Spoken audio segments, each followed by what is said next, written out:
di Komisi Pemberantasan Korupsi itu akan dilakukan pembahasan secara mendetail ya, yang masuk pada ranah supervisi. Ya, nah kalau sudah dilakukan supervisi itu nanti keterlibatan ya personil-personil atau pegawai di lingkungan unit kerja Kedeputian Korsop itu akan lebih spesifik, akan lebih jelas, dan intensitasnya pertemuan dengan para tim 9 atau penyidik yang dibuat oleh Bitsus itu akan lebih banyak lagi. Saudara, bagaimana dengan pernyataan dugaan kriminalisasi juga terkait konstruksi hukum dan anatomi dugaan TPPU dari penetapan tersangka hingga penahanan ex-Jampitsus Febri Adriansyah? Kita kembali kupas bersama Yudi Purnomo, mantan penyidik KPK, dan juga Bang Ahmad Syaroni, anggota Komisi 3 DPR RI, fraksi Nasdem. Saya mau ke Mas Febri dulu. Maksud saya Mas Yudi, tadi kita sebelum kombrek sudah membahas nih terkait dengan potensi gesekan dan juga ini yang tadi juga mengagetkan publik terkait dengan kata kriminalisasi. Apakah Anda melihat sebetulnya dengan adanya pernyataan ini gesekan kedua institusi ini sudah tidak terhindarkan, Mas? Kalau gesekan antara dua institusi sudah tidak ada, ya. Dimulai dari adanya pertemuan di antara para petinggi, Pak Kapolri dan Pak Jaksa Agung beserta dengan pejabat utama di instansi masing-masing, itu yang pertama. Kemudian yang kedua, ya, ketika penyidik Polri dan penyidik Kejaksaan Agung sudah berkoordinasi, berkomunikasi, kemudian juga saling menyampaikan konstruksi perkara, dan ya puncaknya adalah bahwa penetapan tersangka oleh Polri dan juga oleh Kejaksaan kan diamini gitu ya. Artinya dua ini tidak jauh ya dari apa yang didapatkan dari Polri. Artinya di sini sudah sangat jelas sekali kan, tidak mungkin kalau misalnya ya kasus ini adalah kriminalisasi, tidak mungkin Kejaksaan akan melakukan penahanan setelah ditetapkan sebagai tersangka ya. Artinya tentu KUHP-nya sama, kan, KUHP-nya sama, Undang-Undang Tipikornya sama, barang buktinya sama, alat buktinya sama, ya, konstruksi perkaranya sama. Apalagi yang kemudian harus dipenuhi gitu kan untuk mengatakan ini tidak kriminalisasi gitu, dan akhirnya kan terserah saja yang bersangkutan ngomong seperti itu, karena ya memang hak tersangka untuk kemudian membantah, tidak mengakui, menyanggah. Bahkan kita tahu bahwa sebelumnya dari konferensi pers dua tersangka ini lawyernya gitu ya, itu kan tidak ada yang mengakui ya, semua membuat alibi-alibi yang selalu saya katakan bahwa kalau ya penyidik baik Polri maupun Kejaksaan mengikuti alur konstruksi perkara berdasarkan alibi para tersangka, sudah bebas para tersangka itu. Tapi pada kenyataannya sudah sangat jelas sekali bukti ditemukannya uang 1,5 triliun lebih dengan berbagai macam mata uang itu, dan juga emas. Itu adalah bukti yang tidak terbantahkan. Tinggal nanti ya penyidik tentu akan menyidik dari hilir ke hulu ataupun dari hulu ke hilir, sama seperti makan bubur ya, dari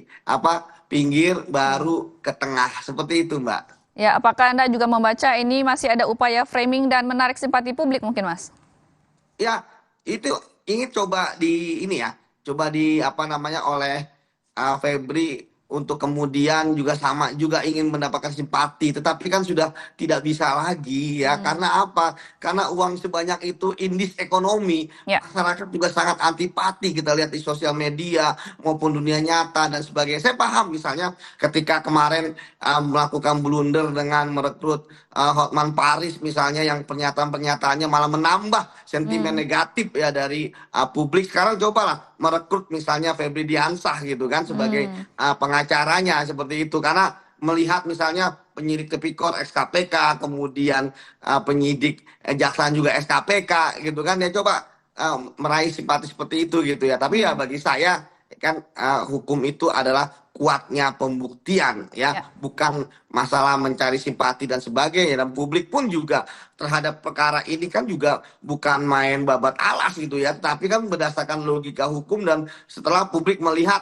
apa yang sesungguhnya terjadi terkait dengan kasus ini, karena memang sekali lagi uang yang ditemukan yang sangat banyak itu ya, ya istilah yang seperti ditimbun gitu ya, itu yang membuat masyarakat tentu ya sangat mengawasi kasus ini. Dan apalagi kemudian di ruang gelapnya bagaimana penyidikan yang rahasia itu oleh penyidik ya mampu untuk membuktikan bahwa apa yang menjadi persepsi masyarakat terkait dengan adanya dugaan kasus korupsi dan tindak pidana pencucian dalam kasus ini itu benar adanya. Begitu, Mbak. Baik, kita ke Bang Saroni. Bang, ini kita mungkin lebih ke mengantisipasi terkait dengan potensi saling tuding kedua institusi tinggi negeri ini. Kita khawatirkan ini mungkin akan menjadi penyidikan yang tidak produktif nih kalau saling tuding seperti ini. Nah, untuk peran pengawasan DPR, masuknya mungkin seperti apa nanti, Bang? Ya, ngapain masa belain satu orang jadi rusak dua institusi. Menurut saya fokus aja pada tersangka. Dalam hal ini jangan mau diadu domba atau mencoba memframing terkait hal-hal. Republik ini sudah sangat pintar sekali melihat keadaan ini gitu. Nah, kami Komisi 3 juga tidak mau lengah. Kami akan konsen untuk mengawasi apa yang terjadi dengan dinamika yang luar biasa ini ya.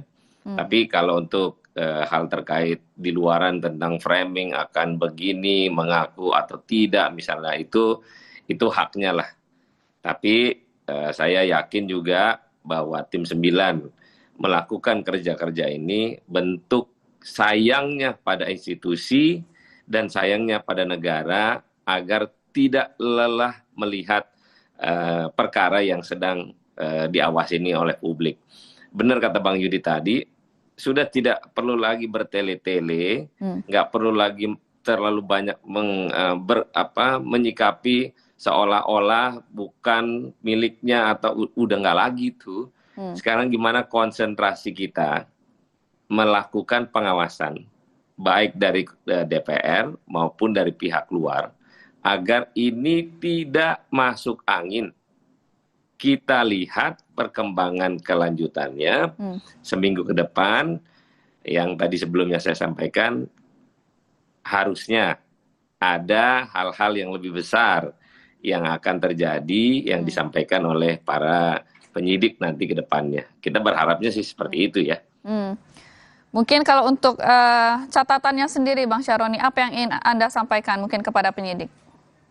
Nah, catatannya tetap konsentrasi fokus. 9 tim ini tidak boleh ada yang mengintervensi, baik secara internal maupun eksternal.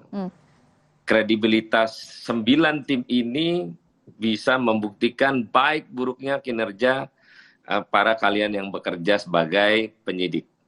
Dan tapi optimis saya dalam hal penahanan malam ini bentuk komitmen dari Jaksa Agung dan jajaran agar ini tidak menjadikan tontonan yang punya narasi negatif lagi.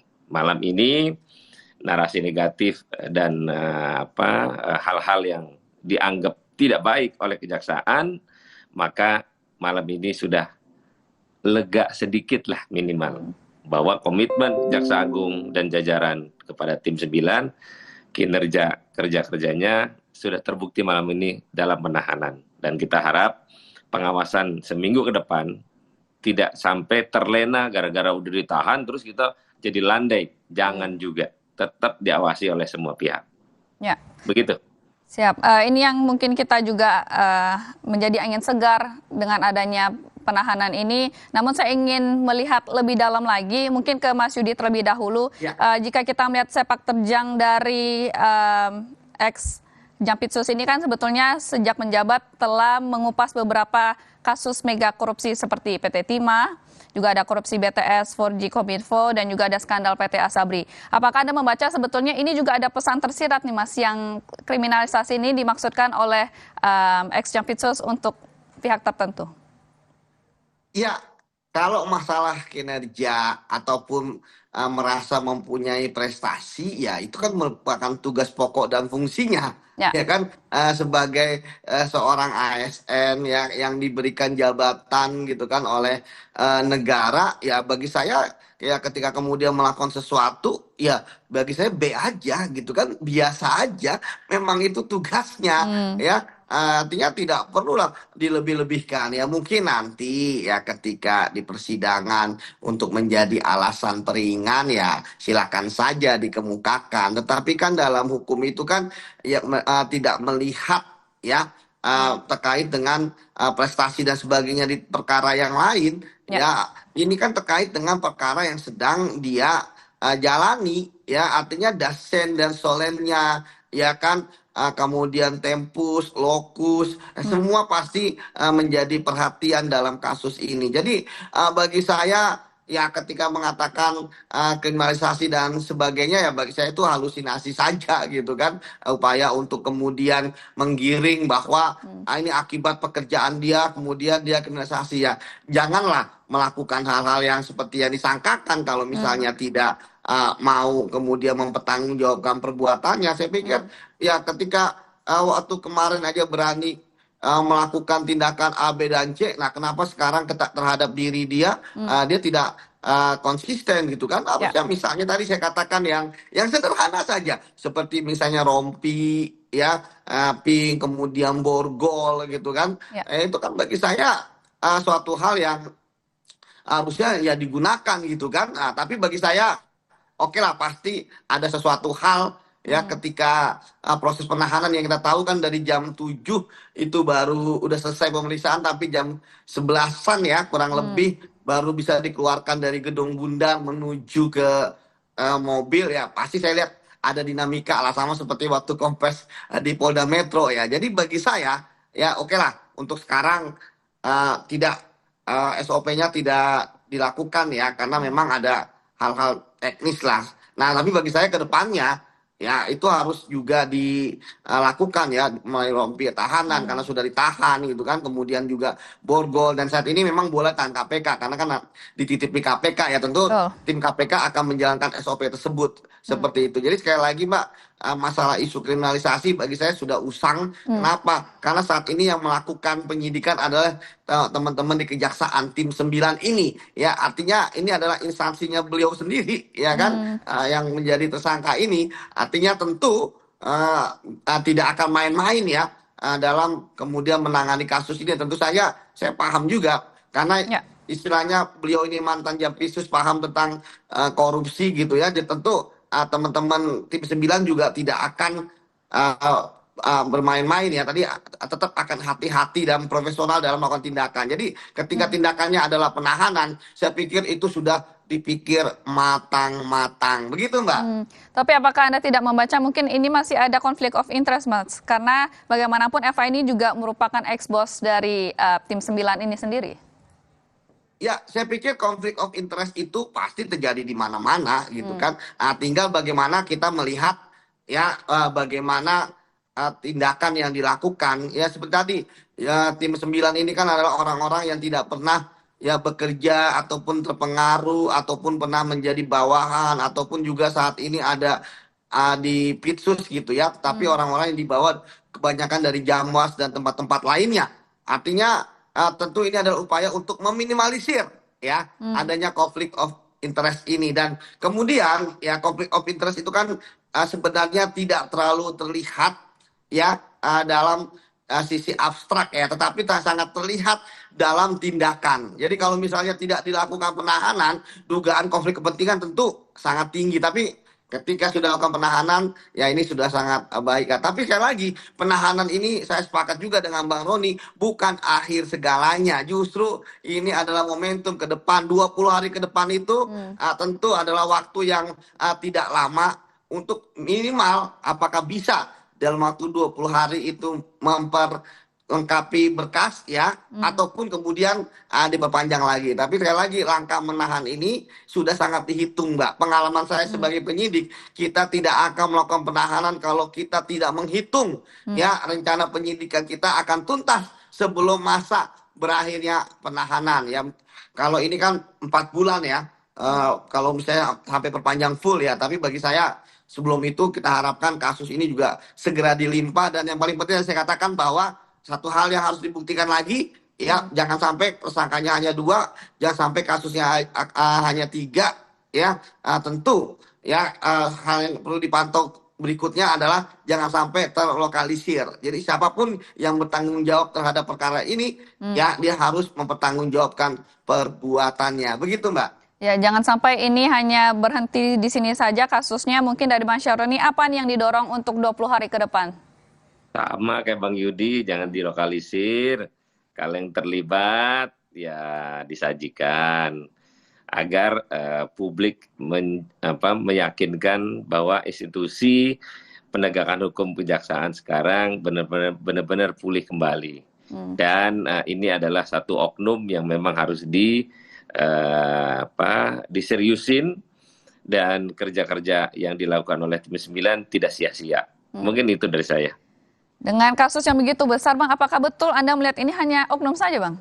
Tidak menjadi suatu sistemik sebetulnya di Badan Kejagung sendiri? Di dalam institusi apapun, pasti ada pihak-pihak yang mengambil kesempatan dalam pesempitan. Lambat laun pasti akan ketahuan. Tapi dengan proses yang begitu seriusnya saat ini membuktikan bersih-bersih penegakan hukum dilakukan sejak dini. Jangan sampai institusi kejaksaan yang sudah begitu hebatnya melakukan tindak pidana begitu besar misalnya gitu, jangan sampai terbawa-bawa gitu. Dan kita nggak mau gara-gara oknum yang melakukan ini akhirnya institusi dianggap bermain mata dan ikut membiarkan proses itu berjalan. Dan kita berharap tersangka mantan Japitsus ini tetap sebagai tersangka. Jangan nanti bicara kemana-mana, bilang si A, si B, si C gitu ya. Ya kalau memang sudah dalam proses ini ya sudah, ini ujian dan cobaan bagi dirinya, dan mudah-mudahan semua lancar sampai pengadilan nanti. Kalau Mas Yudi membacanya gimana nih, Mas? Apakah ini hanya oknum saja atau sebetulnya Anda membaca ini sebuah masalah sistemik, Mas?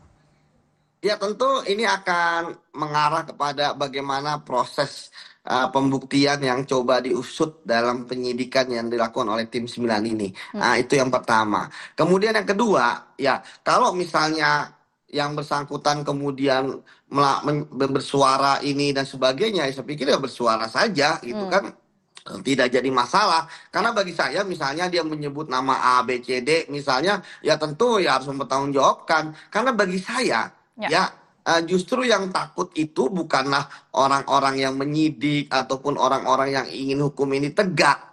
Ya, yang takut dia bersuara kan justru orang-orang yang pernah menjadi circle-nya dia. Ya kan? Nah ini, ya kan, kalau nggak jadi circle dia ngapain takut gitu kan? Kalau dia membuka sebagainya, ya kan nggak mungkin dia membuka orang-orang yang baik, orang-orang yang benar, ya seperti itu. Sekaligus juga tentu nanti akan ada verifikasi, tentu nanti akan ada penelusuran lebih lanjut dan sebagainya. Tapi satu hal yang menurut saya sudah benar dalam penyidikan ini adalah penyidikan ini teman-teman sudah seperti memakai kacamata kuda, ya sama seperti Dewi Keadilan yang matanya ditutup ya, tidak melihat atau mendengar kanan kiri gitu kan terjadi apa. Yang penting mereka mengikuti bukti-buktinya, follow the evidence, follow the witness, ya ikuti saksi-saksi ya, sehingga tidak terpengaruh dalam konstruksi perkara ataupun alibi apapun ya. Artinya tidak lain tidak bukan, ini adalah upaya untuk ya menegakkan hukum supaya keadilan itu ada dan kebenaran itu terungkap. Jadi istilahnya bagi saya ya tidak jadi masalah lah misalnya kemudian bicara A, bicara B, bicara C, bongkar kasus, bongkar ini, bongkar itu, ya silakan saja gitu kan.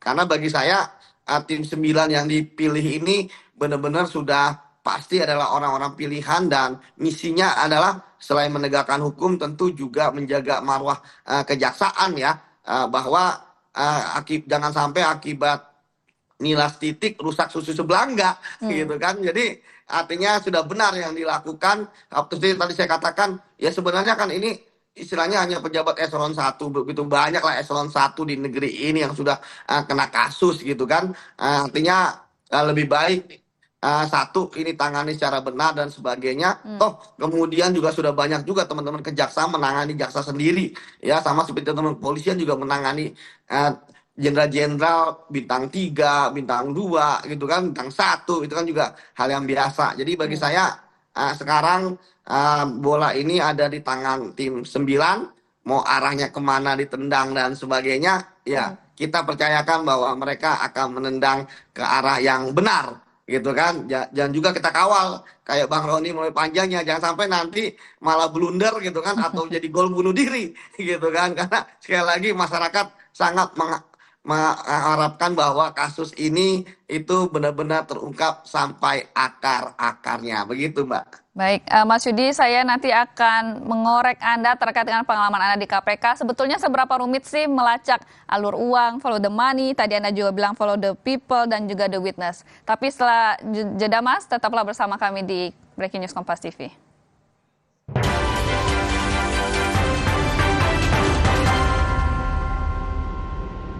Pembangunan berkelanjutan adalah tanggung jawab kita bersama. Ketahui realitas sosial, ekonomi, dan lingkungan.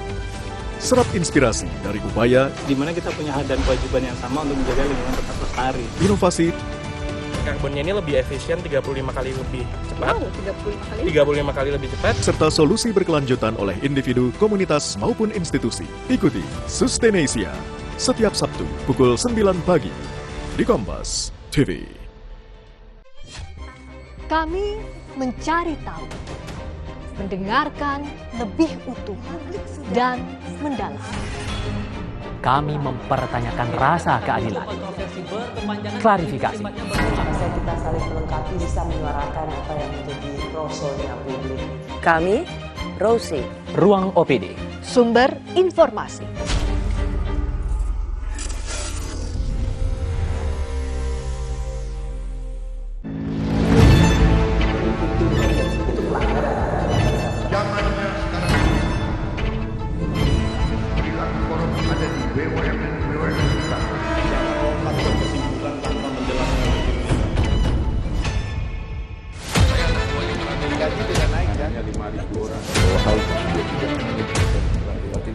Bola Liar setiap Jumat pukul 8:30 malam live di Kompas TV.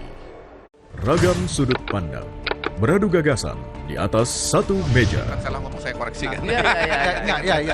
Saya pun objektif. Dalam satu forum terbuka, Badan Komunikasi Pemerintah pun kita sudah undang, tapi akhirnya kami tetap jalan karena nasib guru ini tidak bisa menunggu. mempertanyakan arah berbagai isu besar. Setiap persoalan penting layak dibahas tanpa batas. Satu meja, The Forum, setiap Rabu pukul 8:30 malam di Kompas TV. Gudeg itu sebagai sebuah legenda, jangan sampai punah lah. Setiap masak itu pasti saya ingat ibu saya, otomatis kita berdoa untuk ibu ya. Ini kemungkinan berapa tahun lagi itu kelapa nggak ada, terus nangka juga nggak ada. Cerita Rasa, Sabtu 25 Juli, pukul 10:30 siang di Kompas TV. Nilai-nilai kemanusiaan, aspek sosial budaya, serta berbagai hal dan isu yang membentuk suatu peristiwa menjadi sorotan dalam perspektif kaidah jurnalistik yang mendalam. Berkas Kompas, setiap Selasa pukul 11 malam di Kompas TV. Saudara, Anda menyaksikan Jurnal Merah Putih. Kabinet Merah Putih di bawah komando Presiden Prabowo menjalankan roda pemerintahan demi kemajuan bangsa dan kesejahteraan rakyat Indonesia. Penerapan work from home bagi aparatur sipil negara sebagai langkah efisiensi kerja dan penghematan energi dampak konflik di Timur Tengah. Kawal terus kinerjanya dalam Jurnal Merah Putih. Senin sampai Jumat pukul 3 sore live di Kompas TV. Cukupi hari Anda dengan informasi terpercaya dari berbagai peristiwa di penjuru Nusantara dan dunia. Saudara, inilah Sapa Indonesia Malam. Mengulas isu-isu terkini, tajam, vonis 10 tahun penjara. Mendalam dan komprehensif. Bukan sekadar berita, tetapi ruang untuk memahami setiap peristiwa lebih dekat. Kita jelang Sapa Indonesia Malam selengkapnya. Sapa Indonesia Malam, ikuti pada hari dan jam berikut, live di Kompas TV.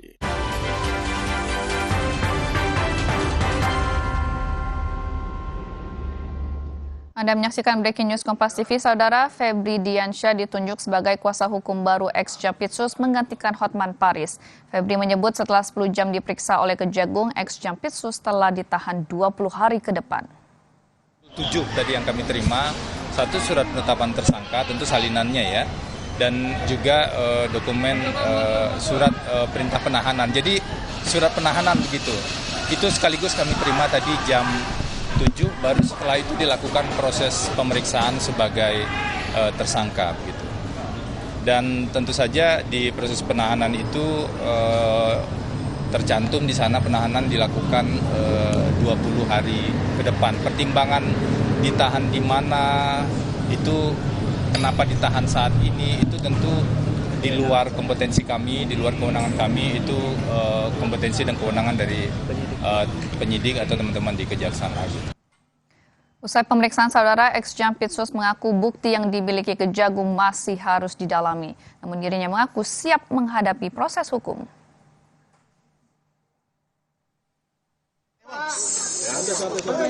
Jangan dorong. Dan dilakukan penahanan. Saya sudah diskusi dengan jaksa pemeriksa.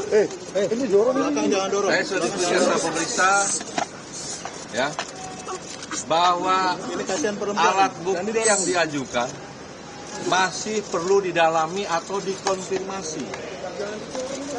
Ya, sehingga menurut saya ini belum cukup untuk dilakukan penahanan. Di Gedung Bundar tidak pernah seperti ini. Semua alat bukti harus dikonfirmasi dan diperdalam dulu. Dan berkali-kali dilakukan expose, baru kita yakin bahwa ini tidak zolim, sehingga kita tetapkan tersangka, dan barulah kita melakukan penahanan. Tetapi ini sudah menjadi keputusan pimpinan, saya siap menghadapinya, ya, dan saya merasa memang ini kriminalisasi. Sebelumnya, Saudara, 10 jam sudah ex-Jaksa Agung Muda Bidang Tindak Pidana Khusus Febri Adriansyah menjalani pemeriksaan di Kejaksaan Agung. Febri diperiksa sejak pukul 1 Jumat siang. Febri diperiksa sebagai saksi kasus dugaan tindak pidana pencucian uang terkait barang bukti uang hingga emas 74 kg yang baru saja dimulai penyidikannya. Kedatangan Febri ke Kejagung tidak terlihat awak media, namun Kapus Penkum Kejagung mengonfirmasi ex-Jampitsus itu tengah diperiksa. Sebelumnya, Saudara, Febri telah dipanggil pada Rabu lalu, namun karena alasan kesehatan, Febri absen dalam pemanggilan.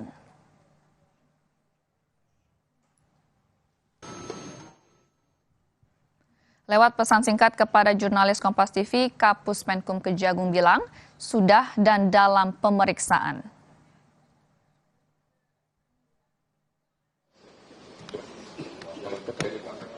Jaksa Agung Muda Bidang Pengawasan Kejagung Rudi Margono mengungkap alasan pihaknya menerbitkan surat perintah penyidikan atau sprindik baru soal dugaan tindak pidana pencucian uang yang melibatkan mantan Jampitsus Febri Adriansyah. Menurut Jamwas, sprindik tersebut diterbitkan pada Senin 20 Juli lalu untuk memulai pemeriksaan Febri sebagai saksi pada Rabu 22 Juli. Namun Febri tidak datang. Jamwas menambahkan penerbitan sprindik baru soal TPPU itu untuk memastikan seluruh barang bukti yang disita Polri dapat menjadi bagian dari pembuktian dalam penyidikan TPPU. Pada tanggal 20 kemarin, kita menerbitkan sprindik nomor 3 terkait dengan dugaan tindak pidana TPPU. Dan seharusnya pada tanggal hari Rabu kemarin, ex-Jampitsus FA harusnya diperiksa sebagai saksi. Kenapa terbit sprindik baru? Itu untuk memastikan barang-barang bukti yang setelah digeledah ditemukan oleh teman-teman Kortas dan Polda akan menjadi pertimbangan tersendiri sehingga terbitlah Sprindik TPPU.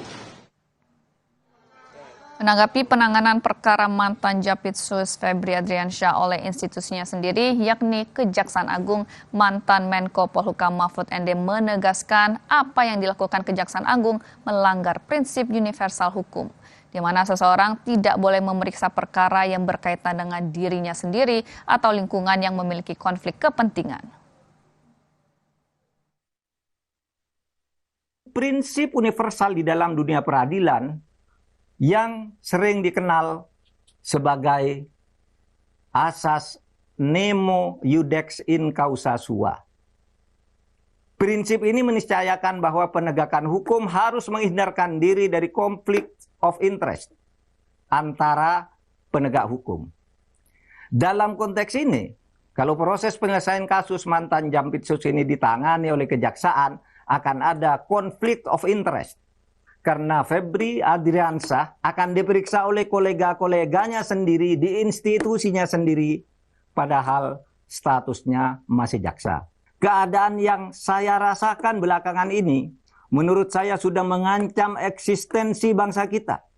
Bukan karena serangan dari luar, tetapi karena perusakan dari dalam. Ya, saudara, kita masih akan membincangkan terkait dengan ex-Jampitsus yang ditahan pada kemarin malam. Masih terhubung bersama kami Yudi Purnomo, mantan penyidik KPK, dan juga Bang Ahmad Syaroni, anggota Komisi 3 DPR dari fraksi Nasdem. Saya mau ke Bang Syaroni dulu, Bang. Kita ingin mungkin memberi penjelasan kepada publik terkait dengan Panja. Sebetulnya apa saja yang nanti akan didalami oleh Panja dan apakah juga akan mendalami terkait dengan jejak barang bukti, Bang? Oh, kalau itu pasti ya. Pertama, bagaimana proses tindak lanjut yang dilakukan oleh para penyidik dan tim 9 ini.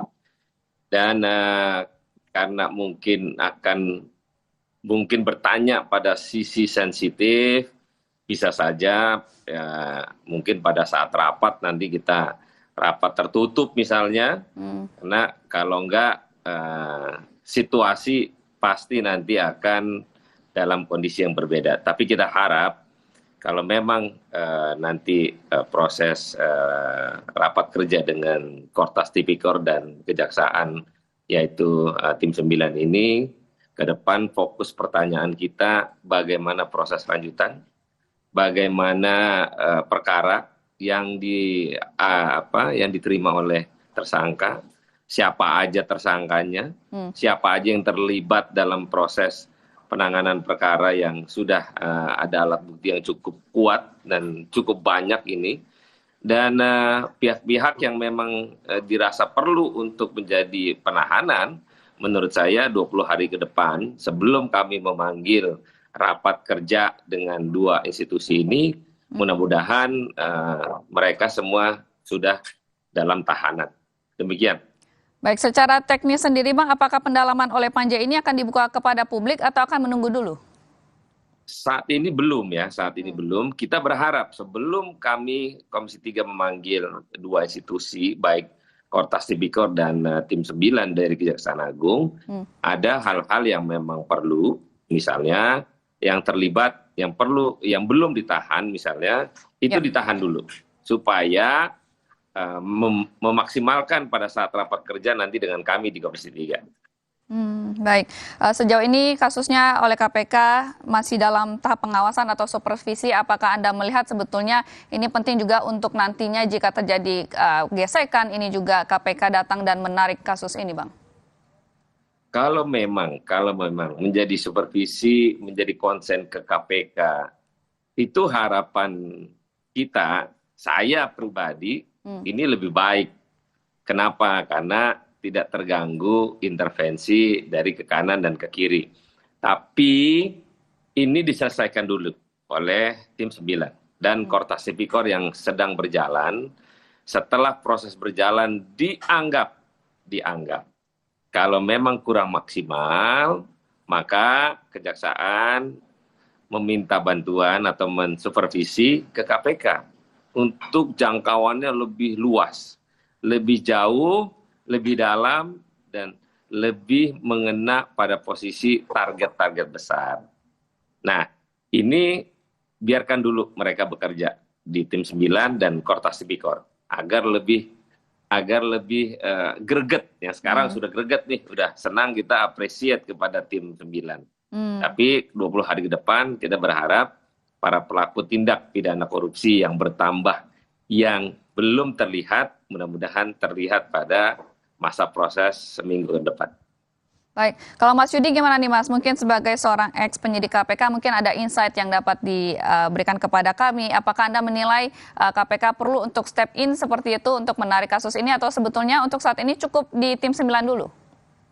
Ya, dengan KPK telah membuka rutannya untuk dipinjamkan sebagai tempat menetapkan tahanan dari teman-teman kejaksaan, setidaknya hubungan di antara KPK, kepolisian dan kejaksaan sampai saat ini ya baik-baik saja. Artinya tentu KPK kan juga sudah mendapatkan surat untuk permohonan mensupervisi ya kasus ini dari kejaksaan. Saya pikir itu sebuah hal yang sangat positif, teman-teman kejaksaan sudah proaktif ya untuk meminta KPK melakukan supervisi, walaupun tanpa adanya surat tersebut KPK kan juga punya kewenangan untuk mensupervisi gitu ya. Tapi saya pikir adanya surat formal ini suatu hal yang positif bahwa teman-teman kejaksaan terbuka ya terkait dengan kasus ini, termasuk juga teman-teman DPR Komisi 3 yang saya lihat sudah sangat positif ya. Dari awal kasus ini sudah langsung standing positionnya memberantas korupsi ya. Artinya walaupun tadi saya katakan penegakan hukum tentu adalah tegak lurus ya terhadap kebenaran ya, bukan menegakkan benang basah, tetapi adanya dukungan politik bagi saya, apalagi seluruh partai gitu ya, setidaknya membuat bahwa tidak ada hal-hal yang akan mengganggu jalannya penyidikan, karena dari politik pun juga sudah mendukung seperti itu yang pertama. Kemudian yang kedua ya terkait dengan penanganan kasus ini, saya sampaikan berkali-kali bahwa sebenarnya untuk ya pembuktian dan sebagainya itu pasti penyidik sudah kaya akan barang bukti dan sebagainya. Kalau untuk keberanian dan integritas tentu sudah tidak diragukan. Oleh karena itulah maka ya yang harus dilakukan ke depannya oleh teman-teman penyidik adalah segera menuntaskan kasus ini ya, ke arah mana ya bukti-bukti itu ada, ke arah mana ya konstruksi perkara ini akan dibuat. Ya memang saya akui bahwa dalam kasus ini ada beberapa hal yang menjadi pakem atau yang menjadi kelaziman, itu ya intinya tidak ada gitu ya. Tapi bagi saya lebih baik kita fokus juga kepada material. Ya jangan kalau kita nanti fokus terhadap formil-formil, nanti kemudian malah mengganggu proses penyidikan secara keseluruhan. Karena bagi saya ini kan adalah untuk mengungkap kasus ini sebesar-besarnya. Walaupun ya memang sekali lagi, walaupun kecil, walaupun sederhana, tapi ketika misalnya nggak ikut pakem, ada rasa gimana gitu ya dalam diri kita. Misalnya tadi pertama kalinya ada seorang tersangka ya kasus korupsi gitu kan, ya dimanapun ya, bahkan di KPK dan kepolisian ya harusnya kan pakai rompi ya, atau kemudian di borgol, ini kan tidak. Ya bagi saya tentu ada juga persepsi bahwa oh ini masih ada pengaruh gitu kan istilahnya. Tapi bagi saya kita ambil jalan tengah saja lah. Bagi saya untuk saat ini yang penting adalah yang bersangkutan itu statusnya secara formil dan secara material adalah tahanan. Karena kan yang bersangkutan tadi juga dalam statementnya kan ya seperti menolak untuk ditahan gitu kan, bahkan mengajarkan kepada penyidik gitu kan untuk berkali-kali memperdalam dan sebagainya. Saya pikir penyidik pun juga selalu saya katakan paham akan hukum. Jadi seolah-olah tadi saya lihat ini seperti ngajarin ikan berenang gitu kan. Seperti itu. Padahal ya penyidik itu justru lebih paham teknis ya dibandingkan dengan pimpinan. Sama seperti tadi ketika dikatakan bahwa harus berkali-kali dan sebagainya. Saya pikir buat apa berkali-kali gitu kan kalau buktinya sudah kuat ya. Justru saya adalah orang yang berpendapat kalau ada suatu kasus berkali-kali diekspos ya, kemudian selama berkali-kali itu tidak ada tersangkanya ditemukan, disuruh untuk menyidik lagi, ekspos lagi, justru di situ rawan ya akan kriminalisasi gitu kan, untuk mencari kesalahan dan sebagainya. Tapi kalau memang 1 atau 2 kali ekspos, sudah gelar perkara, sudah ada bukti yang kuat, tersangkakan dan kemudian tahan, justru itu yang bagi saya benar. Tapi sekali lagi bahwa dugaan kriminalisasi dan sebagainya itu faktanya kan tidak ada. Ya, kalau dulu mungkin ya masih bisa beranggapan karena merasa yang menyidik adalah instansi kepolisian misalnya. Tapi kan sekarang adalah instansinya sendiri seperti itu. Ya. Membaca ada pesan senioritas juga di sana ya, Mas? Betul, misalnya wah ini senioritas dan sebagainya. Oke lah, bagi saya malam ini memang itu malam yang panjang. Ya, artinya dari jam 7 sampai jam 11 itu saya nggak tahu di ruang gelapnya di dalam gedung Bunda terjadi apa gitu ya. Tetapi bagi saya oke lah, yang penting ini sudah ditahan daripada. Tapi besoknya ya tentu yang bersangkutan harus dipaksa ya untuk misalnya ketika datang pemeriksaan diborgol dan kemudian menggunakan rompi oranye sesuai dengan SOP-nya. Jangan sampai kemudian kita juga takluk gitu kan untuk terhadap pelanggaran SOP seperti ini. Sekarang kan statusnya adalah tersangka dan ditahan gitu kan, dan itu adalah kewenangan dari penyidik ya, kemudian rutan ya untuk kemudian mengawasi yang bersangkutan. Sekali lagi penahanan ini bagi saya sudah tepat sesuai dengan KUHP juga, di mana kan salah satunya yang paling penting adalah ketika tidak memberikan informasi yang benar gitu kan, kemudian dilakukan penahanan. Artinya bagi saya dan sudah tidak ada lagi alasan untuk tidak menahan. Jadi malam ini, malam Jumat tadi ya, kalau di KPK itu kita kenal Jumat Keramat gitu ya, itu adalah momentum yang tepat ya untuk kemudian kasus ini going forward gitu kan, maju ke depan ya untuk bisa tuntas sekali lagi sampai akar-akarnya, bukan hanya di permukaannya saja. Seperti itu, Mbak. Ya, Bang Saroni, ini tadi disampaikan oleh Mas Yudi juga, ini mungkin momentum Jumat Keramat seperti itu untuk melakukan penegakan SOP juga nih, perlu diberikan rompi seperti itu. Apakah Anda juga membaca ini perlu dilakukan untuk mengembalikan kepercayaan publik, Bang? Iya, benar kata Bang Yudi tadi, besok setelah ada pemeriksaan selanjutnya yang bersangkutan SOP-nya harus dijalankan. Oke lah, mungkin malam ini terburu-buru, lelah atau lupa dan sebagainya, tapi yang akan datang pada saat pemeriksaan yang bersangkutan sebagai tersangka sudah pada posisi SOP dijalanin. Ya seperti contoh seperti kasus polisi waktu itulah Sambo, Bang Yudi, itu prosesinya juga sama, tidak diborgol dulu, tapi karena desakan publik terkait dengan SOP, akhirnya berlalulah proses SOP yang terlaksana. Dan optimis saya adalah kejaksaan kembali seperti semula melakukan tindak pidana kepada mereka-mereka, dan tetaplah bekerja sebagai seorang penegakan hukum yang super, yang dilakukan seperti sebelumnya, dan ini menjadi contoh agar tidak terulang kembali institusi penegakan hukum di dalamnya adalah ada permainan para mereka yang menjadikan kesempatan dalam kesempitan. Demikian. Baik, Bang Syaroni, saya ingin sedikit penekanan saja. Ini berarti dengan kasus mega korupsi sebesar ini, apakah Anda sebetulnya membaca juga ada suatu sistem mungkin yang perlu dilakukan evaluasi dari Panja, Bang, terkait dengan sistem pengawasan internal kejaksaan? Sisi pengawasan kita sifatnya eksternal ya, tidak bisa terlalu dalam. Yang penting orang di dalamnya memiliki integritas, profesionalisme, dan kerja-kerja yang memang terhindar dari asas manfaat. Ini jangan sampai terjadi lagi, tidak boleh ini. Dan layaknya mereka-mereka yang menjabat posisi strategis, ini lebih rentan bila mana mengurusi perkara besar-besar misalnya, itu rentan diajak negosiasi, bukan pada pejabatnya, tapi bagi mereka orang yang diperbantukan dalam kanan dan kiri.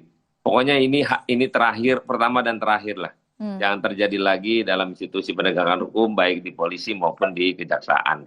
Dan kita harap ke depan ini menjadi satu ujian dan ujian yang berat dan semoga bisa terlewati dengan baik. Baik, saya ingin ke Mas Yudi. Tadi sebelum kombrek kita sempat membahas Mas terkait dengan pelacakan barang bukti juga. Tadi Anda sempat menyebut dengan prinsip follow the money, follow the people, itu sebetulnya dengan teknis seperti ini seberapa mudah atau sulit sebetulnya untuk melacak barang bukti ini, sebenarnya lari kemana saja? Ya, setiap kasus memang mempunyai karakteristik sendiri-sendiri ya Mbak. Ada kasus yang melibatkan orang besar, ya prominent people, ya. Kemudian kasusnya juga dari sisi jumlah kerugian negara ataupun uang suap, pemerasan dan sebagainya begitu besar, tapi ternyata mudah. Ya, ada juga yang melibatkan orang yang istilahnya tidak terlalu tinggi jabatannya, ya uangnya nggak banyak, tetapi sulit untuk pembuktian. Memang karakter ini berbeda-beda.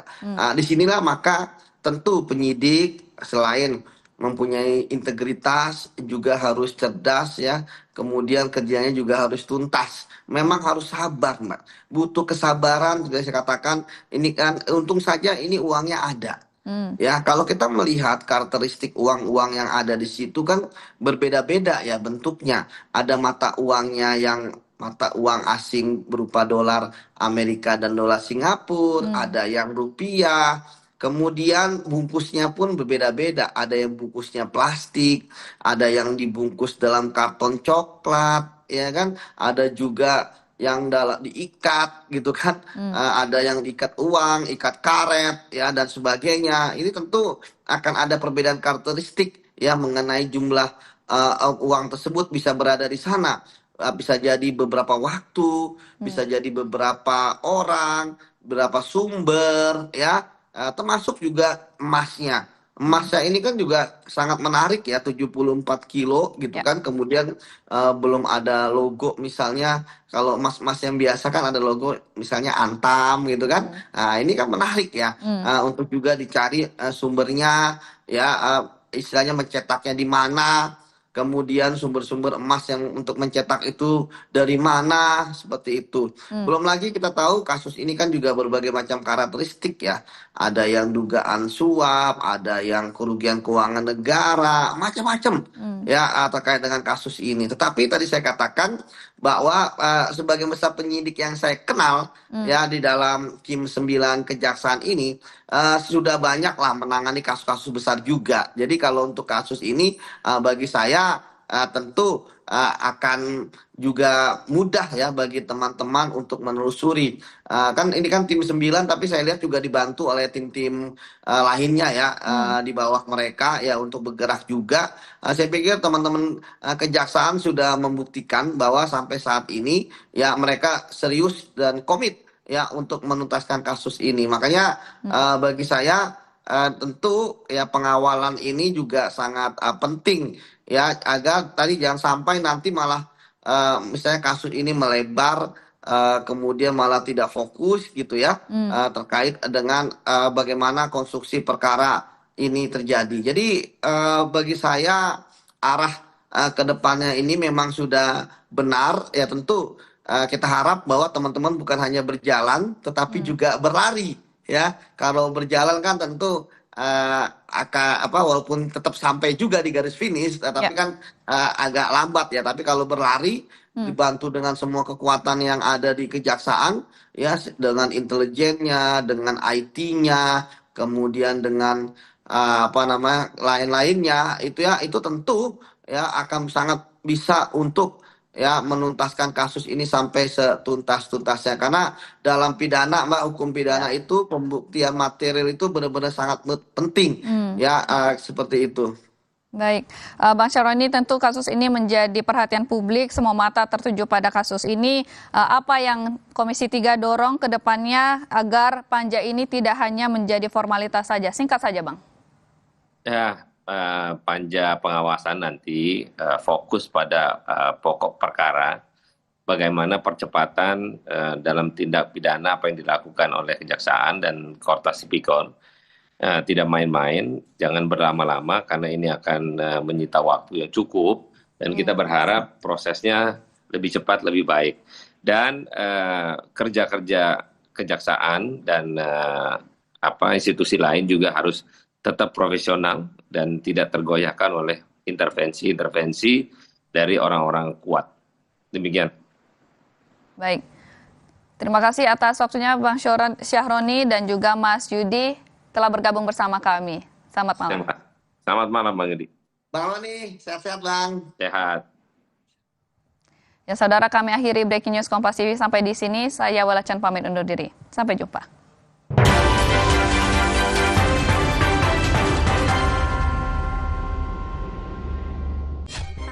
Kami mencari tahu, mendengarkan lebih utuh dan mendalam. Kami mempertanyakan rasa keadilan. Klarifikasi. Saya kita saling melengkapi bisa menyuarakan apa yang menjadi rosonya publik. Kami, Rosi. Ruang OPD. Sumber informasi.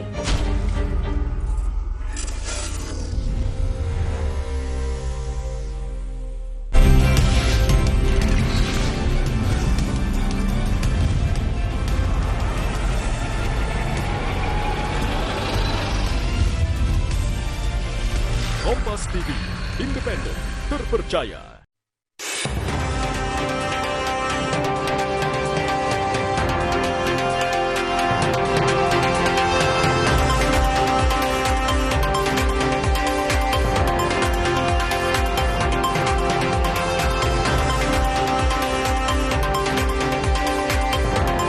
Kejaksaan Agung akan melakukan upaya penjemputan paksa apabila ex-Jampitsus Febri Adriansyah tidak menghadiri pemanggilan pemeriksaan kedua.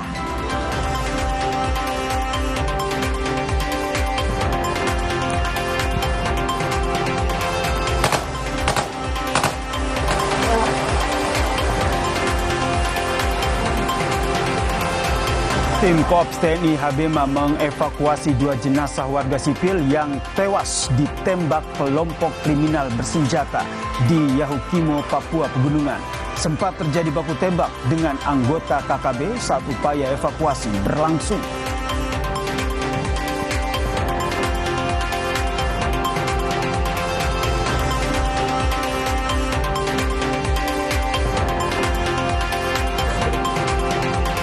Presiden Amerika Donald Trump langsung mengultimatum Iran dan mengatakan Iran akan membayar harga yang mahal atas serangan ke pangkalan militer yang menewaskan setidaknya 5 prajuritnya.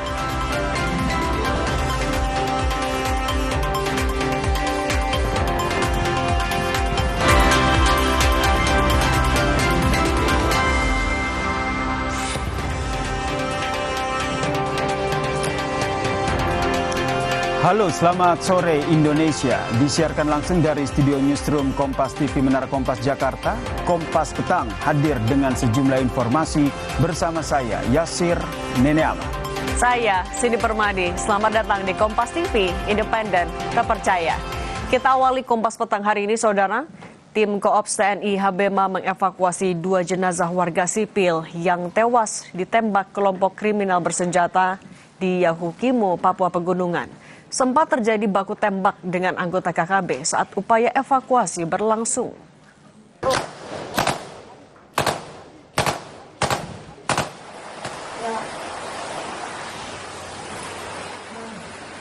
Proses evakuasi 2 jenazah sempat diwarnai kontak tembak selama 30 menit. Jenazah pasangan suami istri atas nama Yentinus Kogoya dan Pam Wendapwe ditemukan dengan kondisi mengenaskan di bawah jembatan di Jalan Trans Papua, Distrik Seradala, Yahukimo. 2 tim Koops TNI Habema pun membawa kedua jenazah ke RSUD DKI.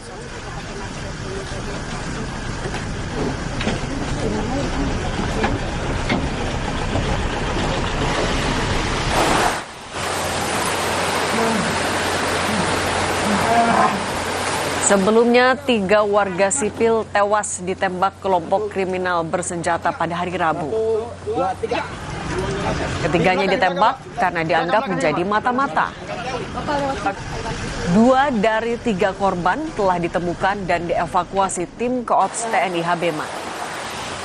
Namun jenazah 1 korban lainnya belum ditemukan dan belum diketahui identitasnya.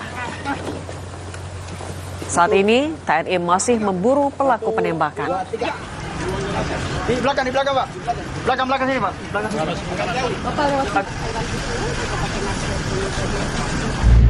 Kita laksanakan evakuasi di mana jarak dari lokasi kejadian dengan Kabupaten distrik Yaukimo itu ke Seradala itu sekitar 65 km, cukup jauh.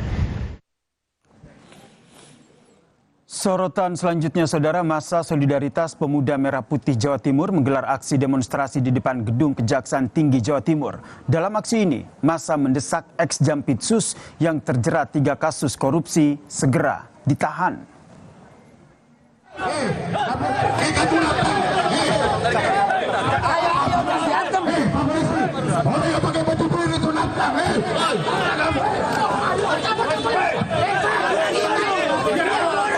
Aksi demonstrasi di depan Gedung Kejaksaan Tinggi Jawa Timur, Jalan Ahmad Yani, Surabaya berlangsung ricuh, Saudara. Massa dari Solidaritas Pemuda Merah Putih Jawa Timur terlibat aksi saling dorong dengan polisi yang berjaga. Aksi saling dorong terjadi saat massa memaksa masuk ke Kejati, Jawa Timur untuk bertemu dengan Kepala Kejaksaan Tinggi Jawa Timur dan menyampaikan tuntutannya. Dalam tuntutannya, massa mendesak Kejaksaan Agung segera mengadili dan menahan ex-Jampitsus yang terjerat 3 kasus korupsi besar. Sore hari ini, kawan-kawan sekalian, bahwa yang bersangkutan Febri Ardiansyah sampai hari ini belum ditahan oleh Kejaksaan maupun KPK maupun dari kepolisian. Maka daripada itu harapan kami masyarakat Jawa Timur supaya kasus ini segera terang benderang, maka Kejaksaan Agung sekaligus dengan KPK untuk bisa bersama-sama melakukan penahanan terhadap Febri Ardiansyah. Hari ini, Saudara, Kejaksaan Agung menjadwalkan pemeriksaan kepada mantan Jampitsus Febri Ardiansyah. Dalam pemanggilan kedua ini, ex-Jampitsus diperiksa sebagai saksi untuk dugaan kasus TPPU. Kejagung akan melakukan upaya penjemputan paksa apabila Febri Ardiansyah tidak menghadiri pemanggilan kedua. Sebelumnya, Saudara, ex-Jampitsus dijadwalkan diperiksa pada Rabu 22 Juli, namun Febri tidak hadir.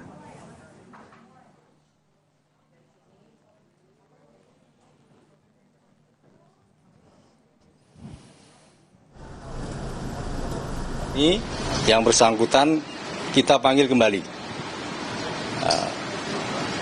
Yang pertama tidak hadir, yang kedua hari ini. Dan jika memang tidak hadir sesuai pasal 28 KUHP, penyidik dengan bantuan pejabat yang berwenang bisa menghadirkan dengan upaya paksa. Jadi sampai Prugis hari ini penanganan perkara mantan Jampitsus tetap berlanjut.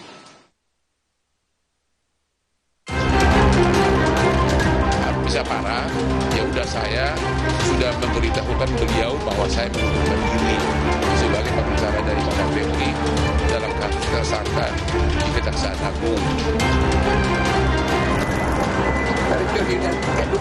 Usai mengundurkan diri sebagai kuasa hukum mantan Jampitsus Febri Ardiansyah, pengacara Hotman Paris Hutapea langsung berangkat ke Singapura untuk menjalani perawatan kesehatan.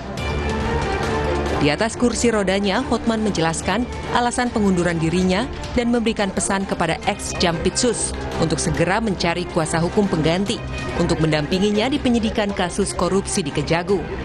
Sedikit pengacaranya, yang satu lagi, gua nggak bisa harus umumkan, makanya dia nggak tahu saya umumkan, ya. Tapi udah bilang sama pengacara yang satu, itu Farisi. Dan ya udah, begitu dia baca itu, dia telepon pengacara yang lain, ya dia sangat diamlah lama katanya, ya. Dan memang ya begitulah, dan selalu udah dibuat daftar seluruh pengacara hampir ratusan. Lalu gini nggak ada figur yang dampingin dia katanya.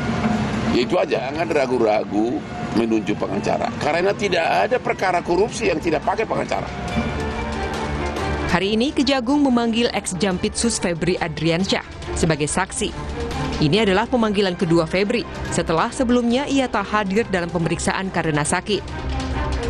Untuk pemeriksaan ex-Jampitsus, Kejagung juga menerbitkan sprindik baru terkait tindak pidana pencucian uang Salah satunya untuk menyidik sejumlah barang bukti hasil penggeledahan, salah satunya yang berada di rumah pribadi ex-Jampitsus.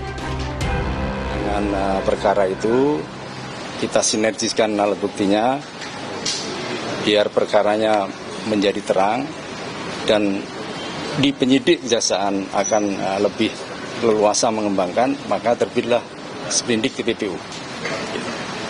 Nah, bisa jadi dugaan-dugaan itu ke depan, jika ada ditemukan mungkin dalam penggeledahan mungkin ke depan, bisa digunakan. Dengan diterbitkannya sprindik baru, kini Kejagung sedang menyidiki 4 perkara yang terkait kasus dugaan korupsi dan TPPU dari hasil temuan uang ratusan miliar rupiah dan emas 74 kg yang menyeret mantan Jampitsus. Tim Liputan, Kompas TV. Jaksa Agung ST Burhanuddin melantik Kuntadi sebagai Jaksa Agung Muda Bidang Tindak Pidana Khusus menggantikan ex-Jampitsus Febri Adriansyah yang terjerat 3 kasus korupsi besar. Kuntadi dilantik Jaksa Agung ST Burhanuddin bersama dengan sejumlah pejabat tinggi lainnya di Gedung Utama Kejaksaan Agung Jakarta Selatan. Pelantikan ini, saudara, merupakan bagian dari penataan jabatan strategis di lingkungan Korps Adiaksa. Dengan pelantikan ini, posisi Jampitsus yang sebelumnya diisi Febri Adriansyah resmi diisi oleh Kuntadi.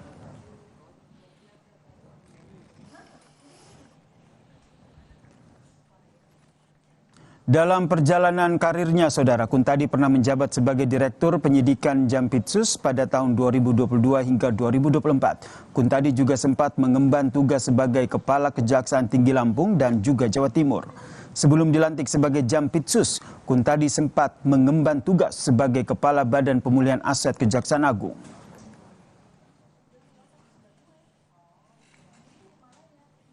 Usai secara resmi dilantik sebagai Jampitsus, Kuntadi menegaskan akan melakukan konsolidasi dan evaluasi penanganan perkara secara menyeluruh. Jampitsus Kuntadi juga menekankan komitmen percepatan dan transparansi penanganan kasus.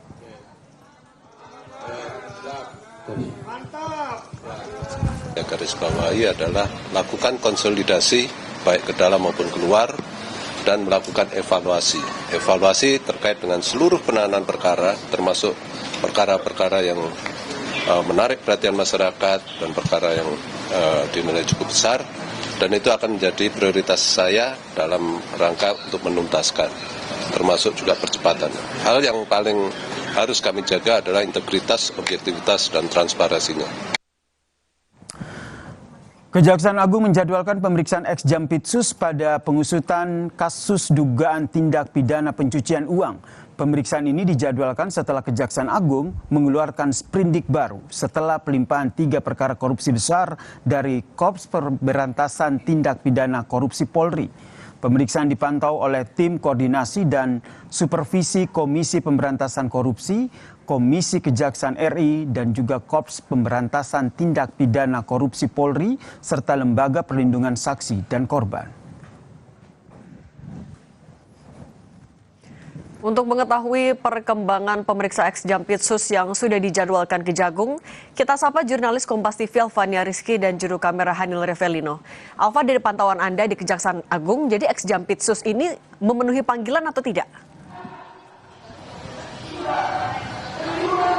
Ya, kalau mendengarkan pernyataan dari Jaksa Agung Muda pengawasan Rudy Margono yang melakukan konferensi pers tadi pagi, ini menyebutkan bahwa ex-Jampitsus saat ini belum memenuhi panggilan dari penyidik Kejaksaan Agung untuk proses pemeriksaan terkait dengan tindak pidana pencucian uang.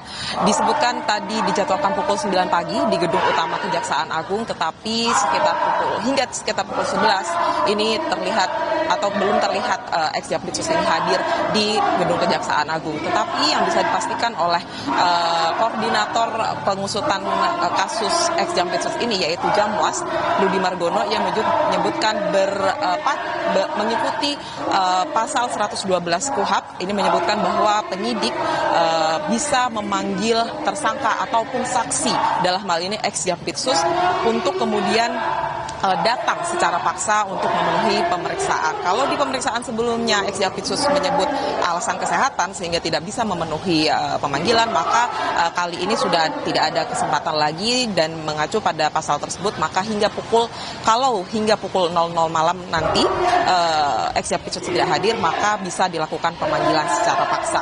Dan yang kemudian menjadi menarik juga Cindy dan juga saudara, bahwa status dari ex-Jampitsus ini sendiri dalam 4 sprindik yang sudah dikeluarkan oleh Kejaksaan Agung, ada kerancuan yang kemudian diterima oleh publik. Kalau sebelumnya dibilang bahwa ia menjadi tersangka dalam salah satu sprindik yang diserahkan oleh Kepolisian Republik Indonesia, tepatnya pada kasus dugaan korupsi di PT Asabri, tetapi nampaknya Kejaksaan Agung ini masih berpegang pada putusan MK tahun 2014 yang menyebutkan bahwa lembaga hukum baru, termasuk dalam hal ini adalah Kejaksaan Agung, bisa menguji keabsahan dari status tersangka yang sudah ditetapkan sebelumnya. Dalam hal ini adalah Kepolisian Republik Indonesia. Sehingga hal ini menjawab bagaimana kemudian status saksi yang masih diemban oleh ex-Jampitsus di 4 sprindik yang sudah dikeluarkan oleh Kejaksaan Agung. Kita akan lihat seperti apa nanti proses selanjutnya. Kalau memang hari ini tidak hadir, maka tidak ada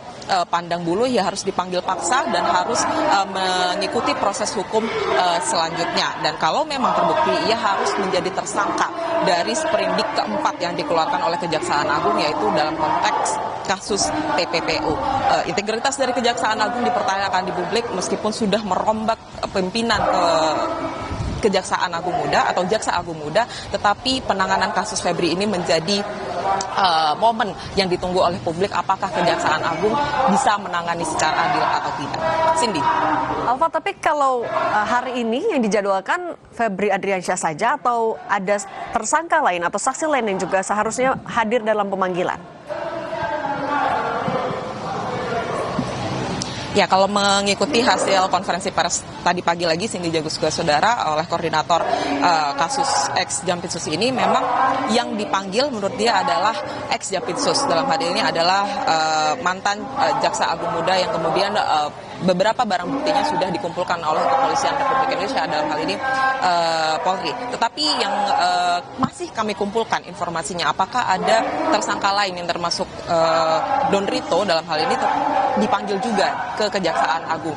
Karena kalau sampai saat ini, setidaknya saya sudah sekitar 1 jam di Kejaksaan Agung, ini belum ada tersangka yang dipanggil, atau maksud saya belum ada pihak-pihak terkait dengan sprindik TPPU yang hadir di Kejaksaan Agung Jakarta. Cindy. Terima kasih jurnalis Kompas TV Alvania Rizky dan juru kamera Hanil Revelino dari Kejaksaan Agung Jakarta. Usai jeda di Kompas Petang, saudara, marak begal, Gubernur Jawa Barat Deddy Mulyadi adakan sayembara tangkap begal dengan hadiah uang 5 hingga 50 juta rupiah. Syaratnya masyarakat yang ditangkap dalam keadaan hidup dan tidak babak belur.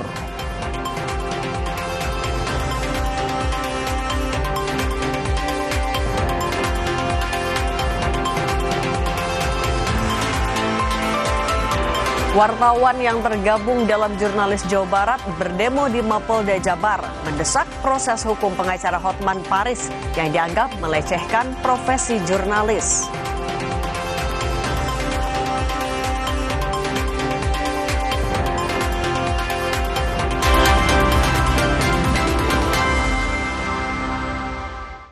Cukupi hari Anda dengan informasi terpercaya dari berbagai peristiwa di penjuru Nusantara dan dunia. Saudara, inilah Sapa Indonesia Malam. Mengulas isu-isu terkini, tajam, 10 tahun penjara, mendalam, dan komprehensif. Bukan sekadar berita, tetapi ruang untuk memahami setiap peristiwa lebih dekat. Kita jelang Sapa Indonesia Malam selengkapnya. Sapa Indonesia Malam, ikuti pada hari dan jam berikut, live di Kompas TV. Momen libur sekolah mendorong peningkatan jumlah pengunjung di Museum Geologi Bandung hingga 2 kali lipat dibandingkan hari libur biasa. Siang hari, waktu yang tepat untuk mengakselerasi resapan berita dan informasi terhangat dari seluruh Nusantara. Saudara, Badan Meteorologi, Klimatologi, dan Geofisika atau BMKG mencabut peringatan dini potensi tsunami. Ikuti Sapa Indonesia Siang, Senin sampai Jumat pukul 1 siang, live di Kompas TV. terkoreksinya harga minyak dunia. Hal itu disampaikan Purbaya. Malam tiba, saatnya melengkapi khazanah informasi Anda dengan update berita terkini sebagai referensi.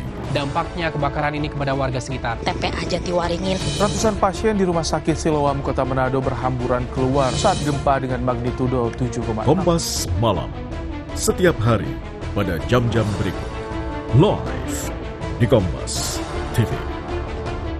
Kami telah menyiapkan berbagai informasi menarik hanya untuk Anda. Bersama saya Walachen, kita jelang kilas Kompas selengkapnya. Tiada alasan untuk tertinggal berita. Kejar kompilasi berita dan informasi terkini yang kami rangkum setiap hari. Suhu ekstrim mencapai 40 derajat Celcius juga melanda negara di Balkan Barat. Kilas Kompas, setiap hari pukul 11:30 malam, live di Kompas TV. Saudara, Anda menyaksikan Jurnal Merah Putih. Kabinet Merah Putih di bawah komando Presiden Prabowo menjalankan roda pemerintahan demi kemajuan bangsa dan kesejahteraan rakyat Indonesia. Penerapan work from home bagi aparatur sipil negara sebagai langkah efisiensi kerja dan penghematan energi dampak konflik di Timur Tengah. Kawal terus kinerjanya dalam Jurnal Merah Putih. Senin sampai Jumat, pukul 3 sore, live di Kompas TV. Saat informasi datang tanpa henti. Berita utama akan menyajikan sejumlah informasi menarik. Pilih yang paling bernilai dan jadikan referensi utama. Dirangkum penuh integritas dan terpercaya. Berita-berita lain yang aktual untuk Anda simak. Berita utama setiap Senin sampai Jumat pukul 7:30 malam serta Sabtu dan Minggu pukul 8 malam. Live di Kompas TV.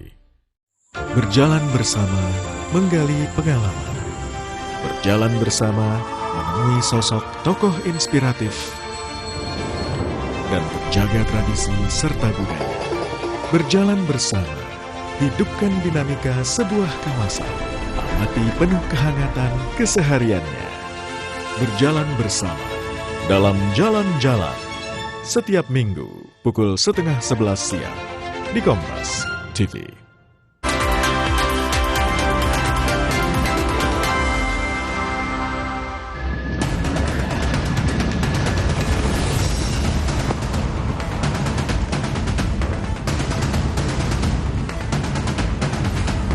Pay a big price.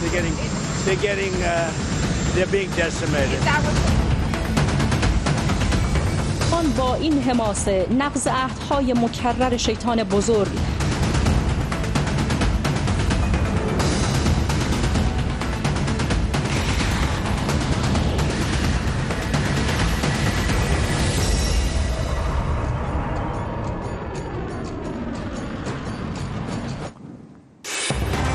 Saudara, sebuah serangan udara Israel menghantam bangunan tempat tinggal di Jalan Al-Jala di pusat kota Gaza pada Kamis malam.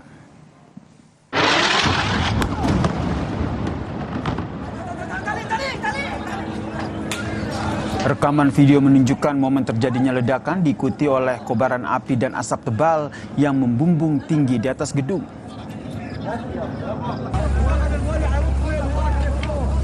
Petugas darurat pun terlihat berupaya memadamkan api, sementara sebuah ambulans tiba di lokasi kejadian. Saksi mata mengatakan warga menerima panggilan dari militer Israel yang memerintahkan mereka untuk meninggalkan gedung sebelum bangunan itu diserang.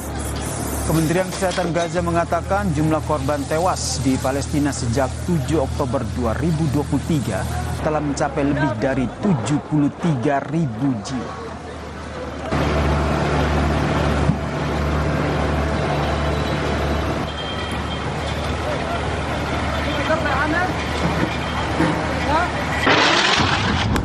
Saudara, Iran terus melancarkan serangan drone dan rudal yang menargetkan pangkalan militer Amerika Serikat di Timur Tengah. Salah satu serangan ke Jordania menyebabkan tentara AS tewas. Media pemerintah Iran menyatakan rudal-rudal tersebut diluncurkan secara bergerak untuk menyerang berbagai pangkalan militer AS serta instalasi strategis di negara-negara Teluk termasuk di Kuwait, Bahrain, dan juga Jordania. di mana serangan di Jordania mengakibatkan tentara Amerika Serikat tewas, saudara. Iran menyatakan serangan tersebut merupakan bagian dari gelombang terbaru Operasi Nasar II sebagai aksi balasan atas rentetan serangan udara masif yang diluncurkan oleh Amerika Serikat ke infrastruktur militer dan pesisir Iran.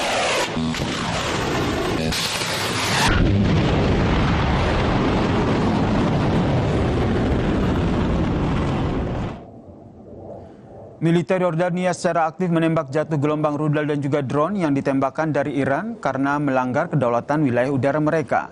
Serangan drone dan juga rudal Iran di kamp militer Amerika Serikat di Jordania mengakibatkan 3 tentara AS tewas.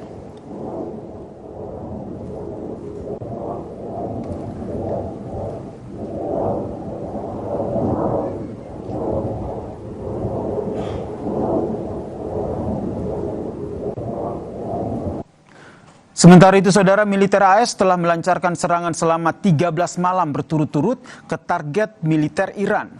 Komando Pusat AS merilis rekaman yang menunjukkan serangan ke pusat komando, fasilitas drone, dan juga jaringan komunikasi di Iran. Menurut Centcom, serangan ini bertujuan untuk meminta pertanggungjawaban Iran dan mengurangi ancaman terhadap pelayaran komersial di wilayah tersebut.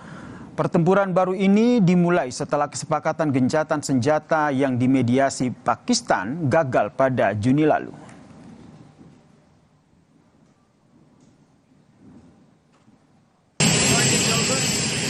Saat di Gedung Putih, saudara, Presiden Amerika Serikat Donald Trump menyebut militer Iran sudah tidak memiliki apa-apa untuk melakukan perlawanan. Trump mengklaim Iran sudah kehilangan seluruh kapal perang dan juga pesawatnya. They have no military. They have no navy. They had 159 ships. Everyone's at the bottom of the sea. They had 212 airplanes. Everyone is gone. They have no radar. They have no anti-aircraft. They have no nothing. Other than they're mean and they're smart and they still have some capability. But 4 months ago, trust me, they were much, much stronger. Okay, I want to give you the non-fake news.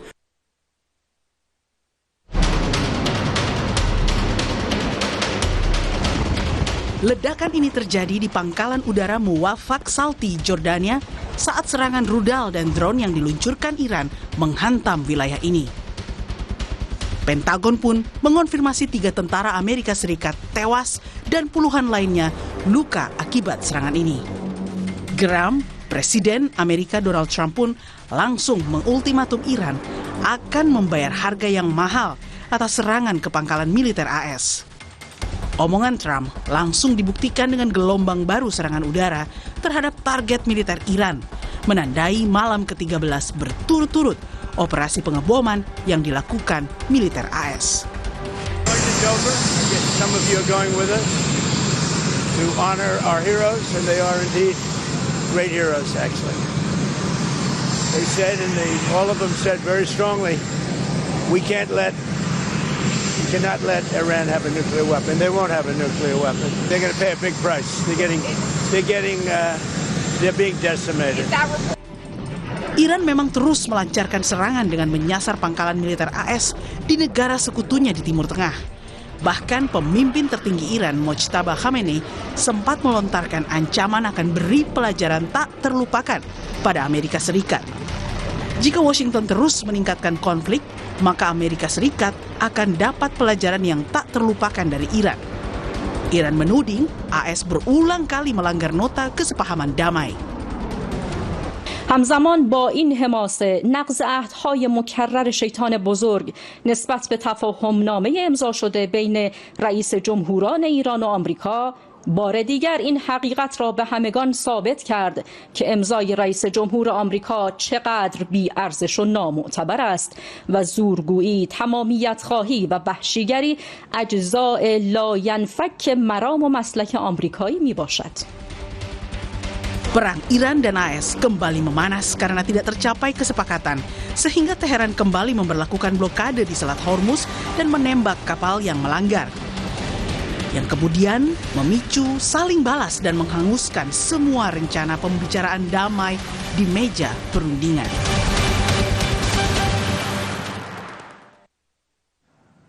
Saudara Presiden Amerika Serikat Donald Trump langsung mengultimatum Iran akan membayar harga yang mahal atas serangan ke pangkalan militer AS di Yordania yang mengakibatkan tentaranya tewas. Di sisi lain, Iran terus meluncurkan serangan udara ke sejumlah pangkalan militer AS di Timur Tengah. Kita bahas bersama dengan dosen ilmu politik Universitas Udayana, Evata Filomeno Borromeo Duarte, dan juga Atase Pertahanan Indonesia di Iran 2009-2012, Majen Purnawirawan Budi Pramono. Selamat petang semuanya. Selamat petang, Mas. Selamat petang. Saya ke Pak Budi dulu. Kalau kita lihat membaca gaya penyampaian dari Donald Trump, ini bukan pertama kalinya Donald Trump menyampaikan ancaman kepada Iran. Nah, kalau ancaman yang Anda baca kali ini membayar dengan harga mahal ketika ada tentara yang tewas akibat serangan dari Iran, Anda membacanya seperti apa? Iya, Mas, ini adalah anger match. Jadi memang kemarahan yang teramat sangat menggelitik hatinya Trump, karena selama ini mungkin tidak terekspos seberapa jauh dan seberapa besar korban-korban tersebut. Tapi sekali korban ini ternyata ada, ini bagi Trump kan sangat mengganggu, irritating. Kenapa? Karena di dalam negeri pun kan tentunya mau percaya sama Trump sudah agak goyah. Kenapa? Ya karena personelnya sudah ada yang mati. Berikut juga dengan tentara-tentara Amerika yang berperang dalam hal ini. Dia juga semakin mengurangi trust-nya dia bahwa keamanannya dia dijamin penuh, ternyata tidak terjamin. Nah, ini kalau menurut saya, Mas, Trump pastinya marah dan dia akan benar-benar memberikan pelajaran. Pelajarannya ya lagi-lagi seperti itulah Trump. Memang kelebihannya dia kan di teknologi. Anggarannya dia saja ratusan miliar dolar sampai triliunan miliar dolar, sedangkan Iran cuman 10 miliar dolar. Artinya apa? Secara logistik memang jauh lebih besar Amerika, secara teknologi jauh lebih besar Amerika. Tapi yang disampaikan oleh Trump dengan mengatakan bahwa they have nothing, gitu kan? Ternyata tidak nothing, Iran masih mempunyai. Terbukti apa? Terbukti bisa melumpuhkan pangkalan-pangkalan Amerika yang ada di negara regional dalam hal ini. Terbukti juga ada pasukan Amerika yang meninggal. Jadi sekali lagi, Mas, ini memang kemarahan yang memuncak menurut saya. Tapi kemarahan yang memuncak pun bukan berarti ini akan menuju serangan darat, Mas. Jadi lagi-lagi iya, ini yang ingin saya tanyakan juga. Ya, psychological warfare biasa. Dia akan perang psikologi, dan perang psikologi ini yang sebetulnya accustomed to, jadi familiar with, sudah terbiasa Iran dibeginikan, sehingga semakin dibegitukan dia semakin imun untuk menghadapi tekanan-tekanan psikologi seperti itu. Karena kalau kita lihat dari Iran sendiri nampaknya tidak memperdulikan begitu, serangan terus bertubi-tubi dilakukan melalui drone maupun rudalnya. Saya ke Bang Evata, kalau melihat pernyataan Trump kali ini, nanti langkah yang diambil Trump akan meningkatkan eskalasi serangan atau berpikir ulang kembali untuk mengatur strategi dalam perang ini? Ya, strategi dari Amerika Serikat tentu terus terkalibrasi ya. Mereka menghitung dari laporan intelijen yang ada.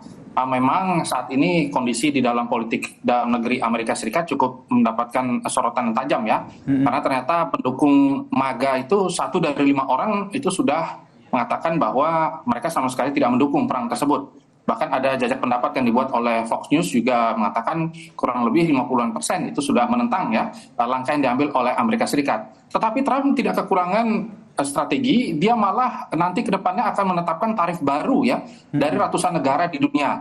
Jadi kali ini sekarang kondisinya adalah Donald Trump mencoba semaksimal mungkin untuk mengambil pundi-pundi keuangan dari dunia begitu. Selain dari aset beku yang Donald Trump sendiri mengatakan bahwa setiap satu serangan yang mereka lakukan di Selat Hormuz, maka hal itu harus dibayar dari aset beku yang sama ini dibekukan oleh Amerika Serikat. Itu adalah aset Iran gitu. Nah ini kan tanda bahwa sebenarnya Donald Trump juga memainkan satu kondisi perekonomian. Dia menghitung dengan baik ya bagaimana kondisi peperangan hari ini, dan dia berharap bahwa dunia harus menaruh mata ke sana. Akan tetapi kondisi Iran ya kali ini juga sangat serius. Mereka mengatakan bahwa tidak usah membawa mediator tambahan. Kita tahu bahwa ternyata Amerika Serikat mengutus ya atau meminta proposal tambahan, dan hal ini dibawa oleh Perdana Menteri dari Irak yang mengatakan bahwa nanti ke depannya harus ada gencatan senjata.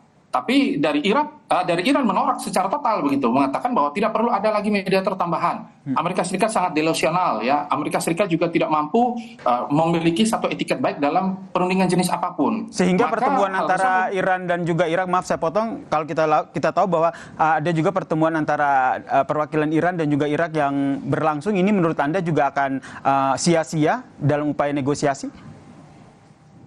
Ya, Amerika Serikat berharap agar ada negosiasi yang sangat-sangat bagus dan menguntungkan posisi mereka begitu. Tetapi kondisinya dunia berharap agar ada gencatan senjata. Nah, dalam kondisi seperti itu sudah disampaikan oleh Khalifah juga ya bahwa mereka tidak akan mundur sejengkal pun. Mereka tahu bahwa titik yang paling membuat Amerika panas itu adalah Selat Hormuz. Karena Selat Hormuz kali ini, per data hari ini, hanya berhasil 1 kapal tanker yang lewat begitu. Biasanya ada 15 dan 20 kapal tanker. Ini kan membuat Amerika, wah ini kalau mereka tidak melakukan serangan besar-besaran, maka akan sangat merugikan perekonomian mereka. Harga minyak mereka sudah meledak dan segala sesuatu malah menyulitkan mereka. Saya lihatnya demikian. Nah, ini yang akhirnya menjadi pemicu baru dari Amerika Serikat sehingga Donald Trump pun geram. Kalau dari Pak Budi sendiri melihat setelah menyerang Jordania yang mengakibatkan 3 tentaranya tewas, kira-kira dari Irannya sendiri pertama, apakah alutsista militernya itu masih sanggup untuk menghadapi perang panjang? Dan yang kedua, negara mana lagi ataupun negara mana lagi yang nantinya akan disasar oleh Iran di Timur Tengah? Tapi jangan dijawab dulu, kita lanjutkan perbincangan kita. Usai jeda, tetaplah bersama kami di Kompas Petang.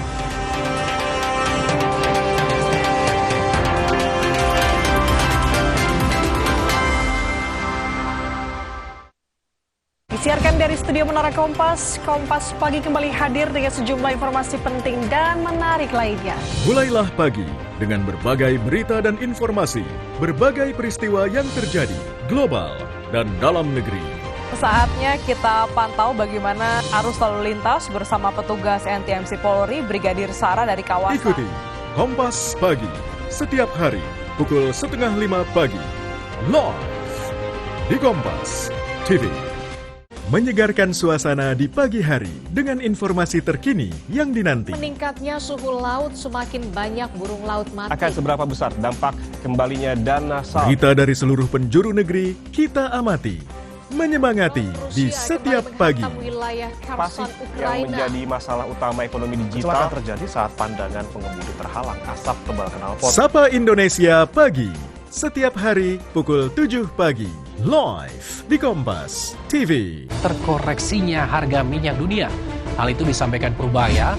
Malam tiba, saatnya melengkapi khazanah informasi Anda dengan update berita terkini sebagai referensi.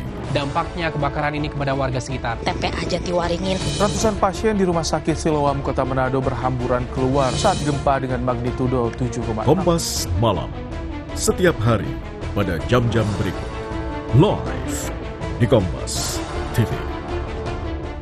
Kami telah menyiapkan berbagai informasi menarik hanya untuk Anda. Bersama saya Walacan, kita jelang kilas Kompas selengkapnya. Tiada alasan untuk tertinggal berita. Kejar kompilasi berita dan informasi terkini yang kami rangkum setiap hari. Suhu ekstrim mencapai 40 derajat Celcius juga melanda negara di Balkan Barat. Kilas Kompas, setiap hari pukul 11:30 malam, live di Kompas TV. Saudara, Anda menyaksikan Jurnal Merah Putih. Kabinet Merah Putih di bawah komando Presiden Prabowo menjalankan roda pemerintahan demi kemajuan bangsa dan kesejahteraan rakyat Indonesia. Penerapan work from home bagi aparatur sipil negara sebagai langkah efisiensi kerja dan penghematan energi dampak konflik di Timur Tengah. Kawal terus kinerjanya dalam Jurnal Merah Putih. Senin sampai Jumat, pukul 3 sore, live di Kompas TV. Saat informasi datang tanpa henti. Berita utama akan menyajikan sejumlah informasi menarik. Pilih yang paling bernilai dan jadikan referensi utama. Dirangkum penuh integritas dan terpercaya. Berita-berita lain yang aktual untuk Anda simak. Berita utama setiap Senin sampai Jumat pukul 7:30 malam serta Sabtu dan Minggu pukul 8 malam. Live di Kompas TV.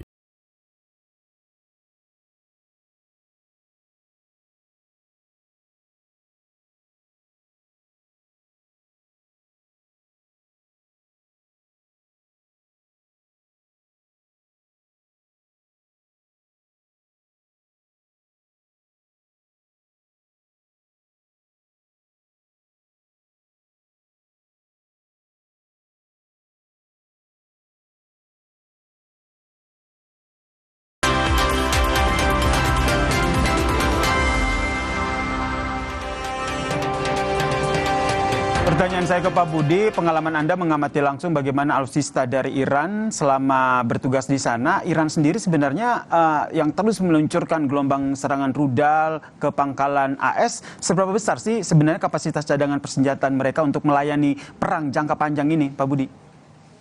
Ya, berbicara perang jangka panjang, berarti ini the power of endurance. Inilah Mas yang sebetulnya kelebihan dari Iran. Sebetulnya momen kritikal yang membuat Amerika atau dalam hal ini Trump ini marah dan benar-benar anger. Kenapa sih?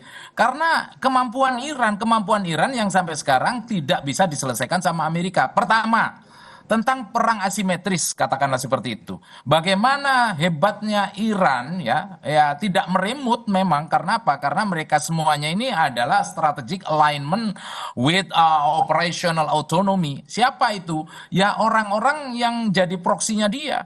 Coba bagaimana dengan Hizbullah? Dia bisa bergerak seperti itu di Lebanon. Kemudian menyusul bagaimana dengan Houthi di Yaman dengan keberadaan El Mandeb, the second Hormuz yang ada di El Mandeb. Ini kan adalah kegiatan-kegiatan yang masih bagi Amerika gangguan terbesar bagi dia. Kemudian kenapa Amerika marah? Dia sadar bahwa di Iran ini arsenalnya kayak rudalnya Iran yang masih ribuan dalam hal ini. Kemudian rudal itu ditanam di dalam lorong-lorong dan di bawah gunung yang ini peluncurnya nggak akan kelihatan. Kenapa? Karena geographically ini memang menang bagi Iran. Dan yang ketiga Mas, kalau menurut saya yang buat Amerika ini memang nggak habis pikir dalam hal ini, have no strategy or have no tactics anymore. Kenapa? Karena sampai sekarang Iran masih diakui mampu mengunci Hormuz. Nah, sedangkan kalau sudah berbicara Hormuz, ini kan berarti berbicara international global security. Dan ini adalah titik yang sangat membuat Amerika itu meradang. Memang kita sadar Mas, kalau secara teknologi memang ya kalahlah Iran konvensional.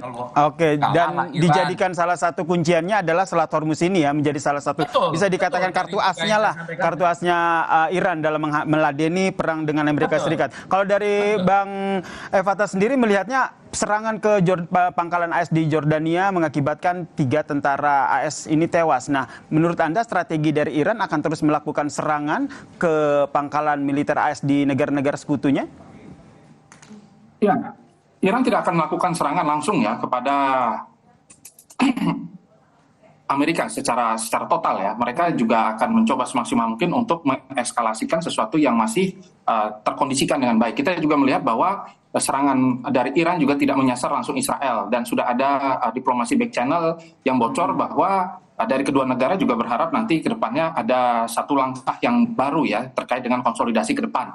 Dan Amerika Serikat mengatakan bahwa mereka harus memegang kendali juga terhadap Hormuz. Nah, maka dari itu kita bisa melihat bahwa sebenarnya serangan dari Iran ini adalah serangan yang mencoba semaksimal mungkin untuk menampar Amerika Serikat tanpa membuat Amerika Serikat merasa geram. Karena Amerika Serikat dalam beberapa langkah mereka terlihat selalu mencari cara, mencari alasan untuk memperbolehkan melakukan pengeboman strategis ya, yang jauh lebih parah daripada yang sebelumnya. Kita juga mendapatkan data bahwa ke depan nanti Amerika akan menggunakan B-1 Lancer ya, yang sudah dipersiapkan dari Inggris yang nanti akan meluncur ke wilayah Teheran sana gitu. Ini tanda bahwa sebenarnya Amerika sengaja mengeskalasi perang karena kita tahu bahwa saat ini Amerika juga meminta dana kepada parlemen kurang lebih nanti ke depannya sekitar 1.500-an triliun ya.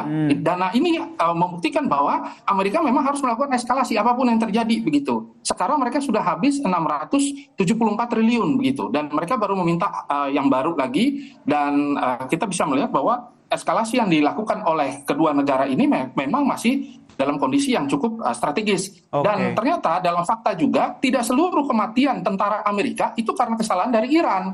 Memang ada fase-fase tertentu di mana mereka sedang berupaya untuk melakukan pembersihan, tetapi mereka meledak sendiri di sana. Nah, ini yang masih sulit sekali dikonfirmasi, tetapi Iran mengatakan bahwa ini ada serangan dari mereka, dan Amerika Serikat mengatakan bahwa ini ada serangan dari mereka. Padahal itu adalah human error juga, maka Amerika Serikat tampaknya terus mencari cara gitu untuk melemahkan, untuk terus melakukan eskalasi. Ya, dan nampaknya kalau kita lihat kedua belah pihak ini sama-sama menolak untuk menurunkan ego militer mereka nih. Kalau seandainya hal itu yang terjadi, menurut Pak Budi sendiri, skenario terburuk apa yang akan terjadi di Timur Tengah dalam beberapa minggu ke depan? Skenario terburuk adalah saya melihat ini negara-negara yang di Timur Tengah ini apabila dia memang benar-benar tidak merasa aman dengan keberadaan Amerika, walaupun Amerika sudah menawarkan untuk katakanlah nuklir for peace ya ke Saudi, ini kan adu politik bagaimana caranya bahwa kekuatan yang ada di Middle East ini tidak hanya Iran dan dipasanglah di sana Saudi sehingga bisa untuk mengimbangi Iran. Ini salah satu perkembangan di mana ini situasi di Teluk tidak semakin bagus, bukan hanya hedging Saudi sekarang terhadap Cina dan lain sebagainya, tapi dia sudah di welcome sama Amerika untuk membuat nuklir. Nah, ini menurut saya skenario yang terburuk yang akan terjadi apabila ini negara-negara Teluk ini kan pada dasarnya tidak merasa perang sendiri-sendiri. Dia perang itu tidak mau dia terlibat dalam hal ini. Kalau toh memang Amerika dan Iran ini terlibat, nah itu perangnya Amerika sama Iran, bukan perang kita. Sehingga tiap-tiap negara di Teluk ini mempunyai national interest sendiri-sendiri.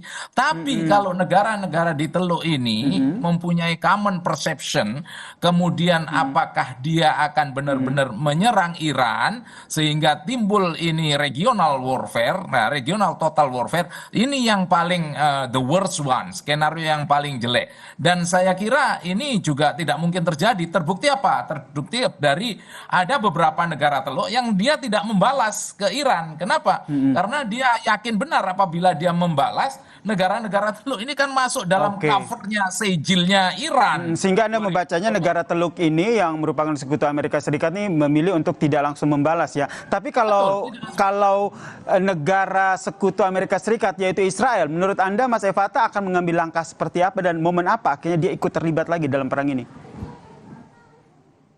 Ya, tentu di dalam kondisi perpolitikan Israel mereka juga sekarang lagi menyusun strategi ya apabila nanti ke depannya diplomasi terkait dengan nuklir. Kalau Israel ini fokusnya ke nuklir, kalau Amerika ini fokus ke masalah energi ya. Dan kita juga bisa melihat bahwa Selat Bab el Mandeb ini kan mulai ditutup oleh Houthi begitu per hari ini. Gitu. Ini kan akhirnya menyebabkan eskalasi jadi tidak terkendali dan ditambah ada beberapa kapal ya, kapal tanker dari Arab Saudi yang dipaksa putar balik gitu. Maka ketika dua selat ini ditutup dan mereka tahu bahwa Houthi adalah proksi dari Iran, kemungkinan besar ya, maka Israel bisa saja ikut serta gitu. Akan tetapi yang nanti akan menjadi pemicunya kalau tiba-tiba Iran menyerang Israel.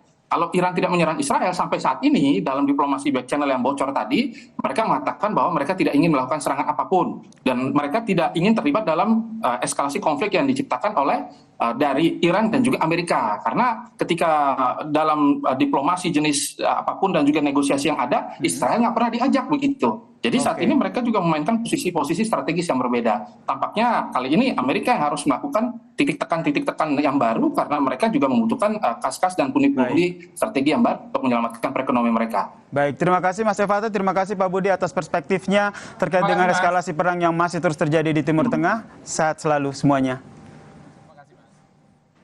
Usai jeda saudara, Kompas Petang masih akan kembali hadir dengan informasi menanggapi putusan Hakim PN Jakarta Timur yang menerima eksepsi Dr. Tifa, mantan kuasa hukum Roy Suryo, Ahmad Kozinuddin, menantang ex-kliennya dan Dr. Tifa untuk membuktikan hasil penelitian mereka mengenai ijazah Presiden ke-7 Joko Widodo.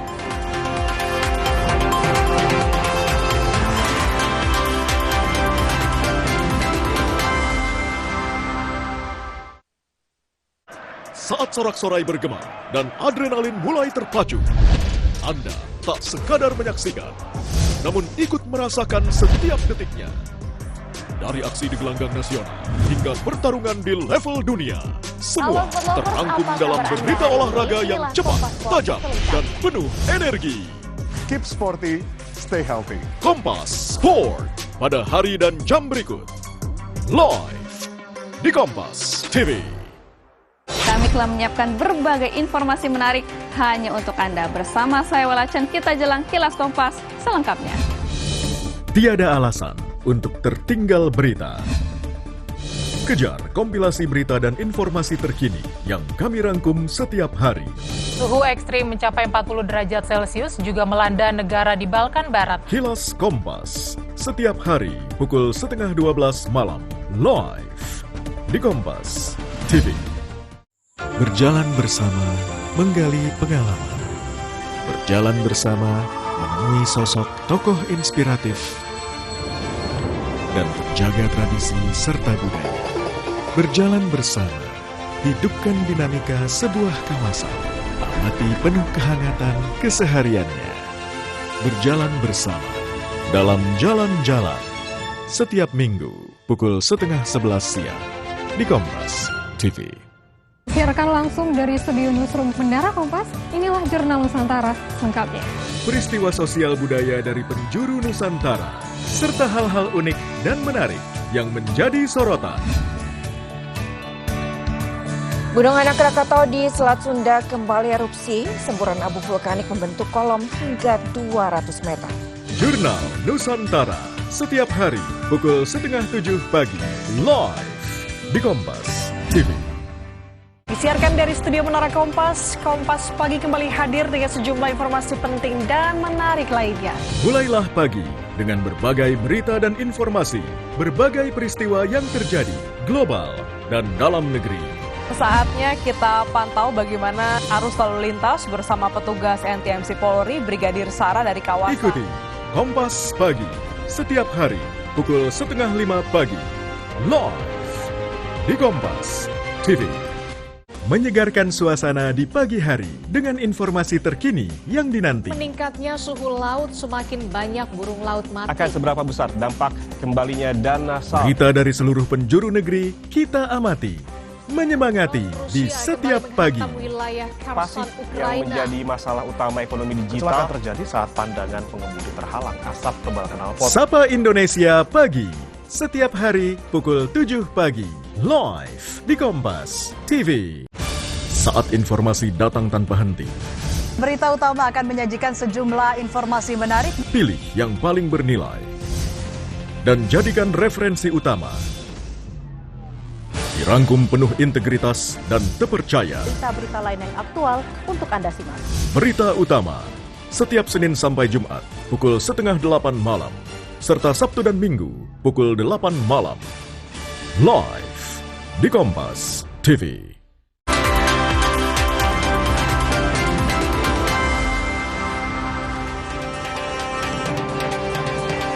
Saudara, Polda Metro Jaya menanggapi putusan salah hakim yang mengabulkan eksepsi Dr. Tifa.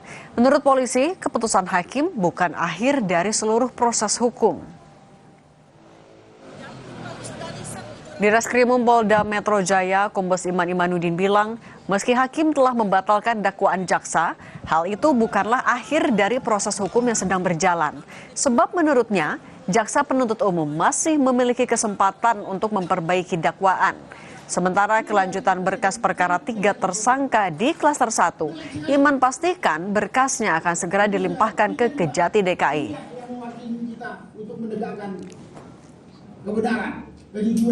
Klaster pertama, saat ini kami sedang melakukan pemberkasan. Insya Allah dalam waktu dekat kami akan segera limpahkan berkas perkara ke Kejaksaan Tinggi DKI. Menghormati apa yang menjadi keputusan dari Yang Mulia Hakim, namun demikian itu bukan final atau bukan akhir dari semuanya. Karena apa? Karena jaksa penuntut umum masih memiliki kesempatan untuk memperbaiki dakwaan dan akan segera mengembalikan kembali dakwaan ke Pengadilan Negeri Jakarta Timur. Menanggapi putusan Hakim PN Jakarta Timur yang menerima eksepsi Dr. Tifa, mantan kuasa hukum Roy Suryo, Ahmad Hozinuddin, menantang eks-kliennya dan Dr. Tifa untuk membuktikan hasil penelitian mereka mengenai ijazah Presiden ke-7 Jokowi. Menurut Hozinuddin, apabila hasil penelitian yang selama ini disampaikan kepada publik benar-benar memiliki dasar ilmiah dan bukti yang kuat, maka tidak ada alasan untuk menghindari pemeriksaan pokok perkara.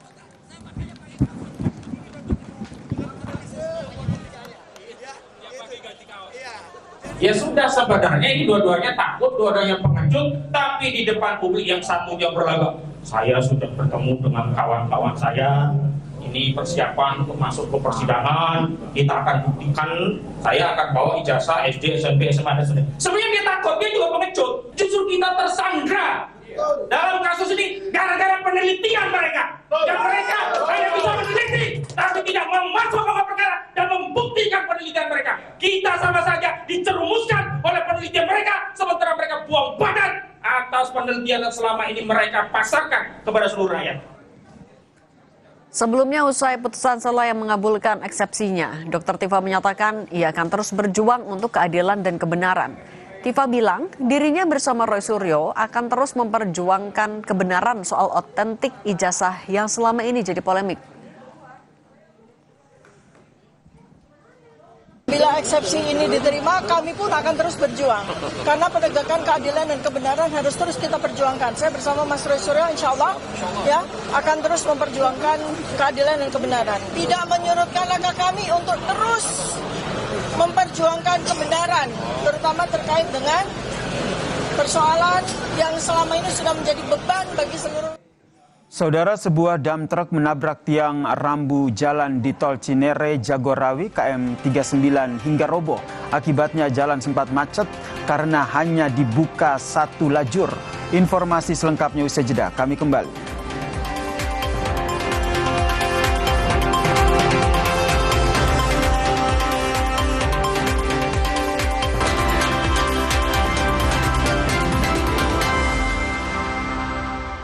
Terkoreksinya harga minyak dunia. Hal itu disampaikan Purbaya.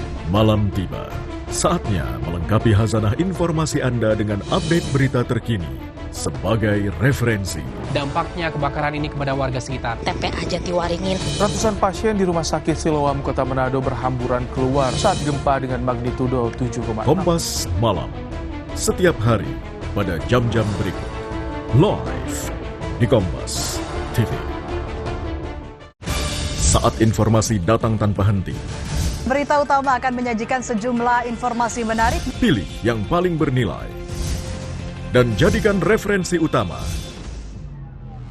Dirangkum penuh integritas dan terpercaya. Berita-berita lain yang aktual untuk Anda simak.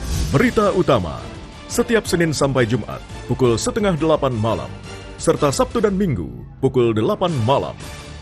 Live di Kompas TV. Saudara, Anda menyaksikan Jurnal Merah Putih. Kabinet Merah Putih di bawah komando Presiden Prabowo menjalankan roda pemerintahan demi kemajuan bangsa dan kesejahteraan rakyat Indonesia. Penerapan work from home bagi aparatur sipil negara sebagai langkah efisiensi kerja dan penghematan energi dampak konflik di Timur Tengah. Kawal terus kinerjanya dalam Jurnal Merah Putih. Senin sampai Jumat pukul 3 sore. Live di Kompas TV. Disiarkan dari studio Menara Kompas, Kompas Pagi kembali hadir dengan sejumlah informasi penting dan menarik lainnya. Mulailah pagi dengan berbagai berita dan informasi, berbagai peristiwa yang terjadi, global dan dalam negeri. Saatnya kita pantau bagaimana arus lalu lintas bersama petugas NTMC Polri, Brigadir Sara dari kawasan. Ikuti Kompas Pagi setiap hari pukul 4:30 pagi. Live di Kompas TV. Cukupi hari Anda dengan informasi terpercaya dari berbagai peristiwa di penjuru Nusantara dan dunia. Saudara, inilah Sapa Indonesia Malam. Mengulas isu-isu terkini, tajam, 10 tahun penjara, mendalam, dan komprehensif. Bukan sekadar berita, tetapi ruang untuk memahami setiap peristiwa lebih dekat. kita jelang Sapa Indonesia Malam selengkapnya. Sapa Indonesia Malam, ikuti pada hari dan jam berikut, live di Kompas TV. Berjalan bersama, menggali pengalaman. Berjalan bersama, menemui sosok tokoh inspiratif. Dan menjaga tradisi serta budaya. Berjalan bersama, hidupkan dinamika sebuah kawasan. Amati penuh kehangatan kesehariannya. Berjalan bersama, dalam jalan-jalan. Setiap minggu, pukul 10:30 siang. Di Kompas TV.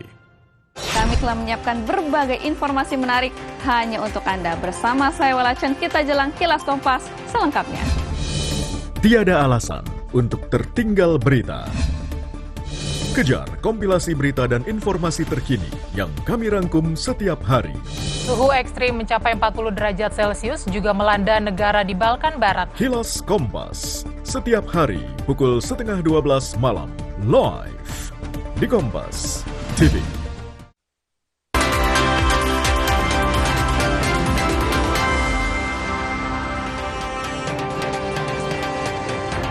Saudara, sebuah dam truk menabrak tiang rambu jalan tol Cinere Jagorawi KM 39 hingga roboh. Akibatnya jalan sempat macet karena hanya dibuka satu lajur. Petugas terlihat masih mengevakuasi tiang rambu tol yang roboh akibat ditabrak truk di jalan tol Cinere Jagorawi KM 39 arah Serpong. Peristiwa terjadi saat truk mengalami gangguan dan berhenti di bahu jalan. Tanpa disadari, sopir kendaraan tiba-tiba melaju karena kondisi jalan agak menurun.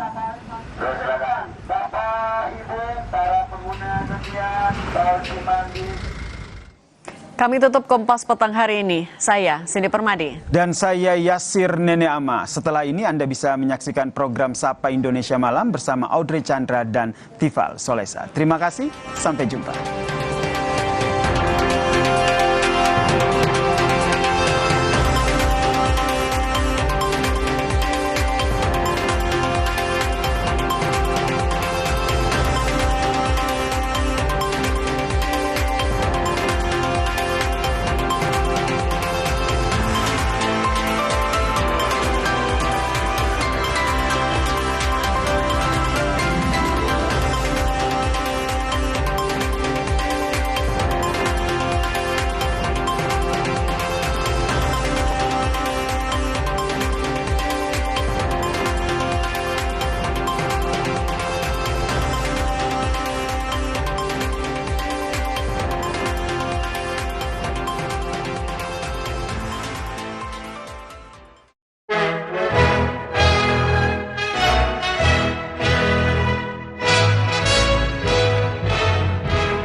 Kompas TV, independen, terpercaya.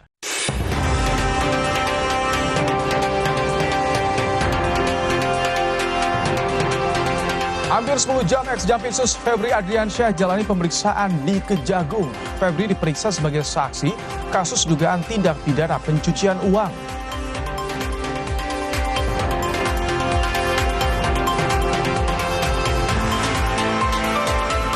Presiden Amerika Serikat mengancam akan meluncurkan serangan besar-besaran ke Iran.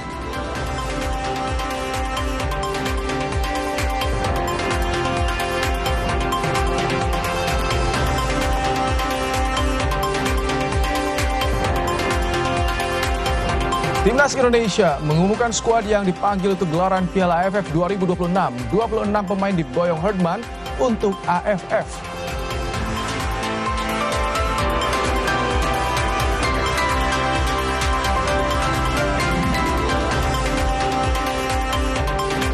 Basarnas Makassar menutup operasi SAR kapal motor Nurul Sasa yang tenggelam di perairan Kepulauan Selayar 15 Juli lalu. 14 orang masih hilang.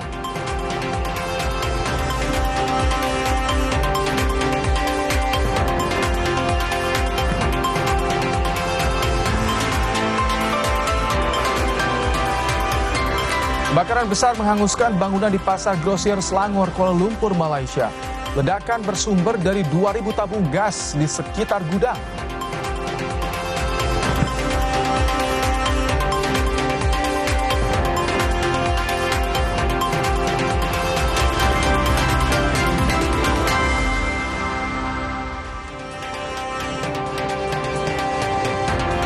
Halo, selamat malam saudara. Anda kembali menyaksikan program Kompas Malam bersama saya, Rahmat Ibrahim.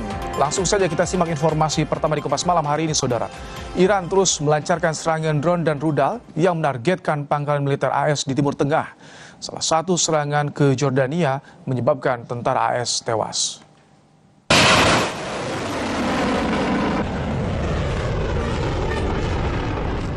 Media pemerintah Iran menyebut rudal-rudal tersebut diluncurkan secara bergerak untuk menyerang berbagai pangkalan militer AS serta instalasi strategis di negara Teluk termasuk Kuwait, Bahrain, dan Jordania yang mengakibatkan tentara AS tewas. Iran menyatakan serangan tersebut merupakan bagian dari gelombang terbaru Operasi Nasr 2 sebagai aksi balasan atas rentetan serangan udara masif yang diluncurkan oleh Komando Sentral AS ke infrastruktur militer dan pesisir Iran.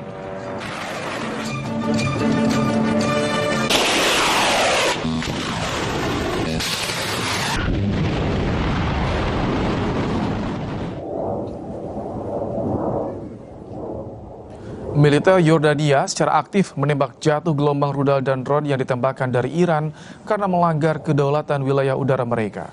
Serangan drone dan rudal Iran ke kamp militer AS di Yordania mengakibatkan 3 tentara AS tewas.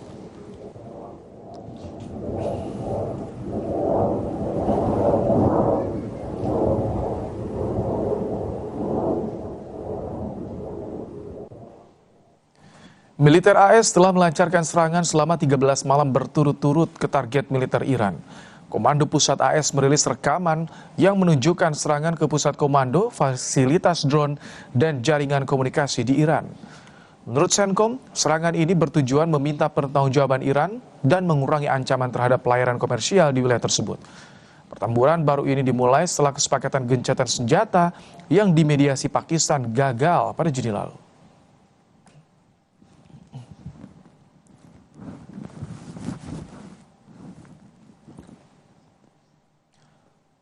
Kita ke informasi dalam negeri, saudara. Massa Solidaritas Pemuda Merah Putih Jawa Timur menggelar aksi demonstrasi di depan Gedung Kejaksaan Tinggi Jawa Timur. Dalam aksi ini, massa mendesak ex-Jampitsus yang terjerat 3 kasus korupsi segera ditahan.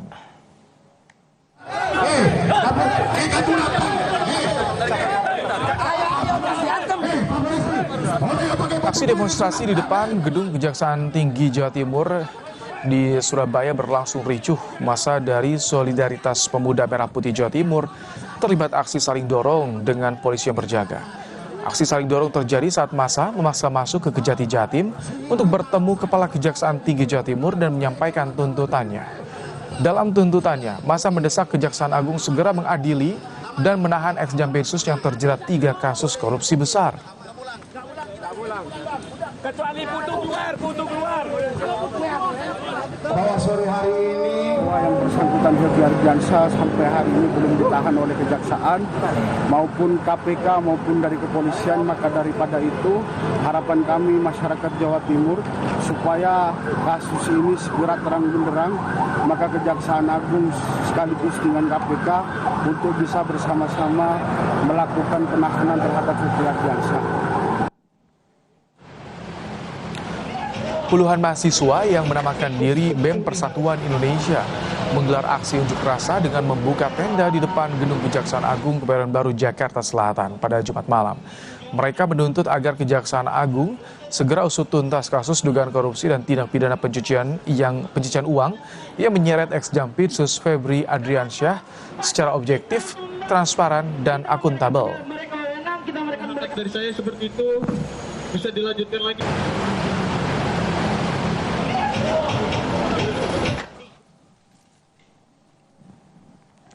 Jaksa Agung ST Burhanuddin melantik Kuntadi sebagai Jaksa Agung Muda bidang tindak pidana khusus menggantikan ex-Jampitsus Febri Adriansyah yang terjerat kasus korupsi. Kuntadi dilantik di Gedung Utama Kejaksaan Agung Jakarta Selatan.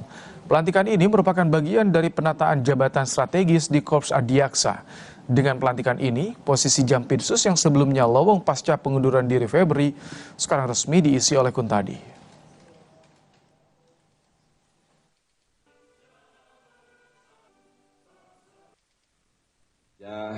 Kami dilantik oleh Pak Jaksa Agung, ya saya sendiri selaku Wakil Jaksa Agung, Pak Kuntadi menjabat Jampitsus, kemudian Pak Leo Jampidum, Pak Harli Kabandiklat, dan Pak Patis selaku Kaban PPA, yang alhamdulillah telah berlangsung dengan cukup hikmat, ya. Dan tentu saja ini membawa banyak hal, ya, terutama bagi kami pejabat. Setelah hampir 10 jam, ex-Jaksa Agung Muda bidang tindak pidana khusus Febri Adriansyah mencari pemeriksaan di Kejaksaan Agung. Febri diperiksa sejak pukul 1 Jumat siang. Febri diperiksa sebagai saksi kasus dugaan tindak pidana pencucian uang terkait barang bukti uang hingga emas 74 kg yang baru saja dimulai penyidikannya. Kedatangan Febri ke Kejagung tidak terlihat awak media, namun Kapus Penkum Kejagung mengonfirmasi ex-Jampitsus itu tengah diperiksa. Sebelumnya Febri telah dipanggil pada Rabu lalu, namun karena alasan kesehatan, Febri absen dalam pemanggilan.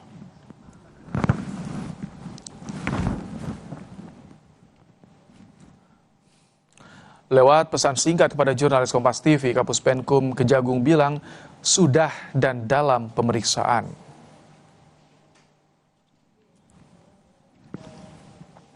Untuk mengetahui situasi terkini dari pemeriksaan ex-Jampitsus, kita akan bergabung dengan jurnalis Kompas TV Alfania Rizky dan Haniel Rivelino dari Gedung Kejaksaan Agung Jakarta Selatan. Selamat malam, Alfa. Bagaimana jalannya pemeriksaan Febri Adriansyah di sana? Apakah sudah selesai, Alfa?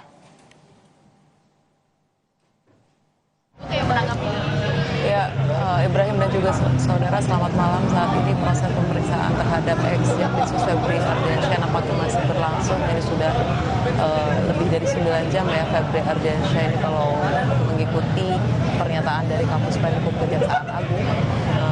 Supriyatna yang menyebutkan bahwa Febri ini sudah hadir dan memenuhi panggilan dari penyidik tim 9 Kejaksaan Agung sejak pukul 1 siang tadi. Ini merupakan pemanggilan kedua dan pada akhirnya ex-Jampitsus Febri Adriansyah tiba di Kejaksaan Agung, awak media maupun yang lainnya ini belum bisa melihat kedatangan dari Febri Adriansyah itu sendiri. Tidak ada yang merekam kedatangan Febri Adriansyah ini yang kemudian sangat disayangkan. Mengapa kemudian transparansi proses pemeriksaan dari mantan salah satu orang penting di Kejaksaan Agung ini tidak terdeteksi begitu oleh teman-teman media. Dan kalau sampai saat ini Ibrahim dan juga saudara, prosesnya memang Febri Adriansyah ini masih berstatus sebagai saksi dalam kasus tindak pidana pencucian uang, khususnya hari ini sedang dilakukan pemeriksaan oleh Kejaksaan Agung. Sedangkan untuk 3 kasus lainnya, yaitu dugaan kasus korupsi PT Asabri, Krakatau Steel, dan juga PLN, ini belum diperiksa pada hari ini. Ibrahim dan juga saudara, yang bisa saya pastikan, setelah nanti Febri Adriansyah ini akan menyelesaikan proses pemeriksaan perdananya, maka nanti informasinya dia akan dibawa menggunakan mobil tahanan yang sudah berada di sebelah kiri saya, walaupun belum ada informasi kemana nanti Febri Adriansyah ini akan dibawa. Tetapi keterangan resmi akan diberikan oleh Kejaksaan Agung usai nanti Febri selesai mengikuti proses pemeriksaan dan kita akan mendengarkan bersama seperti apa proses hukum dan mungkin status dari Febri Ardiansyah, apakah tetap menjadi saksi atau statusnya akan naik menjadi tersangka. Ibrahim.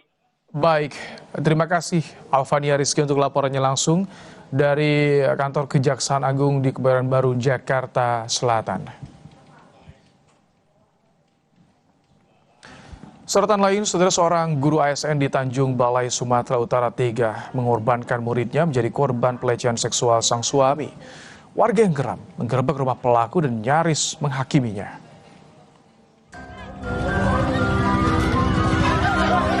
Suasana mencekam terjadi di Kecamatan Teluk Nibung, Tanjung Balai, Sumatera Utara. Rumah seorang guru ASN digerebek warga usai diketahui membawa anak didiknya menjadi korban pelecehan seksual sang suami. Ironis, guru yang harusnya jadi pelindung justru tega mengorbankan anak didiknya demi hasrat suami.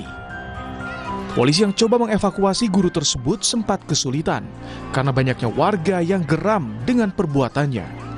Bahkan sang suami nyaris dihakimi warga yang sudah menunggunya di luar rumah. Setelah berhasil dievakuasi, guru tersebut dan suaminya langsung dibawa ke kantor polisi untuk diperiksa. Mereka diperiksa secara tertutup. Dari hasil pemeriksaan sementara, pelaku mengaku mengiming-imingi korban dengan memberi handphone agar korban mau ikut ke rumah. Saat di rumah pelaku, korban dilecehkan. Baik, untuk terlapor A, pekerjaannya adalah buruh harian lepas. Istrinya sendiri? Istrinya saat ini masih sebagai saksi, adalah sebagai P3K paruh waktu. Saksi-saksi sudah diperiksa dari pihak korban 2 orang, pihak terlapor 2 orang, ditambah lagi dengan saksi 1 orang dari saksi ahli psikologi. Korban kini mendapatkan pendampingan dari Komnas Perlindungan Anak untuk pemulihan psikisnya. Sementara kasus hukum yang menimpa guru dan suaminya tersebut telah ditangani unit PPA Polres Tanjung Balai. Tim Liputan Kompas TV. Presiden Amerika Serikat mengancam akan meluncurkan serangan besar-besaran ke Iran.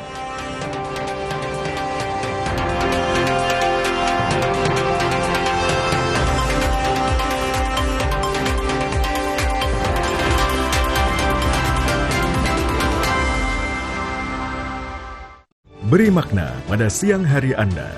Saatnya terhubung dengan informasi yang akurat dan terpercaya. Informasi terkini selengkapnya. Dari peristiwa penting di dalam negeri hingga dinamika global yang memengaruhi dunia. Berita yang aktual. Kita ke sorotan pertama di redaksi kami, saudara. Kecelakaan beruntun melibatkan 5 kendaraan. Tajam dan mencerahkan. Kompas Siang. Setiap hari pukul 11 siang. Live di Kompas TV. Saat sorak-sorai bergema dan adrenalin mulai terpacu, Anda tak sekadar menyaksikan, namun ikut merasakan setiap detiknya. Dari aksi di gelanggang nasional hingga pertarungan di level dunia, semua terangkum dalam berita olahraga yang cepat, tajam, dan penuh energi. Keep sporty, stay healthy. Kompas Sport pada hari dan jam berikut. Live di Kompas TV. Saudara, Anda menyaksikan Jurnal Merah Putih. Kabinet Merah Putih di bawah komando Presiden Prabowo menjalankan roda pemerintahan demi kemajuan bangsa dan kesejahteraan rakyat Indonesia. Penerapan work from home bagi aparatur sipil negara sebagai langkah efisiensi kerja dan penghematan energi dampak konflik di Timur Tengah. Kawal terus kinerjanya dalam Jurnal Merah Putih. Senin sampai Jumat, pukul 3 sore. Live di Kompas TV. Gudeg itu sebagai sebuah legenda, jangan sampai punah lah. Setiap masak itu pasti saya ingat ibu saya, otomatis kita berdoa untuk ibu ya. Ini kemungkinan berapa tahun lagi itu kelapa nggak ada, terus nangka juga nggak ada. Cerita Rasa, Sabtu 25 Juli, pukul 10:30 siang di Kompas TV. Kami telah menyiapkan berbagai informasi menarik hanya untuk Anda. Bersama saya Walachen, kita jelang Kilas Kompas selengkapnya. Tiada alasan untuk tertinggal berita. Kejar kompilasi berita dan informasi terkini yang kami rangkum setiap hari. Suhu ekstrim mencapai 40 derajat Celcius juga melanda negara di Balkan Barat. Kilas Kompas, setiap hari pukul 11:30 malam, live di Kompas TV. Tingkatkan kewaspadaan, kenali ciri-ciri tindak kejahatan. 2 orang pengedar sabu seberat 58 kg divonis penjara seumur hidup. Amati polanya, pastikan situasi aman, terkendali. 30 menit di Borgol membuktikan tidak ada kejahatan yang sempurna. Semua akan terungkap pada akhirnya. Tangkap informasi peristiwa kriminal dari seluruh pelosok negeri. Borgol, setiap hari pada jam-jam berikut di Kompas TV. Kebakaran TPA Jatiwaringin di Kabupaten Tangerang, Banten masih belum padam. Ulasan peristiwa penting terkini. Suryo menghadirkan sejumlah saksi. Anggota DPRD TTU yang diduga melakukan intimidasi tengah diperiksa. Menjadi informasi dari seluruh tanah air saat ini. Sebenarnya apa sih yang menjadi fokus Dr. Tifa? Almarhumah Dr. Ica ini mengalami stres berat begitu. Nanti bukti ini apakah nanti akan Kompas dikaitkan Petang, juga? setiap hari pukul 4 sore, live di Kompas TV. Lolos seleksi perguruan tinggi negeri bukan akhir perjuangan. Bagi sebagian keluarga, tingginya uang kuliah tunggal UKT justru menjadi beban. Bagaimana mereka mencari jalan keluar agar mimpi kuliah tetap berjalan? Mikir dari mana uangnya, karena emang jujur belum pegang uang sama sekali. 60 menit special report. Mimpi kuliah tertahan tagihan UKT. Minggu 26 Juli, pukul 6 petang.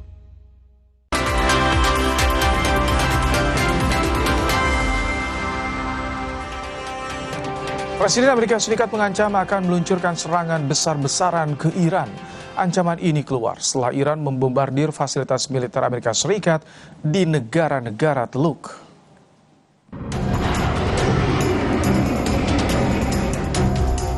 Perdamaian antara Amerika Serikat dan Iran di ujung tanduk.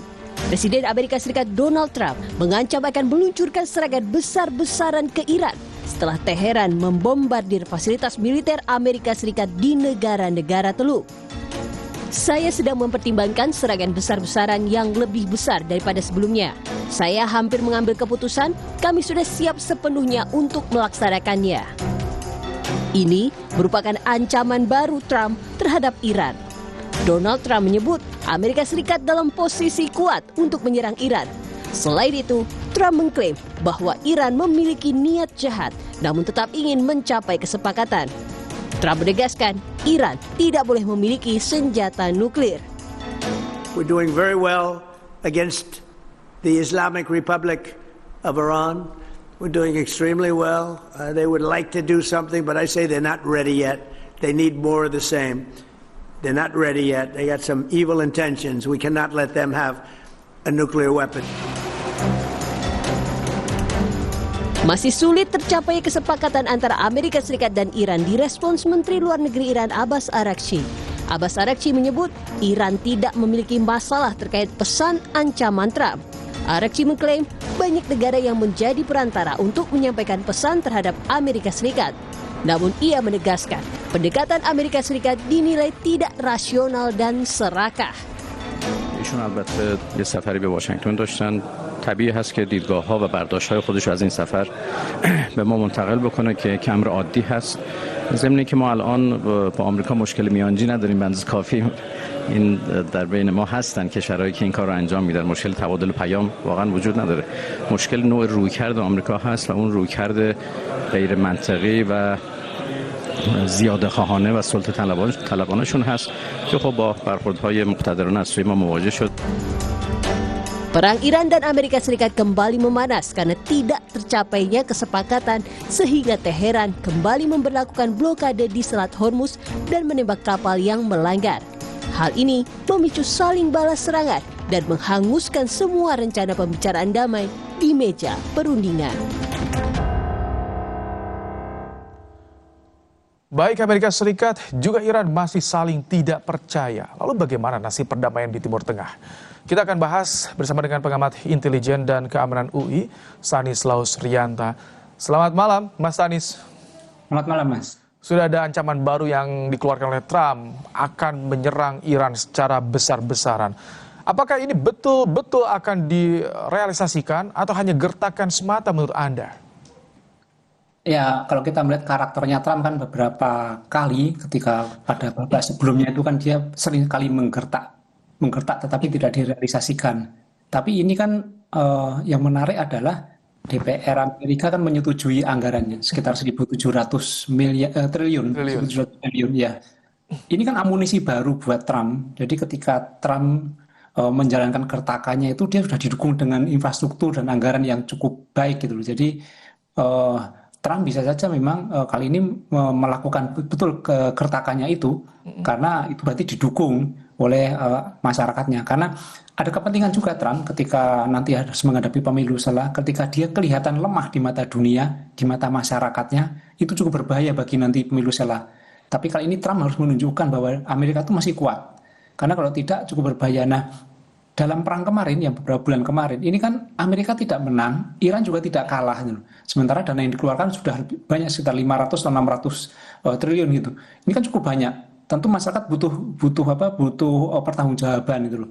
Dan sekarang ketika DPR menyetujui lagi 1.700 triliun, berarti masyarakat mendukung perang dan mendukung Trump. Nah, ini yang membuat Trump kalau dinilai dalam teori ancaman itu intensinya bisa lebih tinggi lagi, niatnya bisa lebih tinggi lagi dan bisa terwujud ke ancaman itu. Oke, saya sedikit ingin membahas soal tadi DPR yang tiba-tiba menyetujui anggaran yang diajukan oleh pemerintahan Donald Trump. Karena sebelumnya jika kita bahas soal Parlemen Amerika Serikat, mereka resisten terhadap proposal dari pemerintahan Trump ini. Kok bisa tiba-tiba? Apakah ini artinya tak ada lagi tekanan di internal Amerika Serikat pada Donald Trump?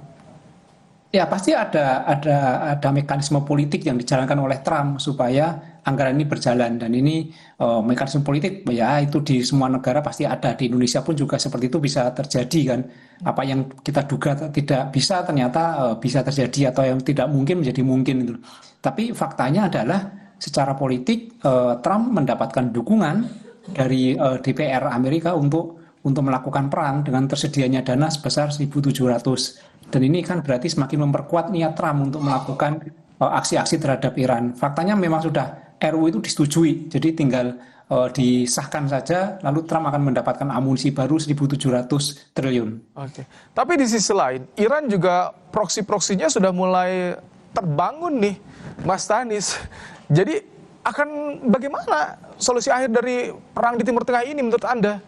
Ya, ini menurut saya akan lebih buruk daripada babak kemarin yang pertama. Ya, jadi ketika Amerika mendapat dana yang lebih besar, jauh lebih besar daripada yang pertama, kemudian situasinya ini proksi-proksi Iran juga dibangkitkan, diaktifasi, sementara Amerika juga mulai membangkitkan sekutu-sekutunya, dan tekanan dunia juga semakin berat. Kita tahu sekarang bahwa Eropa memasuki musim dingin, dan mereka ketergantungan terhadap gas itu cukup tinggi. Gas mereka impor dari Qatar dan harus melalui Selat Hormuz. Makanya ketika nanti perang ini semakin lama, semakin panjang, dampaknya akan cukup mendunia, dan ini berbahaya bagi negara Eropa, bagi kita juga terkait harga BBM, dan tentu bagi kawasan Timur Tengah yang nanti pasti akan terjadi dampak dari perang ini. Oke, ini kan Tiongkok juga mendesak kedua negara melakukan pembicaraan. Apakah ini memang sudah terlihat Tiongkok, Eropa juga sangat terdampak dengan perang berkepanjangan ini, Mas Tanis? Ya, tidak ada yang menginginkan perangnya, kecuali memang orang yang bermasalah ya. Kita negara-negara tidak ada yang menginginkan perang ini. Semua pasti mendukung adanya perdamaian dan mendukung kemanusiaan. Tapi untuk mengakhiri ini saya kira tidak cukup hanya dengan berseru atau menyampaikan seruan-seruan dari jauh gitu. Saya kira negara-negara harus bersatu kemudian memberikan tekanan. Dan kita sudah lihat bahwa beberapa negara sudah menjalankan fungsi sebagai mediator seperti Pakistan, Qatar. Kita perlu menambah harusnya ini perlu ditambah negara-negara ini supaya lebih besar sebagai mediator. Mungkin peran dari Cina, Rusia, Turki, dan negara-negara Eropa yang lain, misalnya dia bisa membuat semacam organisasi untuk mendukung perdamaian di Timur Tengah. Saya kira Amerika akan mendapat tekanan dan akan sedikit melunak jika banyak negara yang mendukung. Nah, tapi mungkin nggak sih jika Rusia dan juga Tiongkok ikut turun menjadi mediator mendamaikan? Karena ini yang masalahnya distrust nih, Iran dan juga Amerika Serikat ini. Ya, dalam peristiwa seperti ini, yang mungkin dan tidak mungkin itu sebenarnya dipengaruhi oleh apa keuntungannya? Ketika Cina mendapatkan keuntungan dari perdamaian ini, Rusia mendapatkan keuntungan dari perdamaian ini, pasti mereka mau. Tapi ketika ternyata lebih diuntungkan dengan perang, ya ini pasti mereka juga akan mengulur-ngulur waktu. Tapi saya kira perang ini sudah merugikan banyak pihak. Semua negara akan rugi dari perang ini. Sehingga ketika banyak negara bersatu untuk mendukung pertemuan, perdamaian, itu harusnya bisa dilakukan. Jadi praktis untuk saat ini tidak ada yang mengharapkan mengulur-ulur waktu, perang tetap terus terjadi di sini ya? Ya kecuali Israel mungkin karena dia punya kepentingan ya. Dia punya kepentingan bahwa dia tidak ingin ada yang lebih kuat daripada Israel di Timur Tengah. Jadi dia tentu berharap bahwa Amerika terus melakukan tekanan terhadap Iran. Jadi ini kan doktrin keamanannya Israel. Dia tidak ingin ada oposisinya lebih kuat gitu. Jadi saya melihat ini rapuhnya perjanjian antara Amerika dan Iran ini rapuh karena tidak ada pihak yang mengawasi, tidak ada sanksi-sanksi. Sementara Israel yang terlibat, kita tahu bahwa Israel pasti ada di balik peristiwa ini, ada Lebanon, ada Israel, itu tidak ada dalam perjanjian. Oke, baik. Terima kasih Mas Tanis Losrianta, pengamat intelijen dan keamanan UI, telah menyampaikan pandangannya di program Kupas Malam hari ini. Usai jeda, kami kembali dengan informasi Timnas Indonesia mengumumkan skuad yang dipanggil untuk gelaran Piala AFF 2026. 26 pemain diboyong Herdman untuk AFF.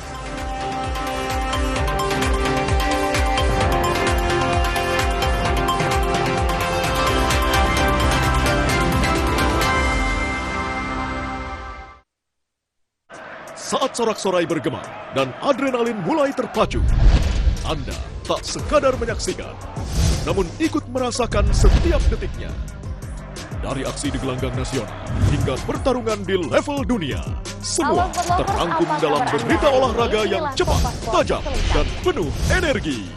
Keep sporty, stay healthy. Kompas Sport pada hari dan jam berikut. Live di Kompas TV.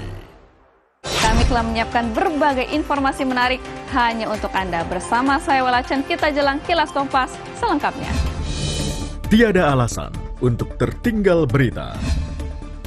Kejar kompilasi berita dan informasi terkini yang kami rangkum setiap hari.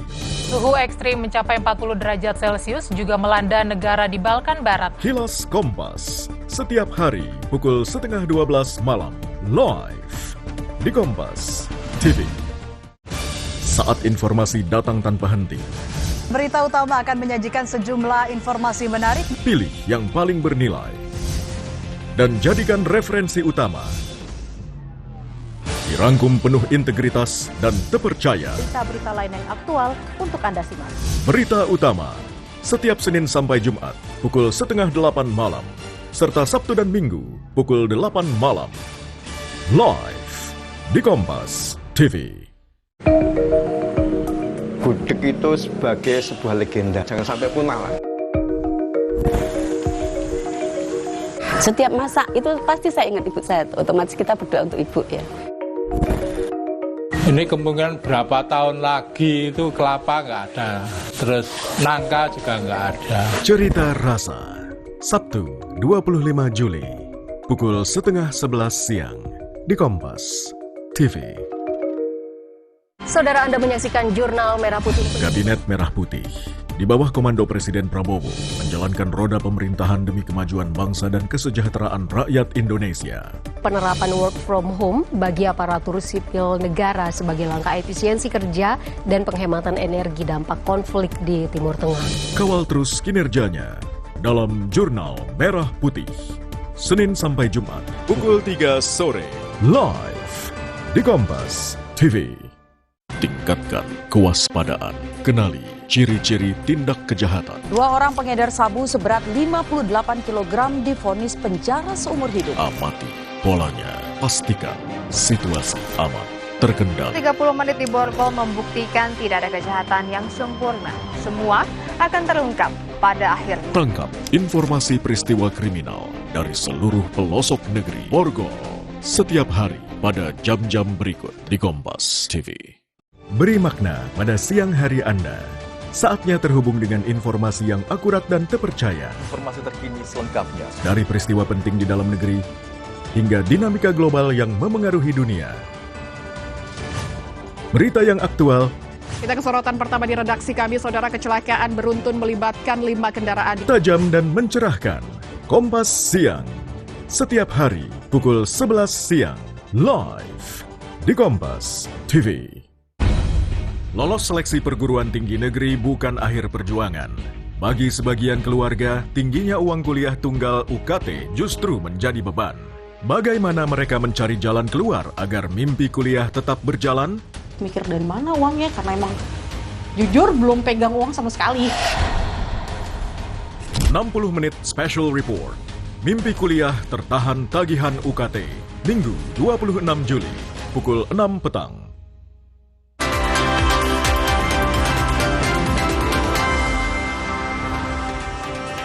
Setelah Timnas Indonesia mengumumkan skuad yang dipanggil untuk gelaran Piala AFF 2026. 26 pemain diboyong Herdman untuk AFF.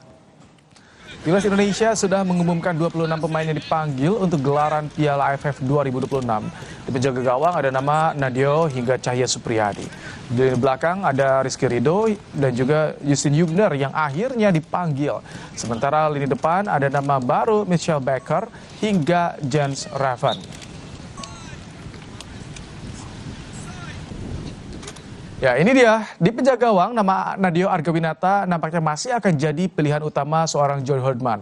Dengan bekal 12 clean sheet di Liga Super, Herdman diharapkan atau Nadio diharapkan jadi tembok tangguh Timnas di Piala AFF kali ini. Sementara di lini belakang tentu ada nama Rizky Ridho yang konsisten di Liga Super bersama Persija Jakarta dan juga di tim nasional. Nampaknya Ridho akan jadi pilihan utama, bahkan dengan ketidakhadiran Jay Ijes, Ridho juga bisa mengemban ban kapten Timnas. Nah, ini kita bergeser di sektor tengah, ada The Professor Tom Haye bisa menjadi kartu as Herdman dalam mengorkestrasi serangan.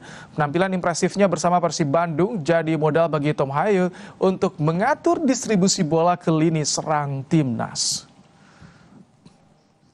Sedangkan di lini depan, kita tertuju pada sosok pemain muda Mitchell Baker. Baru dinaturalisasi 13 Juli lalu, Baker diharapkan mampu menjadi pemain nomor 9 bagi Timnas dengan modal postur menjulang 197 cm. Ya, saudara, jelang laga perdana di Piala AFF, pelatih Timnas Indonesia John Herdman mewaspadai Vietnam yang baru saja menaturalisasi 3 pemain Brasil.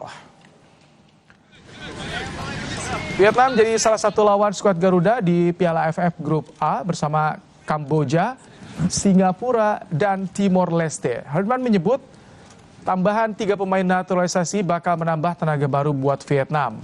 Pelatih asal Inggris itu juga menyoroti hasil positif Vietnam dalam beberapa pertandingan uji coba sebelum Piala AFF.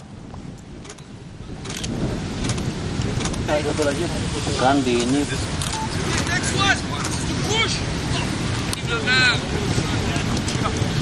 ikut nyetan tadi.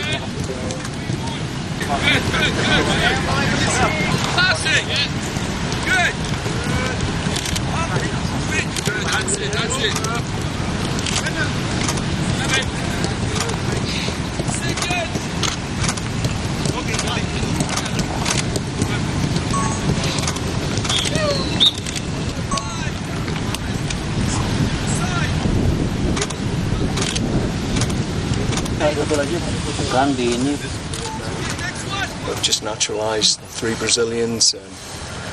They'll be a real tough opponent. I think they've won 4 of their friendly games coming into this. So we need to be tested. That's what we're here for. Ya, membahas soal skuad akhir Timnas Indonesia untuk Piala AFF, kita sudah bersama dengan analis sepak bola Roni Pangemanan. Selamat malam, Bung Ropan. Selamat malam, Ibrahim. Bung Ropan, akhirnya ini yang dinantikan sudah dirilis. Bagaimana Anda melihat 26 pemain yang dipanggil oleh Herdman? Saya pikir ya tidak mengejutkan sama sekali, karena memang yang tersisa saat ini ya pemain-pemain yang masuk sampai tahap kedua ya, setelah melalui tahap pertama. Dan yang menarik bahwa di sana ada Justin Hubner yang tadinya saya pikir ini agak berat untuk diizinkan oleh Fortuna Sittard, karena dia menjadi bagian terpenting di dalam pramusim Fortuna Sittard, di mana Ole Romani juga ikut di dalam tim tersebut. Tapi ketika namanya ada dan firm 26 pemain masuk, ini saya pikir suatu hal yang sangat bagus. Artinya di belakang itu kita tambah kuat. Dengan adanya Justin Hubner yang akan berpasangan dengan Rizky Ridho atau dengan Jordi Amat bersama dengan Wahyu Prasetyo juga.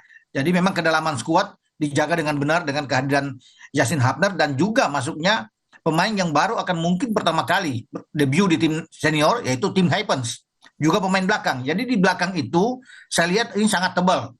Membuat kita itu sangat kuat untuk lini pertahanan. Begitu, Baim. Bicara soal lini pertahanan, kami punya sedikit nih statistiknya. Nadeo dan juga Rizky Ridho. Kita akan tampilkan kembali dari Nadeo nih yang pertama. Ini dia, kami tampilkan dengan tinggi badan yang postur sebetulnya sangat ideal untuk ukuran Asia Tenggara. Nadeo ini clean sheet di Liga Super juga.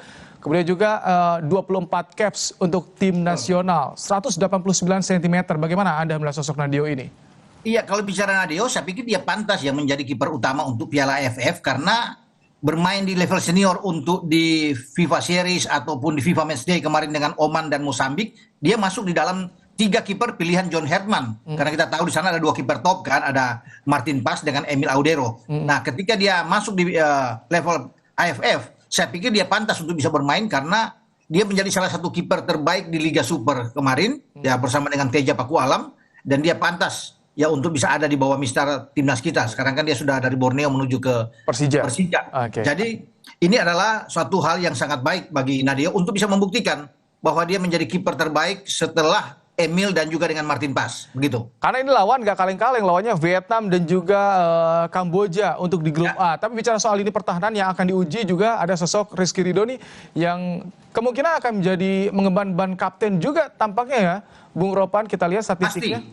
Pasti Baim ya, karena di level senior ketika tidak ada Jai Isyas pun dia kan bisa mengemban jadi kapten ya untuk tim nasional kita. Jadi memang pantas untuk dia bisa bermain di belakang dan menjadi pemain panutan dan saya rasa bagi Rizky Ridho tidak ada masalah sama sekali karena dia sudah terbiasa bermain dengan Justin Hubner, terbiasa juga dengan partnernya di Persija Jordi Amat. Jadi ini menjadi sebuah chemistry yang sangat kuat yang ada di lini belakang kita karena kita menghadapi pemain-pemain depan yang saya pikir tidak kaleng-kaleng dengan ada Rafaelson di Vietnam, ada Henryo, pemain-pemain yang bagus bahkan tadi mereka berdua bisa membuat gol, Henryo bahkan 2 gol. Ini kan pemain naturalisasi dari Brasil yang memperkuat di Vietnam yang sudah diwanti-wanti oleh John Herdman.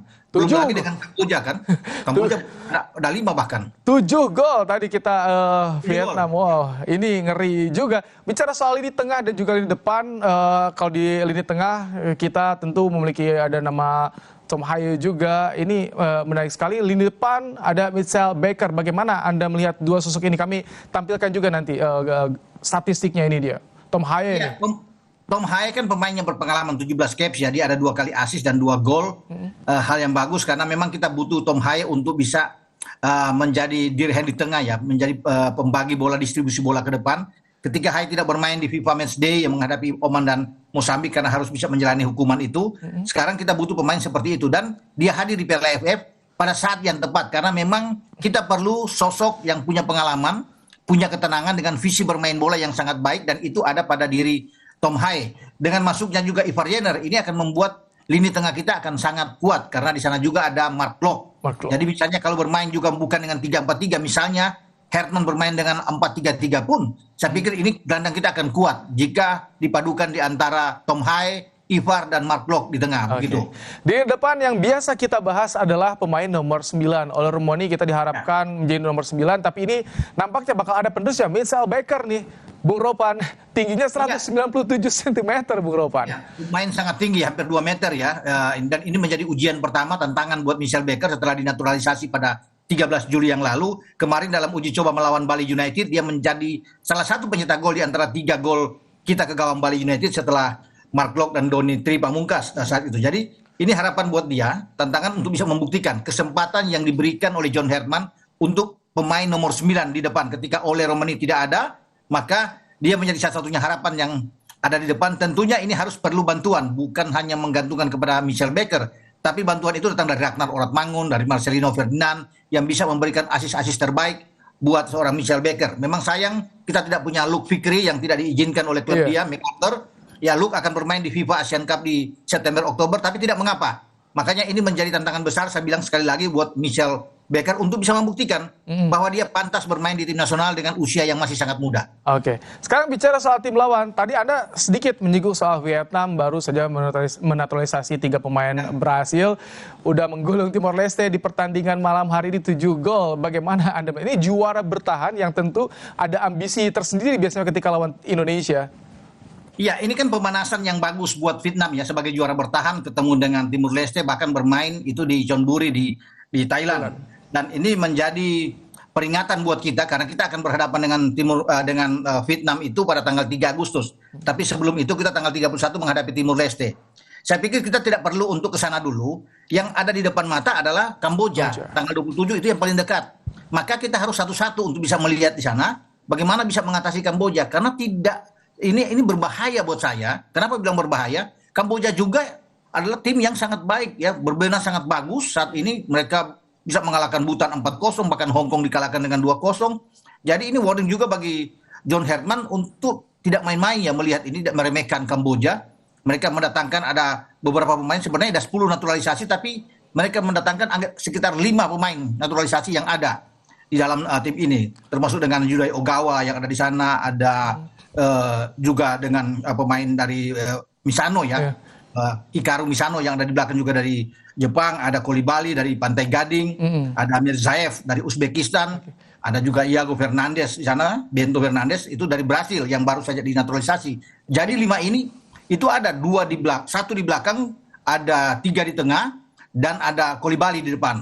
Jadi berbahaya buat kita, harus hati-hati dengan banyaknya pemain naturalisasi dari Kamboja. Ini selain Kamboja, tapi Singapura juga yang baru saja mengalahkan Kamboja ini jadi merata sekali nampaknya di grup A, grup neraka bisa dibilang. Tapi bicara soal target di AFF ini, dengan skuad seperti ini, pantas tidak jika kita berekspektasi bisalah jadi juara? Karena kita puasa gelar loh Bung Ropan, 6 kali. 30 tahun ya, baik kita nggak juara. Runner up terus. Runner up tuh 6 kali. Dan sekarang adalah kesempatan bagi John Herdman untuk bisa membuktikan target yang diberikan untuk juara. Saya pikir kesempatan 2 kandang dan 2 tandang. Apalagi di kandang kita itu kalau menang melawan Kamboja kan akan jauh lebih mudah.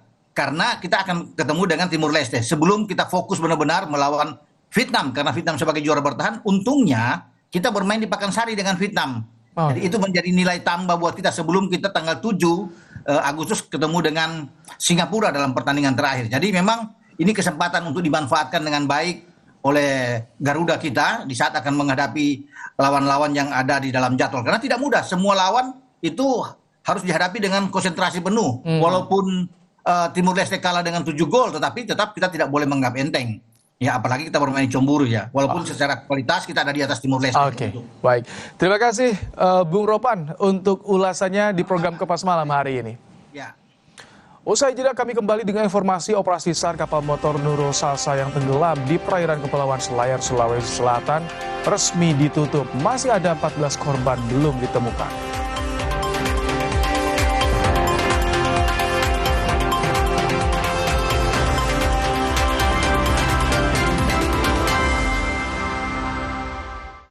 Beri makna pada siang hari Anda.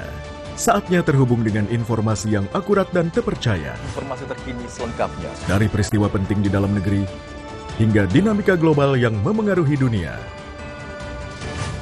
Berita yang aktual. Kita ke sorotan pertama di redaksi kami, saudara. Kecelakaan beruntun melibatkan 5 kendaraan. Tajam dan mencerahkan. Kompas Siang. Setiap hari, pukul 11 siang. Live di Kompas TV. Terkoreksinya harga minyak dunia. Hal itu disampaikan Purbaya. Malam tiba, saatnya melengkapi khazanah informasi Anda dengan update berita terkini sebagai referensi. Dampaknya kebakaran ini kepada warga sekitar. TPA Jatiwaringin. Ratusan pasien di Rumah Sakit Siloam, Kota Manado berhamburan keluar saat gempa dengan magnitudo 7,6. Kompas Malam, setiap hari pada jam-jam berikut. Live di Kompas TV. Kami telah menyiapkan berbagai informasi menarik hanya untuk Anda. Bersama saya Walachen, kita jelang Kilas Kompas selengkapnya. Tiada alasan untuk tertinggal berita. Kejar kompilasi berita dan informasi terkini yang kami rangkum setiap hari. Suhu ekstrim mencapai 40 derajat Celcius juga melanda negara di Balkan Barat. Kilas Kompas, setiap hari pukul 11:30 malam, live di Kompas TV. Saudara, Anda menyaksikan Jurnal Merah Putih. Kabinet Merah Putih di bawah komando Presiden Prabowo menjalankan roda pemerintahan demi kemajuan bangsa dan kesejahteraan rakyat Indonesia. Penerapan work from home bagi aparatur sipil negara sebagai langkah efisiensi kerja dan penghematan energi dampak konflik di Timur Tengah. Kawal terus kinerjanya dalam Jurnal Merah Putih. Senin sampai Jumat, pukul 3 sore, live di Kompas TV. Lolos seleksi perguruan tinggi negeri bukan akhir perjuangan. Bagi sebagian keluarga, tingginya uang kuliah tunggal UKT justru menjadi beban. Bagaimana mereka mencari jalan keluar agar mimpi kuliah tetap berjalan? Mikir dari mana uangnya, karena emang jujur belum pegang uang sama sekali. 60 menit special report. Mimpi kuliah tertahan tagihan UKT. Minggu 26 Juli, pukul 6 petang. Saat informasi datang tanpa henti. Berita utama akan menyajikan sejumlah informasi menarik. Pilih yang paling bernilai. Dan jadikan referensi utama. Dirangkum penuh integritas dan terpercaya. Berita-berita lain yang aktual untuk Anda simak. Berita utama, setiap Senin sampai Jumat, pukul 7:30 malam. Serta Sabtu dan Minggu, pukul 8 malam. Live di Kompas TV. Saat sorak-sorai bergema dan adrenalin mulai terpacu, Anda tak sekadar menyaksikan, namun ikut merasakan setiap detiknya. Dari aksi di gelanggang nasional hingga pertarungan di level dunia, semua terangkum dalam berita olahraga yang cepat, tajam, dan penuh energi. Keep sporty, stay healthy. Kompas Sport pada hari dan jam berikut. Live di Kompas TV. Gudeg itu sebagai sebuah legenda, jangan sampai punah lah. Setiap masak itu pasti saya ingat ibu saya, otomatis kita berdoa untuk ibu ya. Ini kemungkinan berapa tahun lagi itu kelapa nggak ada, terus nangka juga nggak ada. Cerita Rasa, Sabtu 25 Juli, pukul 10:30 siang di Kompas TV.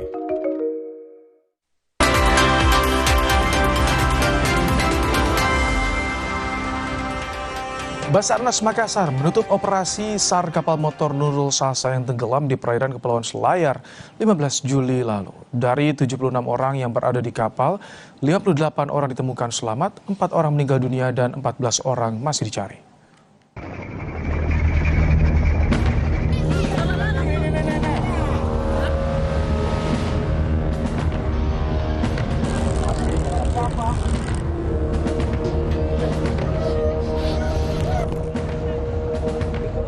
Tenggelamnya kapal motor Nurul Salsa di perairan Kepulauan Selayar, Sulawesi Selatan menyisakan luka mendalam bagi keluarga korban.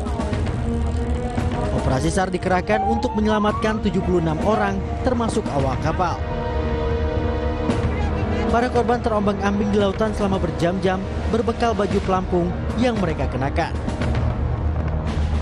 Kapal nelayan yang ikut dalam misi pencarian menemukan 5 penumpang dalam kondisi selamat, 1 diantaranya merupakan anak usia 7 tahun. Mereka bertahan hidup dengan berpegangan pada rumpon dan terombang-ambing di lautan selama 4 hari. Hingga 10 hari pencarian, tim SAR gabungan telah mengevakuasi 58 korban selamat dan 4 orang tewas. Tim SAR menutup sementara proses pencarian 14 orang lainnya. Instruksi dari pimpinan pusat, hari ke-10 ditutup sementara. Jadi sementara ya Pak ya, teman-teman. Dan apabila nanti ada laporan terkait dengan temuan korban, maka operasi SAR otomatis akan dibuka, bukan lagi operasi pencarian, tapi operasi evakuasi. Dalam hal ini tinggal mengambil korban untuk diserahkan ke tim DPI, seperti itu. Polisi telah memeriksa 23 saksi, diantaranya adalah nahkoda kapal, ABK, pihak agen pelayaran, pihak syah bandar, dan juga penumpang yang berada di kapal tersebut untuk menyelidiki penyebab kapal tenggelam. Polisi juga menemukan manifest tidak sesuai dengan korban yang berada di kapal. Sekarang sudah bertambah 23 saksi yang sudah dilakukan pemeriksaan. Nanti perkembangan akan kita sampaikan lebih lanjut, baik itu dalam penanganan proses hukum maupun proses identifikasi dari jenazah yang sudah kita temukan. KM Nurul Salsa awalnya hendak berlayar dari Pulau Jampai menuju Benteng Selayar pada 15 Juli lalu. Namun kapal mengalami gangguan mesin sebelum akhirnya tenggelam. Tim Liputan Kompas TV. Security Waduk Jatiluhur ditemukan tewas di tepi danau dalam keadaan tangan terborgol dan masih mengenakan pakaian dinas. Seorang security yang bertugas di Waduk Jatiluhur, Purwakarta, Jawa Barat ditemukan tewas Jumat siang. Pria berusia 42 tahun itu ditemukan dalam kondisi tangan terborgol di perairan waduk. Sebelum ditemukan meninggal, korban dilaporkan hilang kontak dengan sesama rekan security saat tengah bertugas Jumat dini hari. Menurut warga, sehari sebelum kejadian, korban dikabarkan sempat menegur sekelompok pemuda yang hendak melakukan aksi vandalisme di area waduk. Yang melarang kan dia tugas dia di wilayah dia, karena wajar lah ya kalau melarang. Berarti tadinya mau ada yang coret-coret gitu Pak ya? Ya katanya itu. Dilarang sama dia. Iya, kan wajar lah dia kan. Tugas. Dia lagi tugas itu? Iya lagi tugas. Terus habis itu kejadian itu dia hilang itu Pak ya? Enggak, malamnya lagi, malam tadi. Malam Rebo, coret-coret malam Rebo katanya gitu.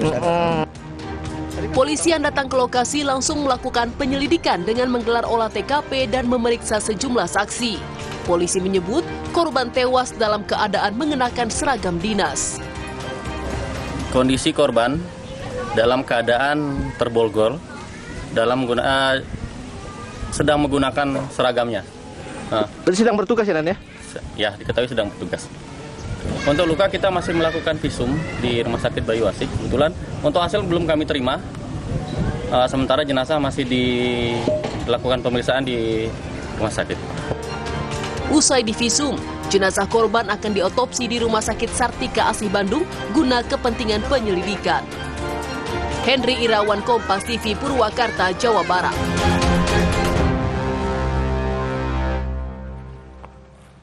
Saudara, kebakaran besar menghanguskan bangunan di Pasar Grosir Selangor, Kuala Lumpur, Malaysia. Ledakan bersumber dari 2.000 tabung gas di sekitar gudang.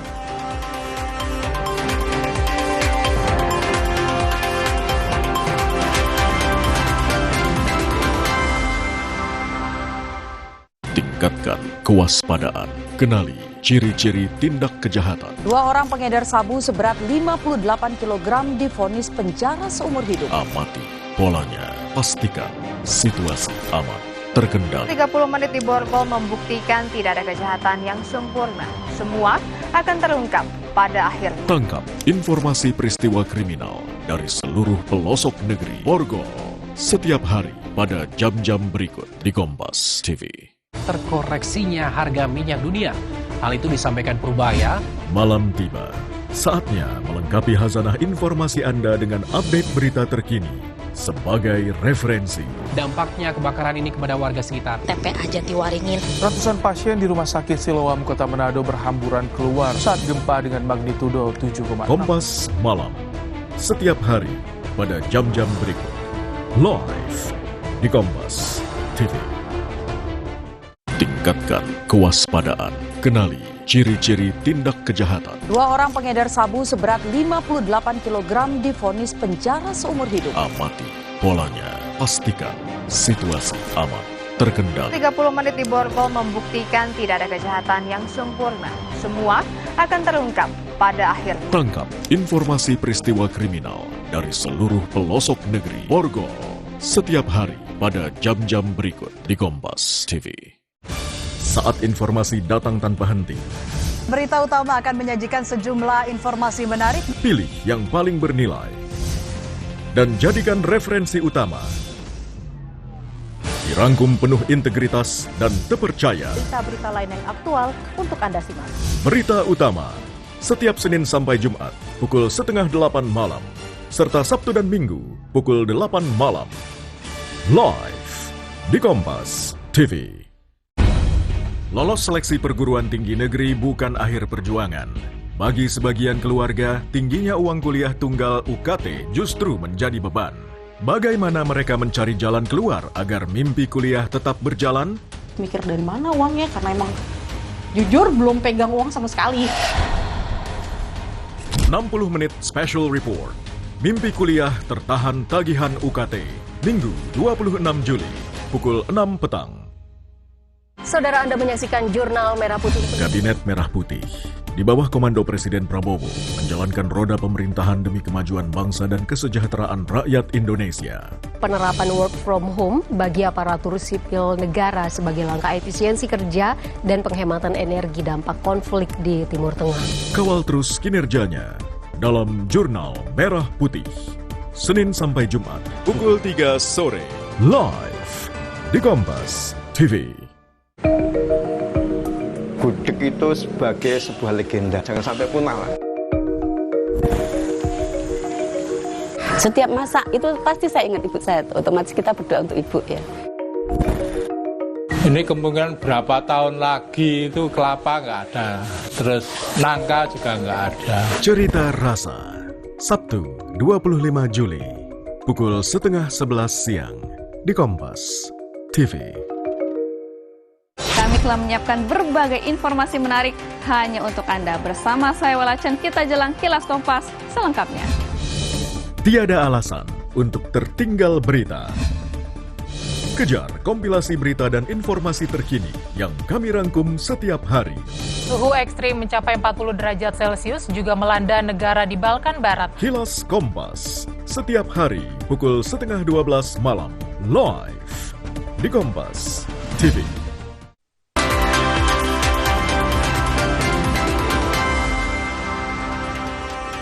Kebakaran besar menghanguskan bangunan di Pasar Grosir Selangor, Kuala Lumpur, Malaysia. Ledakan bersumber dari 2.000 tabung gas di sekitar gudang.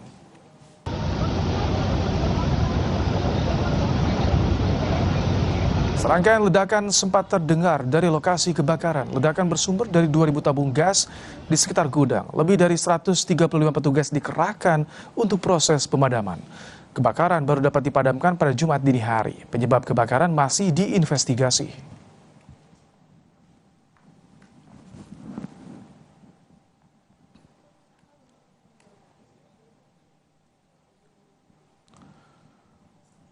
Dua gudang sentral Cakung di Cilincing, Jakarta Utara terbakar pada Jumat malam. Diduga penyebab kebakaran karena korsleting listrik. Kobaran api membumbung tinggi dari area pergudangan sentral Cakung. Sebuah kendaraan yang terparkir dalam gudang ludes terbakar. 17 unit mobil pemadam kebakaran diterjunkan. Diduga api berasal dari korsleting listrik di gudang pompa yang merembet ke gudang genset.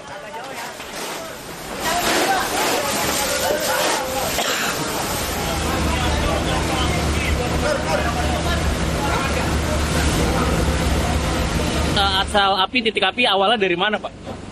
Kalau titik api asalnya dari sebelah kiri, informasi dari masyarakat dari sebelah kiri. Ada penjalaran ke gudang sebelah.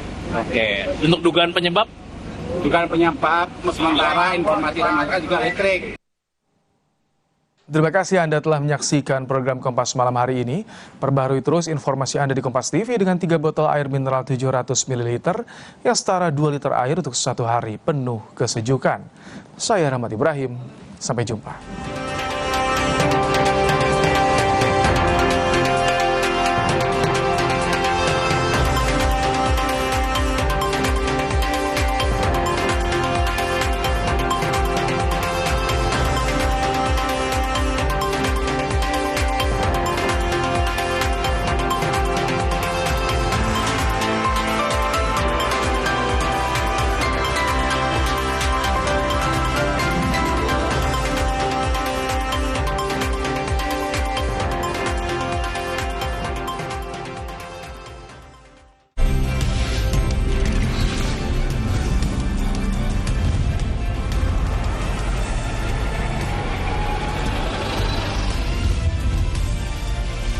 Kompas TV, independen, terpercaya.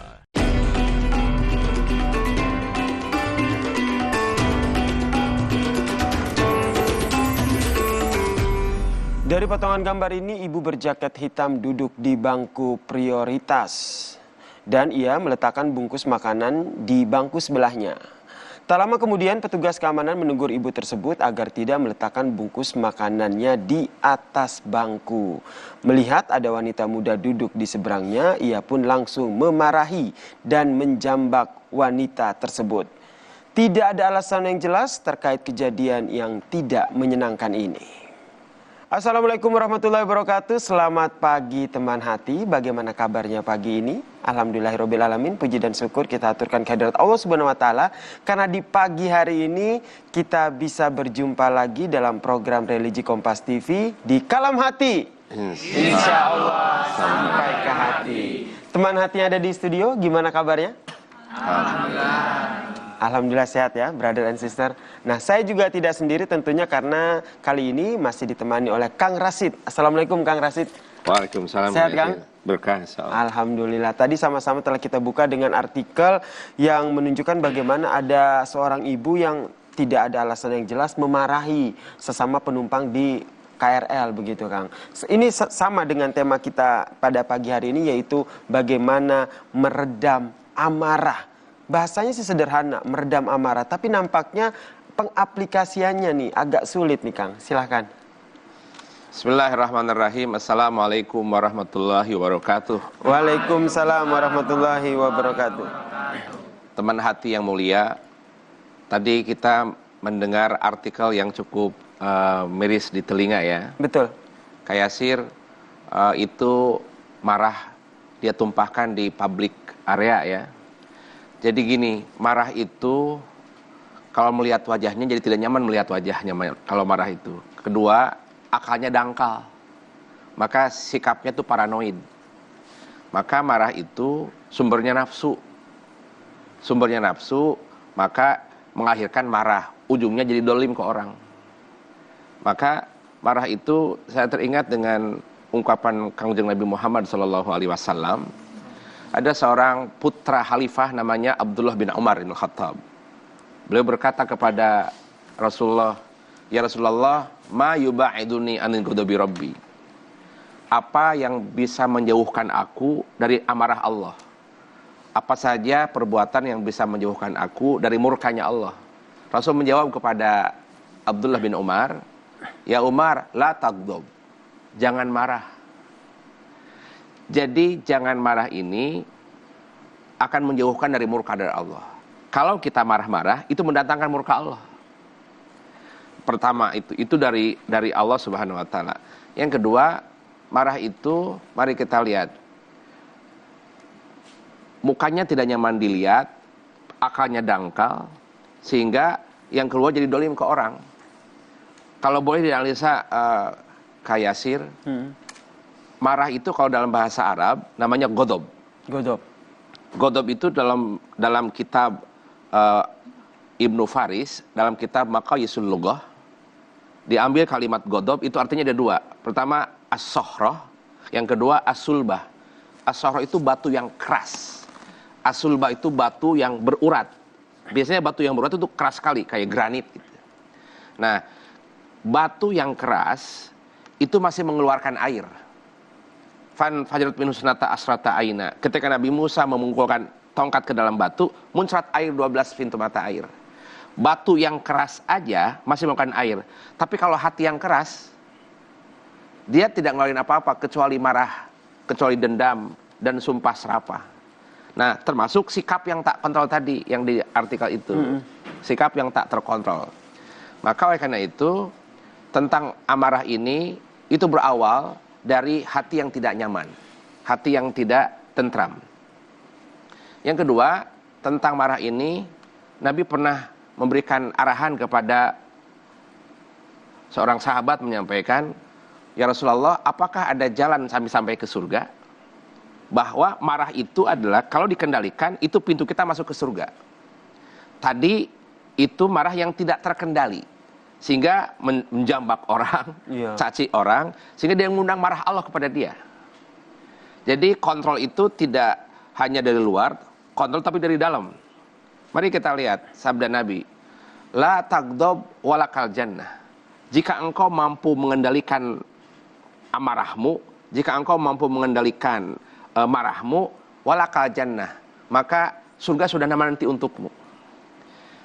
Pertanyaannya Kang Rasid, marah ini dimunculkan dari mana? Hati ini mengeluarkan 4 getaran. Hati ini mengeluarkan 4 lintasan. Kalau dalam bahasa Arab namanya khatir. Khatir itu adalah kayak strum, kayak getaran gitu. Ada khatirur rahman, getaran Allah. Yang kedua ada khatirul malaikah, getaran malaikat. Yang ketiga ada khatirul syaitan, getaran setan. Yang keempat khatirul nafs. Kalau getaran Allah itu memunculkan hikmah yang merubah. Kalau getaran malaikat itu memunculkan pikiran yang positif. Kalau getaran setan pikirannya negatif terus. Nah, kalau getaran nafsu memunculkan marah. Nah, jadi untuk bisa mengendalikan nafsu supaya tidak keluarnya marah, kemudian ujungnya dolim ke orang, maka kendalikan nafsu di hatimu itu. Kemudian Allah menyampaikan dalam satu firman-Nya, al-muqadah allati tatta'u ala afidah. Marah itu seperti api yang membakar-bakar sampai tatta'u ala afidah. Panasnya marah itu memunculkan bara api sampai bara api itu meluap-luap membakar hatinya. Tatta'u ala afidah.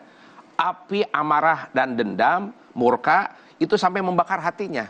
Kalau hati sudah terbakar, nafsu yang keluar, efeknya caci maki, sumpah serapah, kemudian cacian, bulian, jambakan. Mulut ini ada pengendalinya, tangan ini ada pengendalinya. Siapa pengendalinya? Hatimu, your heart. Maka kalau di dalam hatinya nafsu amarah, maka tak terkontrol mulutnya. Tapi kalau dalam hatinya adalah kedamaian, dia akan menahan itu. Peristiwa artikel tadi banyak sekali di public area terjadi. Kayak gesekan motor sama mobil, turun, berantem. Di rumah tangga antara suami dan istri tersulut emosinya, berantem, KDART. Kemudian guru dan murid tersulut oleh muridnya, berantem. Jadi itu memang harus ada yang mengendalikan itu. Kuncinya adalah kendalikan nafsumu, maka akan terkawal amarah dan murka. Kendalikan nafsumu, insya Allah akan terkawal amarahmu. Nah, kalau seandainya kita sudah terlanjur emosi, terlanjur marah, nah bagaimana nih kita mengendalikan diri kita, Kang? Tahan dulu ya, Kang ya. Kita jeda dulu teman hati, Kalam Hati akan kembali usai jeda berikut ini. Tetaplah bersama kami di Kalam Hati, insya Allah sampai ke hati.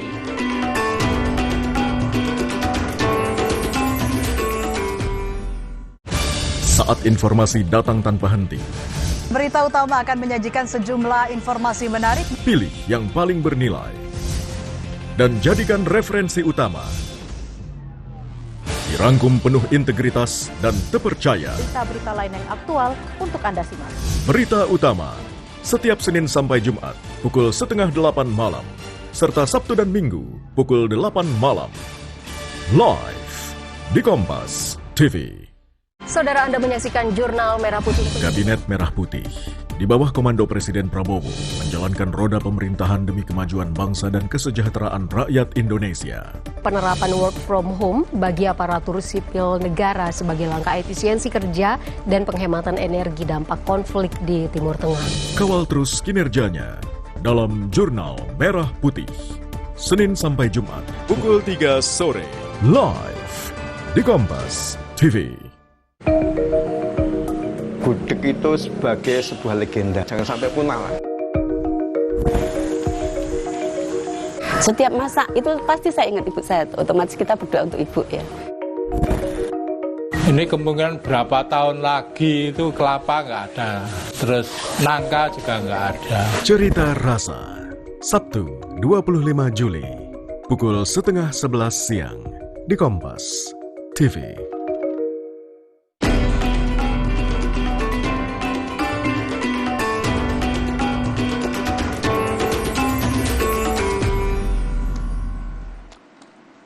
Terima kasih teman hati masih di sini di Kalam Hati. Insya Allah sampai ke hati.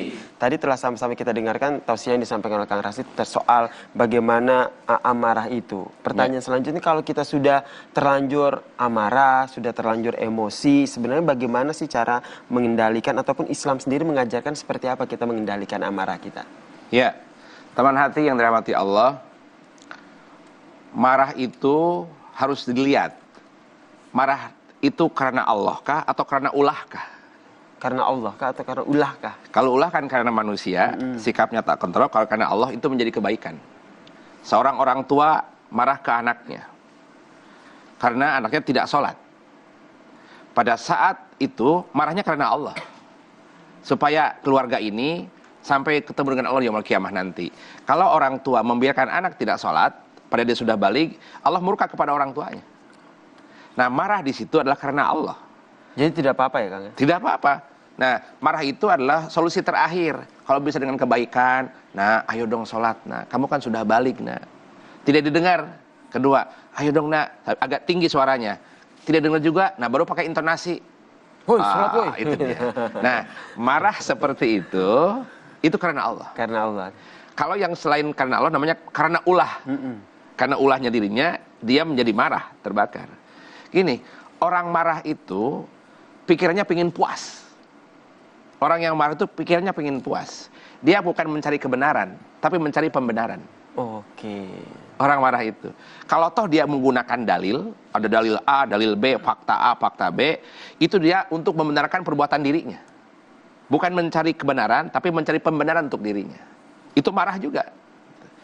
Kita kembalikan tentang bagaimana mengendalikan ketika emosi. Mari kita lihat, bentar sekali, bagaimana pesan Nabi kepada para sahabat. Salah satu sahabat itu namanya Abu Darda radhiyallahu anhu. Sayyidina Abu Darda radhiyallahu anhu berkata kepada Nabi, "Ya Rasulullah, dullani ala amalin yudhilunil jannah." Ya Rasulullah, arahkan aku, nasihati aku, perbuatan apa yang membuatkan aku masuk ke surga. Rasul menjawab cuma satu kali ungkapan. La tagdob, la tagdob. Berkali-kali, la tagdob walakal jannah. Perbuatan yang bisa mengantarkanmu ke surga, janganlah engkau marah. Sesederhana itu ya? Kalimatnya sederhana, mempraktekkannya. Prakteknya susah itu. La tagdob, jangan marah. Sampai 3 kali. Ada lagi ya Rasulullah, la tagdob. Sampai 3 kali berulang-ulang. La tagdob. Kalau engkau berhasil menahan gejolakmu, maka engkau dapat surga. Maaf Kak Yasir dan teman hati yang rahmati Allah, ibadah itu tidak hanya fisik, tapi juga ada ibadah hati. Mari kita, ada ibadah itu, ibadah yang keluar, ada ibadah ke dalam. Ibadah keluar tuh sholat, zakat, haji, itu keluar dengan fisik. Ibadah keluar itu seperti harta, sedekah, zakat, infak. Kalau ibadah ke dalam, namanya imsak, menahan puasa, itu ke dalam. Kemudian menahan marah, itu ke dalam. Nah, menahan marah itu tak ibadah, Pak. Dia mau marah, tapi dia kendalikan, itu pahala. Bahkan punten sekali, menahan marah, Kak Yasir, itu pasrah ke surga. Bisa menyanyi yang tahajud. Oh begitu? Iya. Wah, berarti harus jadi ibadah itu Kak Yasir, ada ibadah lahir, ada ibadah batin. Kalau ibadah lahir tadi, yang keluar, sholat, zakat, haji, kemudian infak, zakat, itu ibadah keluar. Ada ibadah yang ke dalam, yaitu ibadah menahan. Menahan untuk tidak buka puasa. Menahan untuk tidak memandang pandangan yang diharamkan Allah. Menahan untuk tidak marah. Menahan untuk tidak marah, itu ibadah. Makanya Nabi mengatakan, la tagdob walakal jannah. Apakah dia tidak tertarik dengan pahala yang sedahsyat ini? Sekarang kalau sholat, itu terukur pahalanya, 27 derajat. Kalau berjamaah. Kalau sendirian 1 pahalanya.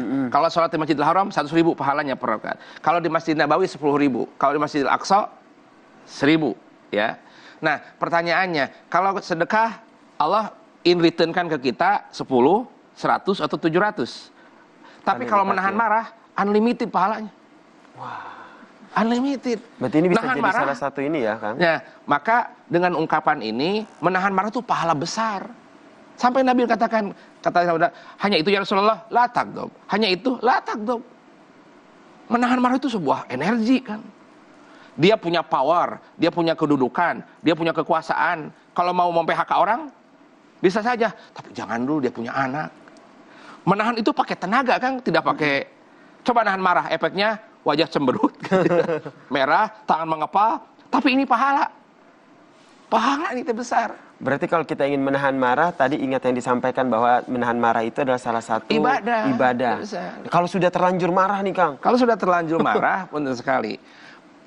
Katakan posisi ketika dia marah dalam keadaan berdiri. Ya, Rasul menyarankan kalau keadaan berdiri suruh duduk. Pak, sudahlah Pak, jangan marah-marah begitu. Yuk Mamah duduk sama Mamah. Nah, berdiri itu maksimal marahnya, maksimal apinya. Kalau sudah duduk, menurun Kang. Jadi 50% panasnya. Tetap itu marah gitu sampai kursinya patah gitu. Masih emosi begitu. Masih emosi gitu ya, emosi. Nah, kalau duduk masih panas, baringkan. Tidur. Berbaring itu relaksasi itu lumayan kan? Menurunkan. Ya, minimal dia tidur, bangun-bangun tidak marah lagi. Betul, iya, betul. Ditidurkan gitu. Tapi Kang Rasid, dia tidur tetap juga marah sampai ranjang pun patah gitu. Saking marah-marah. Tapi ada langkah keempat kata Nabi, suruh dia wudhu. Marah itu api kan. Dan api bisa padam oleh air. Maka wudhu itu terapi itu. Kalau sedang marah, emosi, wudhu. Iblis berkata kepada Allah ketika suruh sujud kepada Adam, dia nggak mau, emosi, dia sombong, dia takabur. Ya Allah bertanya, "Ma mana'aka an la tasjuda?" Kenapa? Siapa yang melarangmu sampai kamu tidak mau sujud kepada Adam? Dijawab oleh iblis, "Khalaqtani min nar wa khalaqtahu min tin." Aku diciptakan dari api ya Allah, sedangkan Adam diciptakan dari tanah. Tanah mahina, coba tanah dibakar jadi gentong. Betul? Tanah dibakar jadi guci. Api lebih hebat, tapi maaf, api hebat tapi membakar dirinya. Marah itu bisa membakar dirinya. Sampai lupa, dia kan S2, S3, S1, ahli zikir. Kalau marah, nggak nampak pinternya tuh. Orang marah itu tidak nyaman dilihat, pikirannya dangkal. Maka pada saat itu perbanyak istighfar. Astagfirullahaladzim, astagfirullahaladzim. Masya Allah, perbanyak istighfar, terus mengingat apa yang tadi disampaikan bahwa ternyata menahan marah itu juga bisa menjadi sebuah ladang amal ibadah juga buat kita. Menarik sekali ya pembahasan kita terkait dengan menahan amarah. Nah, saya juga ingin mengajak teman hati yang ada di rumah, jika ingin mengirimkan pertanyaan ke Kang Rasid bisa lewat media sosial kami, yaitu di Twitter ataupun Instagram di @dikalamhati. Di Kalam Hati akan kembali usai jeda berikut ini ya. Tetap bersama kami di Kalam Hati. Insya Allah sampai ke hati.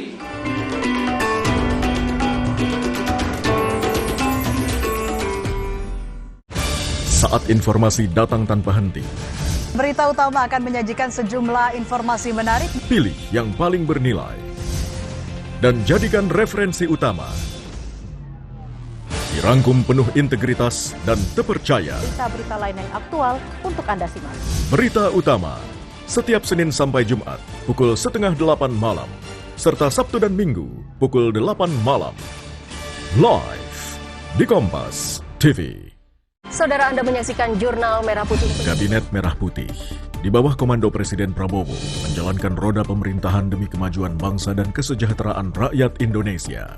Penerapan work from home bagi aparatur sipil negara sebagai langkah efisiensi kerja dan penghematan energi dampak konflik di Timur Tengah. Kawal terus kinerjanya dalam Jurnal Merah Putih. Senin sampai Jumat, pukul 3 sore. Live di Kompas TV. Gudeg itu sebagai sebuah legenda, jangan sampai punah lah. Setiap masak itu pasti saya ingat ibu saya, otomatis kita berdoa untuk ibu ya. Ini kemungkinan berapa tahun lagi itu kelapa nggak ada, terus nangka juga nggak ada. Cerita Rasa, Sabtu 25 Juli, pukul 10:30 siang di Kompas TV.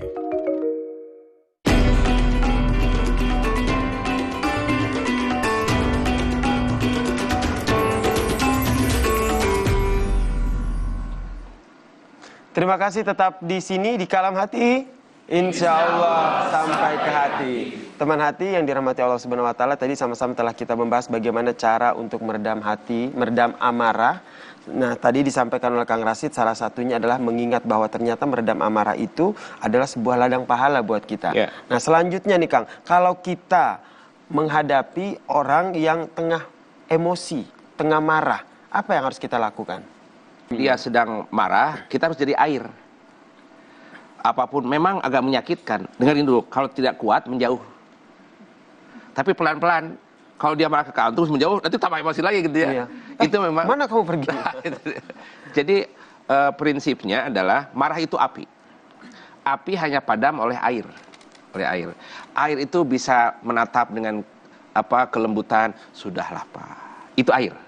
Kemudian atau dengan pelukan, sudah maafkan aku. Asik. Itu air. Kasih senyum. Nah, apalagi kalau seorang istri marah ke suami, ditepuk saja pakai dolar. Ya berarti itu ya.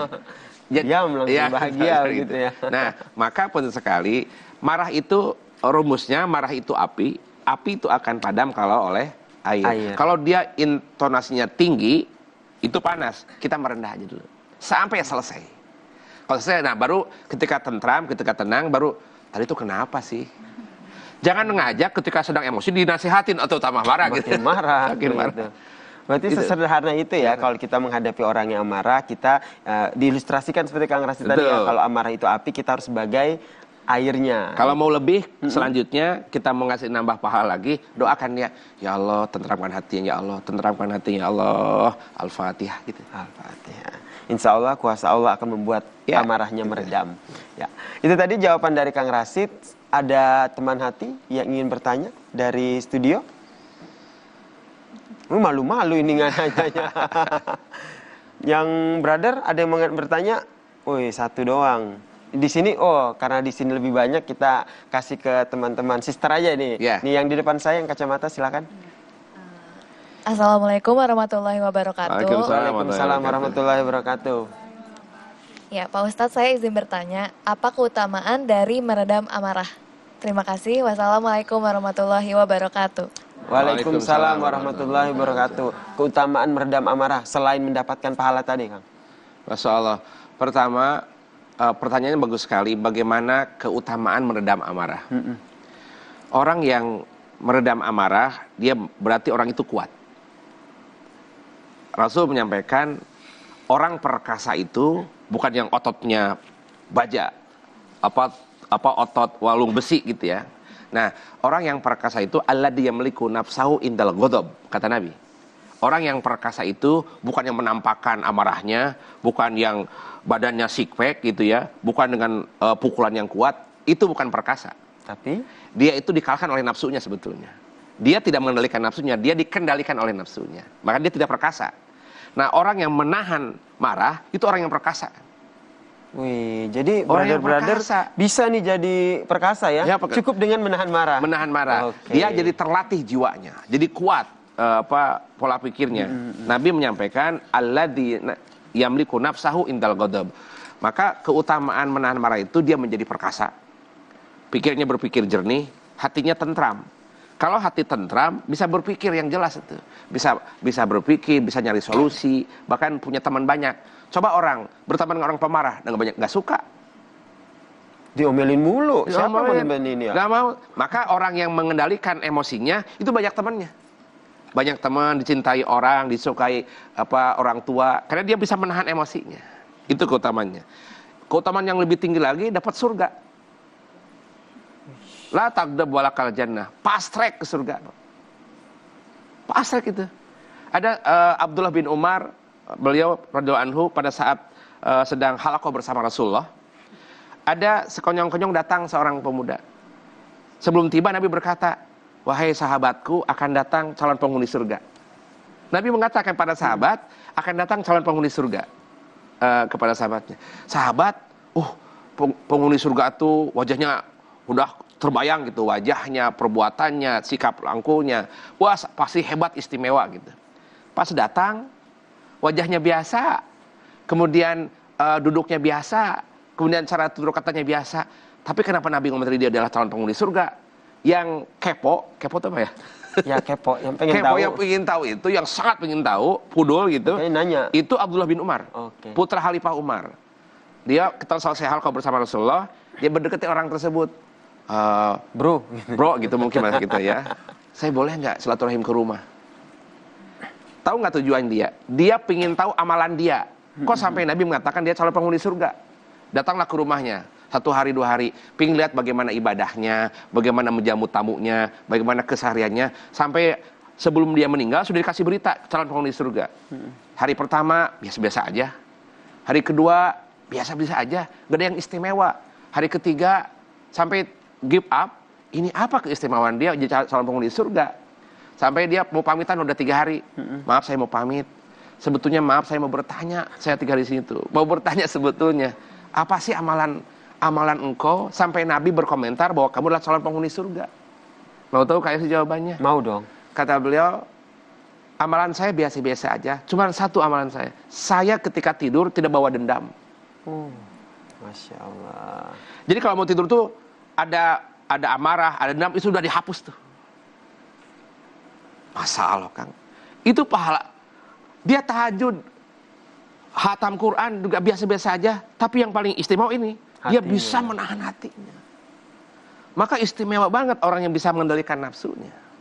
Kalau mau tahu sifat seseorang sempurna atau tidak, itu lihat kata Imam Abdullah bin Mubarak, seorang waliullah dari Irak, dari Baghdad, berkata, kalau mau tahu orang itu utama, orang itu istimewa, lihat dari 4 keadaan. Pertama, indar rogbah, pada saat dia menginginkan sesuatu. Kalau mau lihat orang, lihat ketika dia menginginkan sesuatu, tergesa-gesa atau tenang. Kedua, indar rahbah, ketika saat dia takut. Pada saat takut, paranoid kah atau biasa-biasa aja. Yang ketiga, indal godbah, pada saat marah. Kalau mau tahu karakter orang, lihat pada saat marahnya. Itu aslinya dia. Aslinya keluar semua itu. Keluar. Kalau sekarang di majelis semua masih jaim semua, Kang. Iya. Jaim, pas marah, gini dia tuh ya. Yang keempat, ya, indah syahwah. Lihat ketika dia dalam keadaan syahwat. Oh, ketika syahwat tuh, dia kayak kuda lepas dari kandang. Tak terjaga itu. Maka orang itu akan kelihatan sempurna, lihat pada saat menginginkan sesuatu, lihat pada saat takut sesuatu, lihat pada saat dia marah atas sesuatu. Nomor 4, lihat pada saat dia syahwat terhadap sesuatu. Kalau dia adem, kalem, orang perkasa dia. Amarahnya terjaga. Masya Allah, luar biasa sekali ya apa yang disampaikan oleh Kang Rashid terkait dengan bagaimana meredam amarah. Semoga apa yang tadi disampaikan oleh Kang Rashid bisa memberikan manfaat untuk kita semua, termasuk teman hati yang ada di studio. Bagaimana kita meredam amarah sehingga bisa berbuah kebaikan untuk diri kita dan juga untuk orang-orang di sekitar kita. Dan bagi teman hati yang tidak sempat menyaksikan episode kali ini secara utuh, tenang saja karena episode kali ini juga akan diunggah di kanal YouTube Beranda Islami. Jadi jangan lupa untuk like, komen, dan juga subscribe. Kita tutup sama-sama episode Kalam Hati kali ini dengan mendengarkan kata Kang Rashid. Silakan, Kang.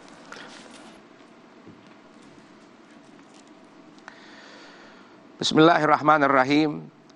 Jadikanlah Allah satu-satunya pelindung, maka setan dan godaannya akan terbendung. Engkau tak boleh lengah karena amarah dan setan tak pernah jengah. Engkau harus jaga hatimu istiqomah. Kekuatan amarah dan setan pun akan menjadi lemah. Teruslah bertawakal agar amarah dan setan tertangkal. Hanya dengan senantiasa mengingatnya, engkau akan selalu terjaga. Hanya dengan senantiasa terhubung dengannya, engkau akan terus terpelihara. Dengan selalu membaca tanda, engkau akan selalu waspada. Dan bila engkau selalu waspada, engkau tak akan mudah tergoda. Kokohkanlah zikir, maka setan tersingkir. La haula wala quwata illa billah. Assalamualaikum warahmatullahi wabarakatuh.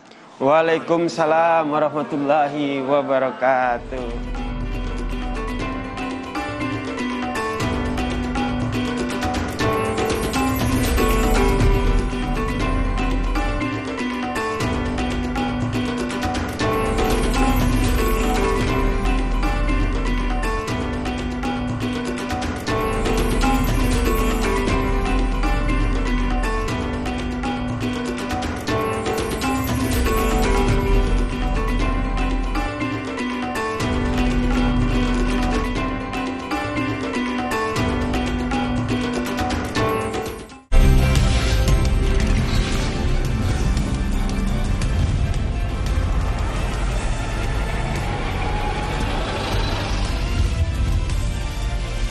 Kompas TV, independen, terpercaya.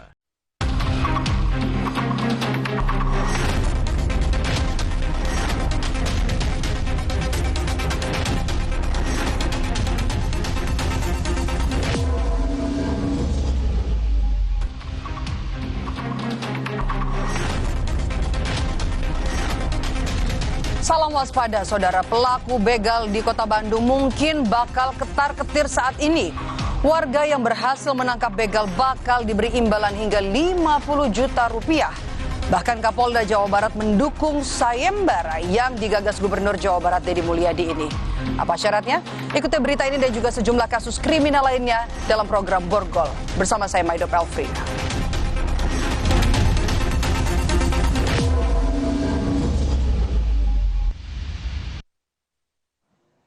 Pasca dugaan kasus pencabulan yang dilakukan seorang guru dan suaminya di Tanjung Balai, Sumatera Utara, polisi kini periksa para pelaku.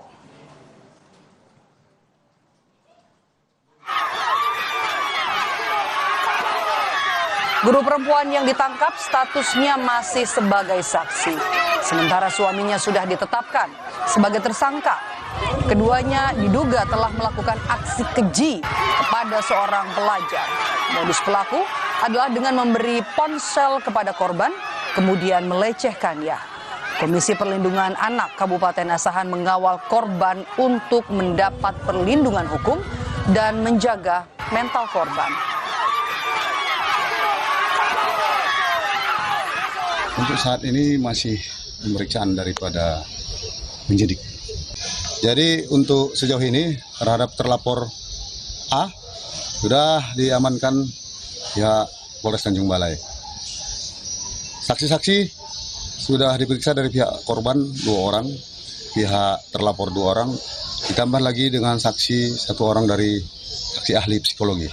Nah, baik, untuk terlapor A, pekerjaannya adalah buruh harian lepas. Istrinya sendiri? Istrinya saat ini masih sebagai saksi, adalah sebagai P3K paruh waktu.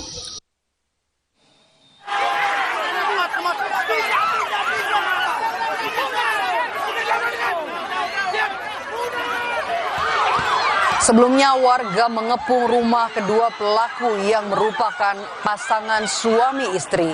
Polisi sempat kesulitan mengevakuasi pelaku dari rumahnya karena jumlah warga yang sangat banyak. Warga yang marah berupaya mengeroyok pelaku. Rumah pelaku juga sempat menjadi sasaran amukan warga.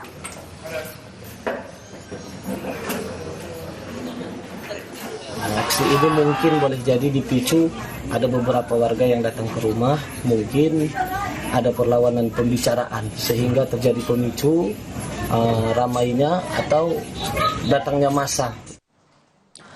Polisi berpangkat Bribka dari Polres Wonogiri ditangkap karena terbukti melakukan pelecehan seksual kepada seorang perempuan. Mirisnya, korban merupakan anak dari rekan pelaku sesama polisi.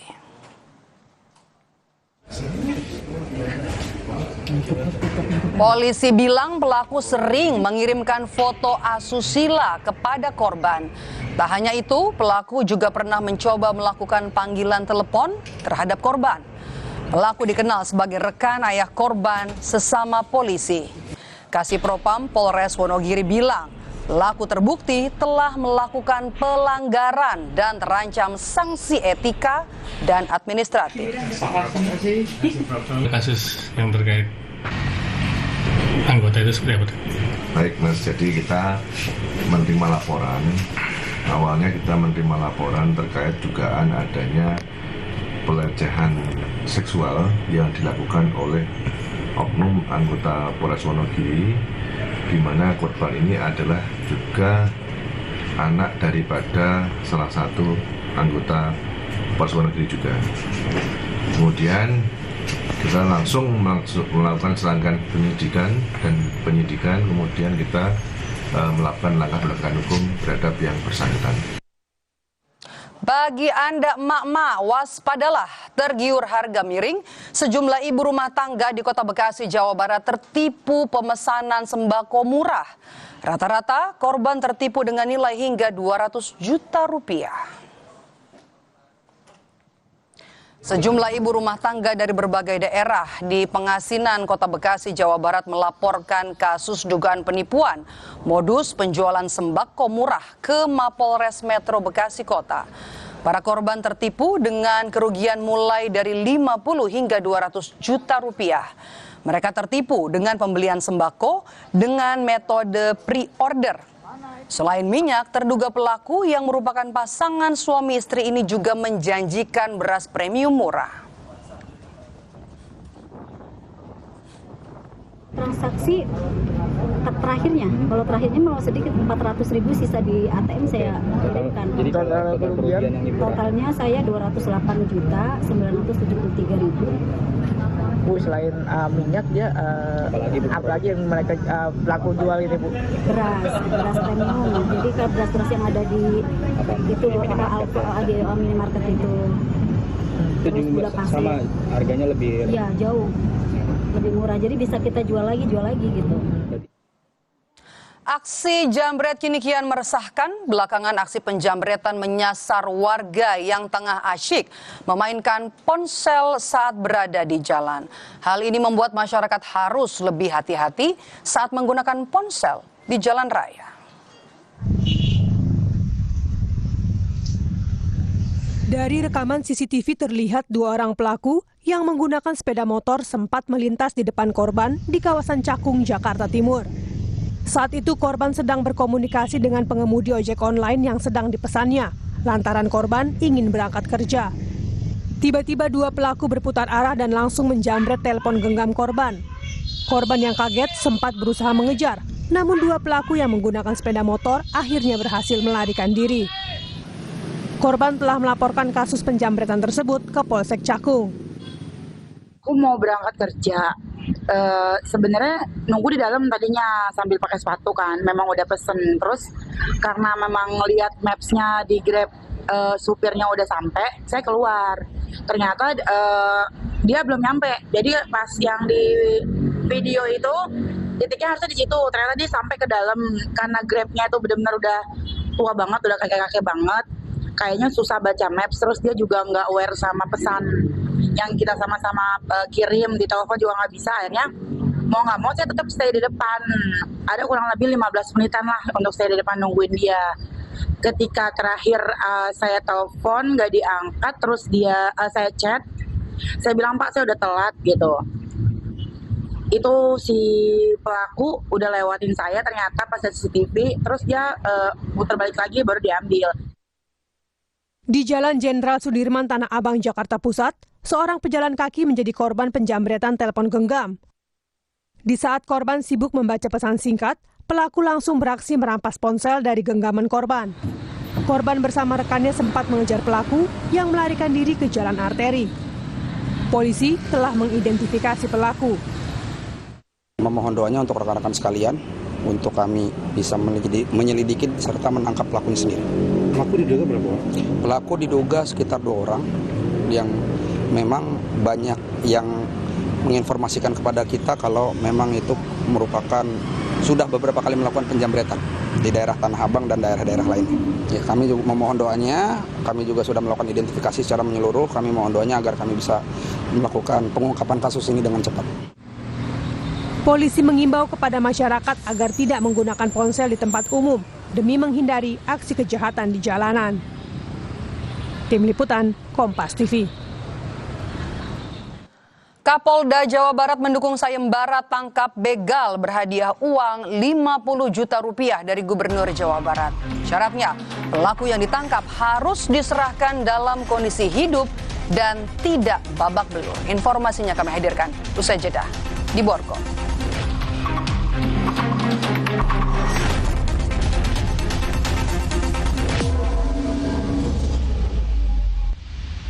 Kami telah menyiapkan berbagai informasi menarik hanya untuk Anda. Bersama saya Wala Chen, kita jelang Kilas Kompas selengkapnya. Tiada alasan untuk tertinggal berita. Kejar kompilasi berita dan informasi terkini yang kami rangkum setiap hari. Suhu ekstrim mencapai 40 derajat Celcius juga melanda negara di Balkan Barat. Kilas Kompas, setiap hari pukul 11:30 malam, live di Kompas TV. Saat informasi datang tanpa henti. Berita utama akan menyajikan sejumlah informasi menarik. Pilih yang paling bernilai dan jadikan referensi utama. Dirangkum penuh integritas dan terpercaya. Berita-berita lain yang aktual untuk Anda simak. Berita utama setiap Senin sampai Jumat pukul 7:30 malam. serta Sabtu dan Minggu pukul 8 malam. Live di Kompas TV. Saudara, Anda menyaksikan Jurnal Merah Putih. Kabinet Merah Putih di bawah komando Presiden Prabowo menjalankan roda pemerintahan demi kemajuan bangsa dan kesejahteraan rakyat Indonesia. Penerapan work from home bagi aparatur sipil negara sebagai langkah efisiensi kerja dan penghematan energi dampak konflik di Timur Tengah. Kawal terus kinerjanya dalam Jurnal Merah Putih. Senin sampai Jumat pukul 3 sore. Live di Kompas TV. Gudeg itu sebagai sebuah legenda, jangan sampai punah lah. Setiap masak itu pasti saya ingat ibu saya, otomatis kita berdoa untuk ibu ya. Ini kemungkinan berapa tahun lagi itu kelapa nggak ada, terus nangka juga nggak ada. Cerita Rasa, Sabtu 25 Juli, pukul 10:30 siang di Kompas TV. Saat sorak-sorai bergema dan adrenalin mulai terpacu, Anda tak sekadar menyaksikan, namun ikut merasakan setiap detiknya. Dari aksi di gelanggang nasional hingga pertarungan di level dunia, semua terangkum dalam berita olahraga yang cepat, tajam, dan penuh energi. Keep sporty, stay healthy. Kompas Sport pada hari dan jam berikut. Live di Kompas TV. Tingkatkan kewaspadaan. Kenali ciri-ciri tindak kejahatan. 2 orang pengedar sabu seberat 58 kg divonis penjara seumur hidup. Amati polanya. Pastikan situasi aman, terkendali. 30 menit di Borgol membuktikan tidak ada kejahatan yang sempurna. Semua akan terungkap pada akhirnya. Tangkap informasi peristiwa kriminal dari seluruh pelosok negeri. Borgol setiap hari pada jam-jam berikut di Kompas TV. Beri makna pada siang hari Anda. Saatnya terhubung dengan informasi yang akurat dan terpercaya. Informasi terkini selengkapnya. Dari peristiwa penting di dalam negeri hingga dinamika global yang memengaruhi dunia. Berita yang aktual. Kita ke sorotan pertama di redaksi kami, saudara. Kecelakaan beruntun melibatkan 5 kendaraan. Tajam dan mencerahkan. Kompas Siang. Setiap hari pukul 11 siang. Live di Kompas TV. Nilai-nilai kemanusiaan, aspek sosial budaya, serta berbagai hal dan isu yang membentuk suatu peristiwa menjadi sorotan dalam perspektif kaidah jurnalistik yang mendalam. Berkas Kompas setiap Selasa pukul 11 malam di Kompas TV.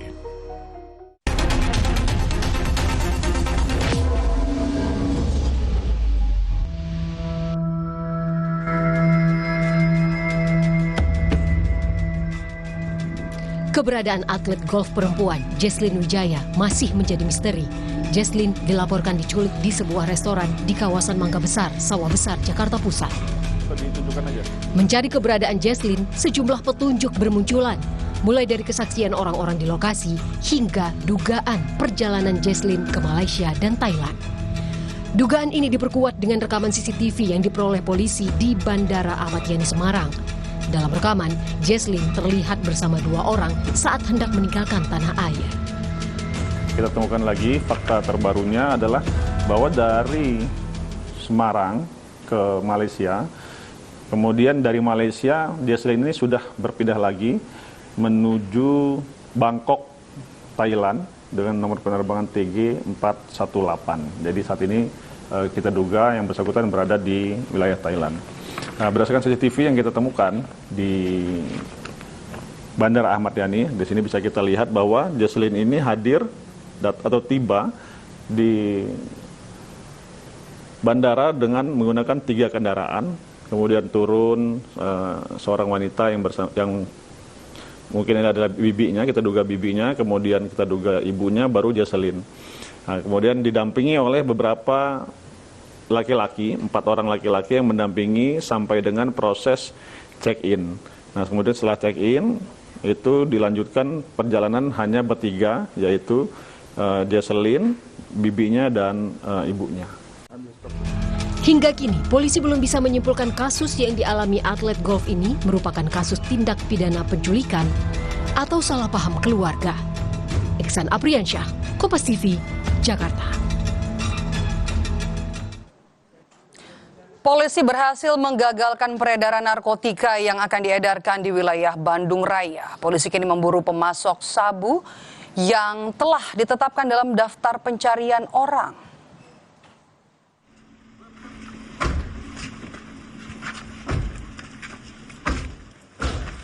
Satu orang tersangka ditangkap di kawasan Gunung Batu, Bandung, Jawa Barat. Petugas langsung membawa tersangka ke kediamannya untuk mencari barang bukti. Setelah digeledah, polisi menemukan 600 gram sabu yang disimpan di dalam lemari. Kepada polisi, tersangka mengaku sudah menjual 400 gram dari total 1 kilogram sabu. Pelaku mengedarkan sabu yang telah dibungkus menggunakan kemasan teh. Modusnya seperti modus yang beberapa. Setelah barang didapatkan, akhirnya modusnya dia ganti dengan kepingan-kepingan yang sudah ada. Nanti nih di barang bukti ini ada kepingan yang sudah jadi, nanti ditempelkan di satu lokasi, kemudian juga menggunakan map nanti untuk pembelinya untuk mengambil lokasi tersebut. Jadi ini barang yang ini awalnya lumayan berat ya. Nah, awalnya dibungkus dengan menggunakan ini. Apa ini? Teh apa gula nih? Bungkus teh Cina. Dengan menggunakan bungkus teh Cina di dalam ini. Dikamuflasekan di dalam ini seperti ini. Lembaga Pemasyarakatan Narkotika Kelas 2 Bandung berhasil menggagalkan upaya penyelundupan narkotika jenis bibit sintetis ke dalam lapas. Modus yang digunakan terbilang tak biasa. Pelaku menyembunyikan paket narkotika di dalam batang sayur kangkung yang dikirimkan untuk seorang warga binaan. Rekaman CCTV merekam detik-detik upaya penyelundupan narkotika ke dalam lapas narkotika kelas 2A Bandung. Seorang perempuan yang datang menggunakan ojek daring mengantarkan paket makanan yang ternyata berisi barang terlarang untuk seorang napi kasus narkotika. Petugas lapas yang curiga akhirnya memeriksa paket yang ternyata isinya narkoba jenis Sinte 6,5 gram yang disembunyikan di dalam kangkung. Kasus ini kini tengah diserahkan ke polisi untuk penyelidikan.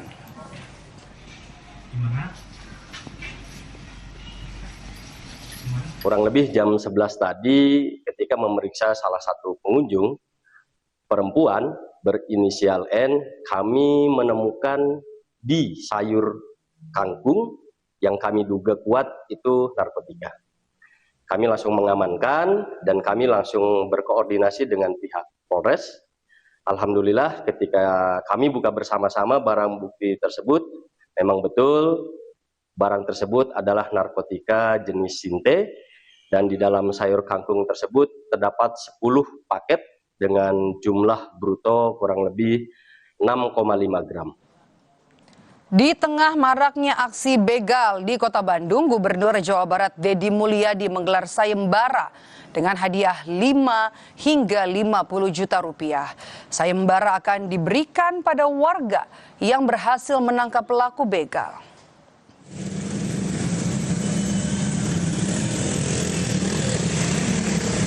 Ada sejumlah syarat yang diberikan dalam sayembara begal yang digelar Gubernur Jawa Barat Deddy Mulyadi. Salah satu syarat utama yakni begal yang ditangkap harus diserahkan dalam kondisi hidup dan tidak babak belur.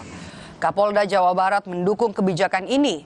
Menurutnya, sayembara yang dibuat adalah upaya untuk mengajak masyarakat berperan aktif dalam menjaga keamanan lingkungan. Tadi dengan berkaitan dengan Bapak Gubernur menyampaikan sayembara ya menurut saya.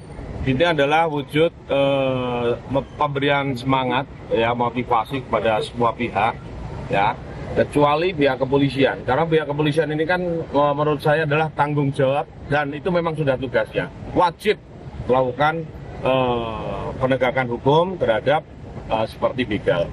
Segera diinformasikan kepada kepolisian, kepolisian adalah wajib merespons secara cepat. Sebelumnya, Gubernur Jawa Barat Deddy Mulyadi menggelar sayembara kepada warga yang bisa menangkap pelaku kejahatan seperti maling dan begal. Hadiahnya, uang tunai 5 hingga 50 juta rupiah. Hal ini dilakukan karena kini wilayah Bandung Raya darurat begal. Tradisi bangsa kita itu tradisi hadiah. Di sekolah kalau ada ranking pertamanya diumumin, belajarnya suka rajin deh. Nah kemudian daerah kalau dilombain suka rajin. Jadi misalnya gini, logikanya sederhana. Maling motor digebukin sampai mati. Kalau ada sayembara dari saya, nggak usah digebukin. Pencurian sepeda motor milik pegawai Kecamatan Todongkan pistol. Informasi lebih lengkapnya hadir usai jeda di Borgol.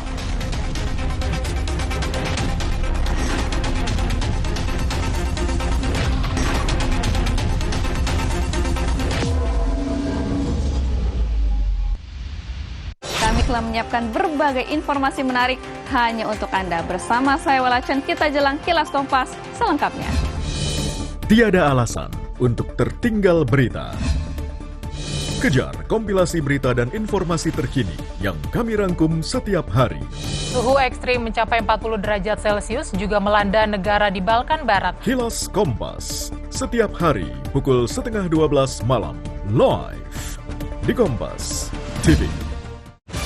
Saat informasi datang tanpa henti. Berita utama akan menyajikan sejumlah informasi menarik. Pilih yang paling bernilai dan jadikan referensi utama. Dirangkum penuh integritas dan terpercaya. Berita-berita lain yang aktual untuk Anda simak. Berita utama setiap Senin sampai Jumat pukul 7:30 malam serta Sabtu dan Minggu pukul 8 malam. Live di Kompas TV. Saudara, Anda menyaksikan Jurnal Merah Putih. Kabinet Merah Putih di bawah komando Presiden Prabowo menjalankan roda pemerintahan demi kemajuan bangsa dan kesejahteraan rakyat Indonesia. Penerapan work from home bagi aparatur sipil negara sebagai langkah efisiensi kerja dan penghematan energi dampak konflik di Timur Tengah. Kawal terus kinerjanya dalam Jurnal Merah Putih. Senin sampai Jumat pukul 3 sore. Live di Kompas TV. Gudeg itu sebagai sebuah legenda, jangan sampai punah lah. Setiap masak itu pasti saya ingat ibu saya, otomatis kita berdoa untuk ibu ya. Ini kemungkinan berapa tahun lagi itu kelapa nggak ada, terus nangka juga nggak ada. Cerita Rasa, Sabtu 25 Juli, pukul 10:30 siang di Kompas TV. Ragam sudut pandang, beradu gagasan di atas satu meja. Salah ngomong saya koreksi kan? Iya. Saya pun objektif. Dalam satu forum terbuka. Badan Komunikasi Pemerintah pun kita sudah undang, tapi akhirnya kami tetap jalan karena nasib buruh ini tidak bisa menunggu. Mempertanyakan arah berbagai isu besar. Setiap persoalan penting layak dibahas tanpa batas. Satu meja, The Forum, setiap Rabu, pukul 8:30 malam di Kompas TV. Kami mencari tahu, mendengarkan lebih utuh, dan mendalam. Kami mempertanyakan rasa keadilan. Klarifikasi. Kita saling melengkapi, bisa menyuarakan apa yang menjadi rosonya publik. Kami, Rosi. Ruang OPD. Sumber informasi.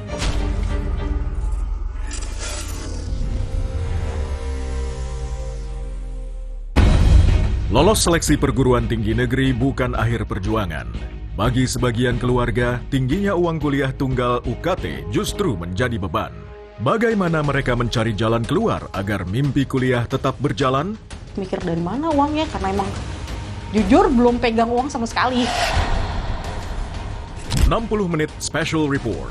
Mimpi kuliah tertahan tagihan UKT. Minggu 26 Juli, pukul 6 petang. Siarkan langsung dari studio Newsroom Menara Kompas, inilah Jurnal Nusantara lengkapnya. Peristiwa sosial budaya dari penjuru Nusantara, serta hal-hal unik dan menarik yang menjadi sorotan. Gunung Anak Krakatau di Selat Sunda kembali erupsi. Semburan abu vulkanik membentuk kolom hingga 200 meter. Jurnal Nusantara, setiap hari pukul 6:30 pagi, live di Kompas TV.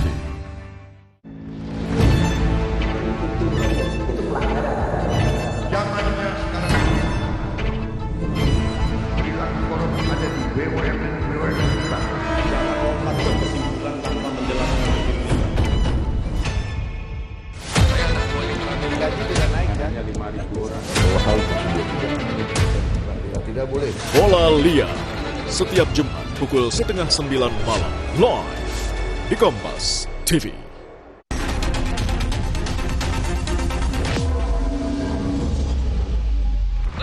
Tinggal mobilnya. Tinggal lari mobilnya. Mana dia? Polisi berjibaku menangkap Z, pria yang diduga kurir sabu asal Provinsi Aceh. Kejar-kejaran ini terjadi di Desa Pucok Alu Barat, Kabupaten Aceh Timur, Aceh. Polisi melepaskan tembakan peringatan karena terduga pelaku yang sadar tengah dalam pengejaran melarikan diri dan berupaya kabur. Pelaku berhasil diringkus dan ketika digeledah, polisi menemukan 130 bungkus narkotika jenis sabu yang beratnya mencapai 130 kg yang tersimpan dalam beberapa karung. Narkoba ini diduga berasal dari Malaysia dan rencananya akan diedarkan di Provinsi Aceh.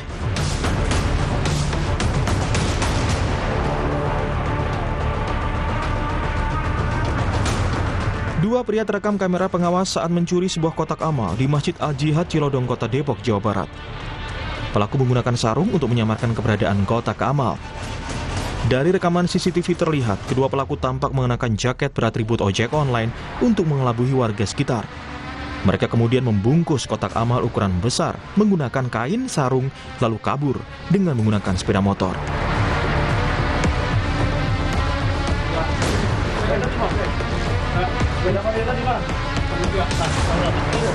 Seorang pencuri motor di Lumajang, Jawa Timur ditangkap polisi saat bersembunyi di rumah temannya. Penangkapan ini merupakan pengembangan dari kasus curanmor yang dihakimi massa dan sempat viral karena terekam CCTV.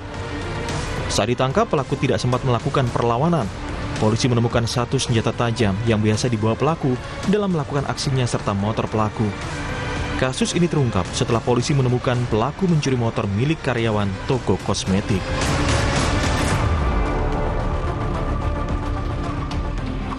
Pencurian sepeda motor milik seorang pegawai di lingkungan kantor Kecamatan Tanjung Karang Pusat, Bandar Lampung digagalkan. Pelaku yang panik sempat menodongkan senjata api ke pegawai. Dari rekaman CCTV nampak terlihat dua pelaku yang hendak membawa kabur motor curian. Namun pelaku panik lantaran motor menggunakan kunci tambahan di bagian cakram. Pegawai dan warga yang mengetahui peristiwa tersebut mencoba menangkap pelaku. Tetapi di saat bersamaan pelaku menodongkan senjata api. Peristiwa yang meresahkan warga ini telah dilaporkan ke Kapolresta Bandar Lampung dan berharap pelaku bisa segera ditangkap. Bersembunyi di balik motor. Oke. Dengan cara melihat kunci. Motor posisinya kayak ngadep sana semua ya, Bang ya? Oke. Mereka keluar lagi. 30 menit di Borgol membuktikan tidak ada kejahatan yang sempurna. Semua akan terungkap pada akhirnya. Saya Maido Pelfrina. Salam waspada.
Kompas TV, independen, terpercaya.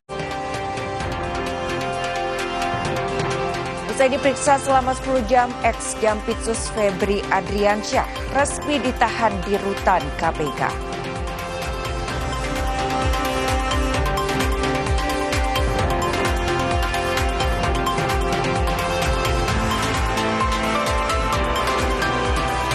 Wartawan yang tergabung dalam Jurnalis Jawa Barat menggelar unjuk rasa di Mapolda Jawa Barat mendesak proses hukum pengacara Hotman Paris yang dianggap melecehkan profesi jurnalis.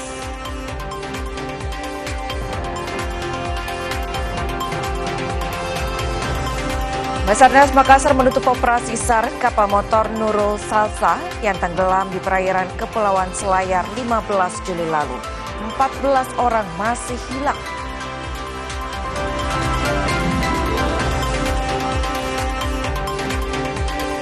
Presiden Amerika Serikat mengancam akan meluncurkan serangan besar-besaran ke Iran.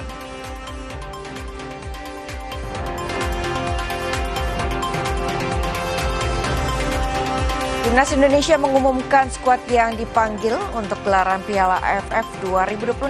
26 pemain diboyong Hetman untuk AFF.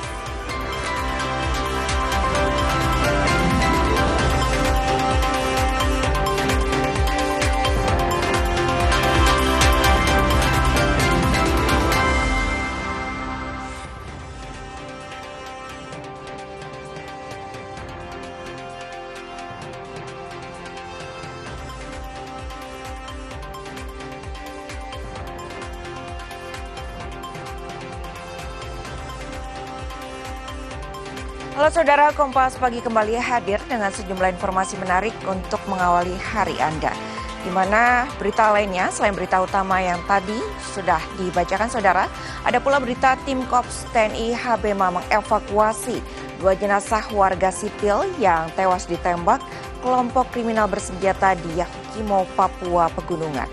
Sempat terjadi baku tembak dengan anggota KKB saat upaya evakuasi berlangsung.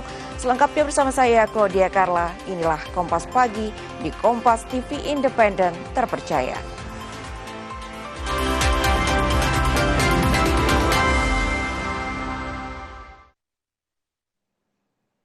Mengawali informasi pagi ini saudara, mantan Jampitsus Febri Adriansyah resmi ditahan oleh Kejaksaan Agung. Febri resmi ditetapkan sebagai tersangka kasus dugaan korupsi dan TPPU terkait Asabri usai diperiksa selama 10 jam.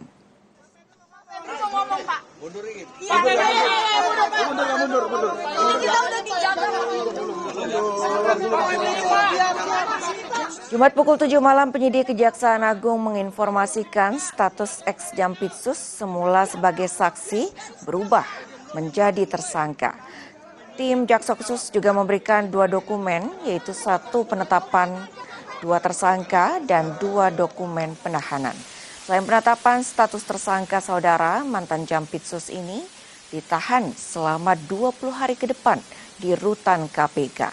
Selanjutnya Kejaksaan Agung menerbitkan 3 sprindik baru dan pada hari yang sama menerbitkan 1 penetapan tersangka kasus dugaan korupsi dan TPPU terkait Asabri.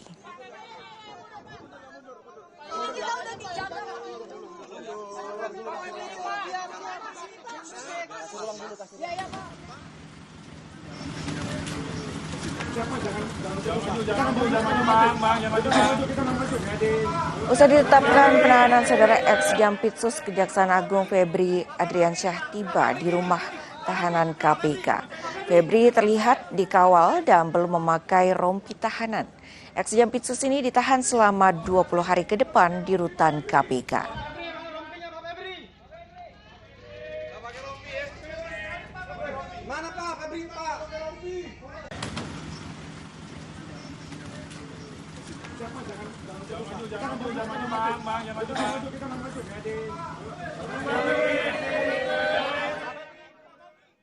Jaksa Agung Muda Bidang Pengawasan Kejaksaan Agung Rudi Margono menyampaikan jika ex-Jampitsus Febri Adriansyah ditahan di rutan KPK selama 20 hari ke depan. Penahanan di KPK dilakukan untuk menjaga akuntabilitas dan transparansi proses hukum sekaligus menjadi bentuk sinergi antar penegak hukum. Akan menyampaikan beberapa hal, tapi Mungkin singkat-singkat saja. Yang pertama,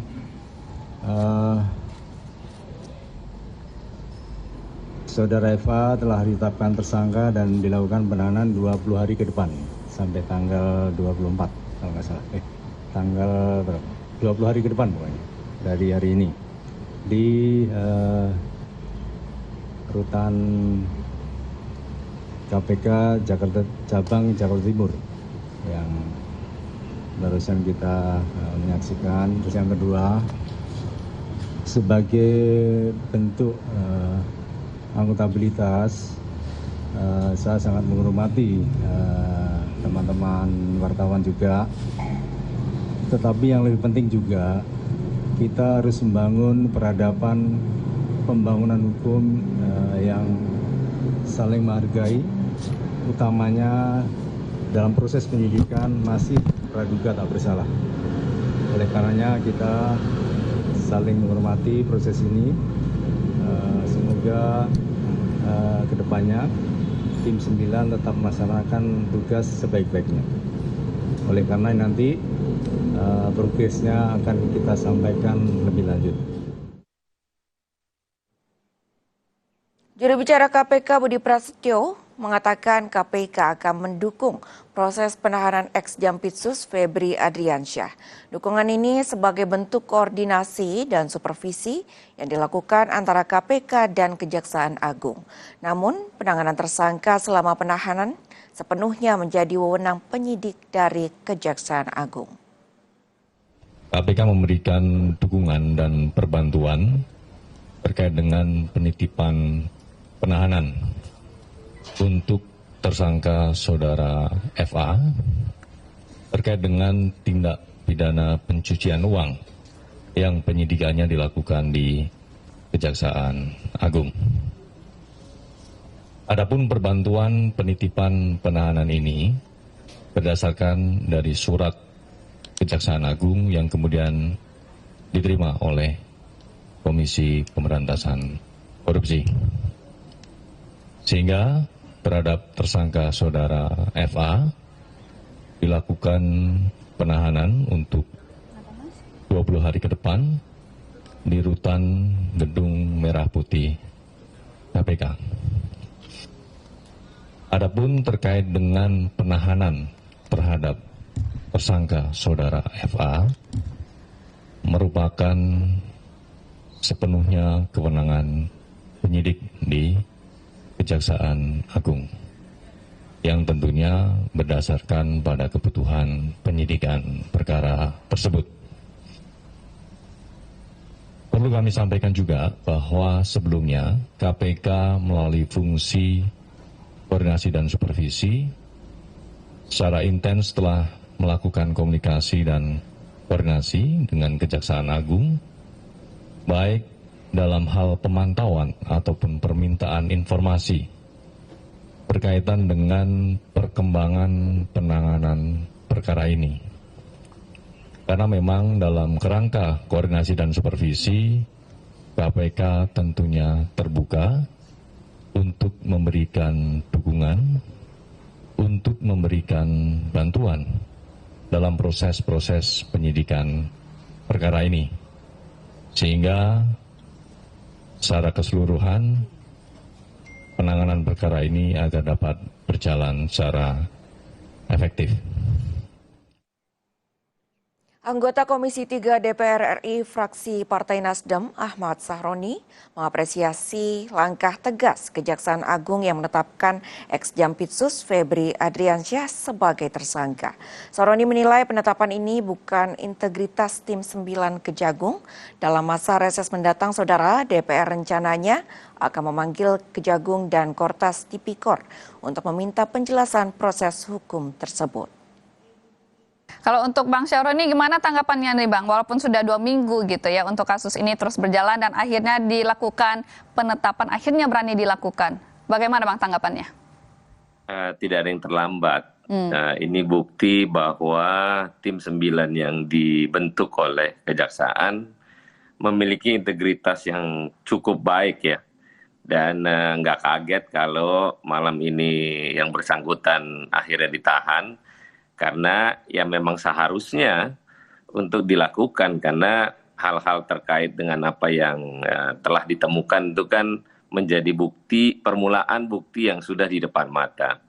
Tapi yang kita harapkan adalah mungkin nanti dalam masa waktu reses ke depan, kita berencana memanggil Kejaksaan dan Kortas Tipikor dalam hal ini menyikapi proses sampai penahanan ini dan selanjutnya tuh bagaimana. Karena jangan sampai ini karena menjadi perhatian publik, ini harus disikapi dalam proses yang sangat-sangat transparan. Kalau tidak, ini institusi jadi rusak gara-gara hal untuk menyikapi seseorang. Demikian. Informasi lainnya, Saudara, Jaksa Agung ST Burhanuddin melantik Kuntadi sebagai Jaksa Agung Muda bidang tindak pidana khusus menggantikan ex-Jampitsus Febri Adriansyah yang terjerat kasus korupsi. Kami terima satu surat penetapan tersangka, tentu salinannya ya, dan juga dokumen surat perintah penahanan. Jadi surat penahanan begitu, itu sekaligus kami terima tadi jam 7, baru setelah itu dilakukan proses pemeriksaan sebagai tersangka gitu.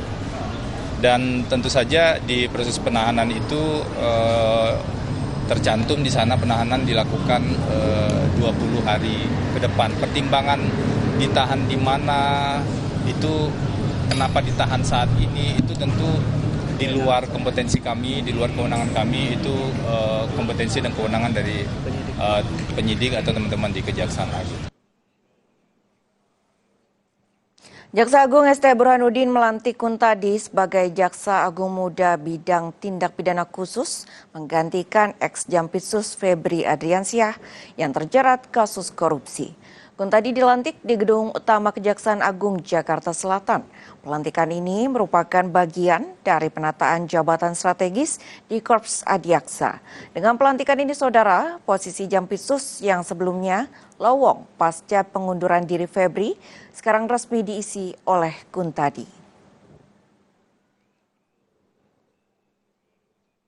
Ya, kami dilantik oleh Pak Jaksa Agung, ya saya sendiri selaku Wakil Jaksa Agung, Pak Kuntadi menjabat Jampitsus, kemudian Pak Leo Jampidum, Pak Harli Kabandiklat, dan Pak Patis selaku Kaban PPA, yang alhamdulillah telah berlangsung dengan cukup hikmat, ya.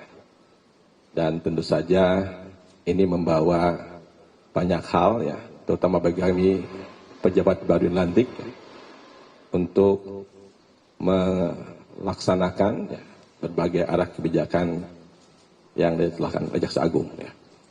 Termasuk juga kami diminta oleh beliau, ya, untuk terus melakukan sinergitas, ya, koordinasi antar lintas bidang, ya, termasuk di internal kami yang mungkin perlu kita lakukan untuk pelaksanaan tugas-tugas ke depan.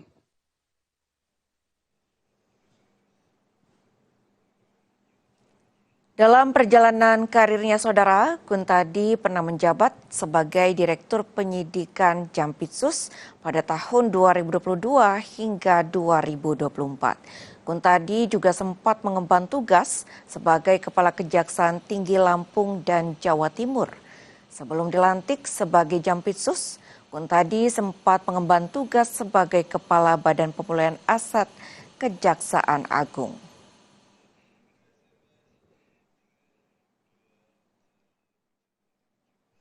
Wartawan yang tergabung dalam Jurnalis Jawa Barat menggelar unjuk rasa di Mapolda Jabar, masa mendesak proses hukum pengacara Hotman Paris yang dianggap melecehkan profesi jurnalis ditindaklanjuti. Dengan membawa spanduk, masa yang tergabung dalam Jurnalis Jawa Barat ini, Saudara, berunjuk rasa di depan Mapolda Jabar. Mereka mendesak Polri menindaklanjuti laporan sejumlah organisasi wartawan yang melaporkan Hotman Paris yang diduga telah merendahkan profesi jurnalis. Setelah berorasi dan beraudiensi, wartawan membubarkan diri dengan tertib. Namun massa menyebut akan kembali lagi jika tuntutan mereka tidak segera ditindaklanjuti.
Selamat menunaikan ibadah sholat subuh bagi Anda yang menjalankannya. Kami lanjutkan kembali informasi pagi ini saudara, di mana wartawan yang tergabung dalam Jurnalis Jawa Barat menggelar unjuk rasa di Mapolda Jabar. Masa mendesak proses hukum pengacara Hotman Paris yang dianggap melecehkan profesi jurnalis ditindaklanjuti.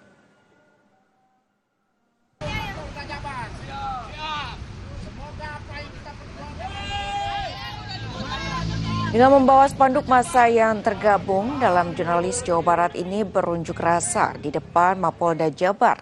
Mereka mendesak Polri menindaklanjuti laporan sejumlah organisasi wartawan yang melaporkan Hotman Paris yang diduga telah merendahkan profesi jurnalis. Setelah berorasi dan beraudiensi, wartawan membubarkan diri dengan tertib, namun massa menyebut akan kembali lagi jika tuntutan mereka tidak segera ditindaklanjuti.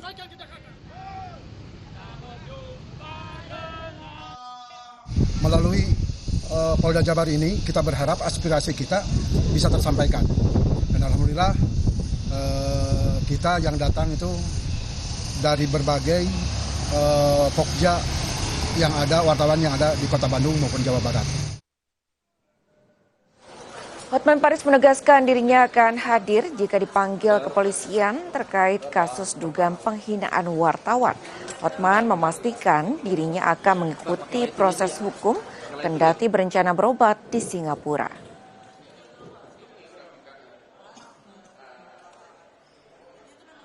Delik aduan bukan delik pers gitu loh. Tapi seandainya abang diminta untuk klarifikasi, Ya pasti datang lah kalau dipanggil. Aduh, gua kan taat, itu aja Bu, ya. Jadi nggak ada apa-apa, itu nggak masalah. Berarti kamu, berarti perorangan. Saya tidak pernah menyinggung lembaga pers. Gitu loh hukumnya bos gitu. Kata-kata lo, ya kan? Dan dia adalah anggota sini. Kalaupun dia, sekiranya dia anggota sini, kenapa yang ngajukan lembaga lain gitu loh.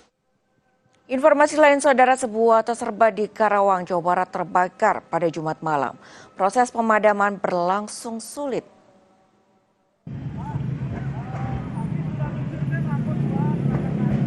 Kobaran api yang membakar gedung toserba terus membesar disertai asap hitam pekat hingga sulit dikendalikan. Sejumlah ledakan juga beberapa kali terjadi dari dalam bangunan. Menurut saksi saudara, titik api pertama kali muncul dari bagian toserba hingga meluas ke seluruh bagian gedung. Luasnya bangunan serta padatnya isi gedung oleh ribuan jenis produk dagangan membuat api dengan cepat membesar. Atap yang runtuh turut menjadi kendala petugas pemadam kebakaran untuk memadamkan api.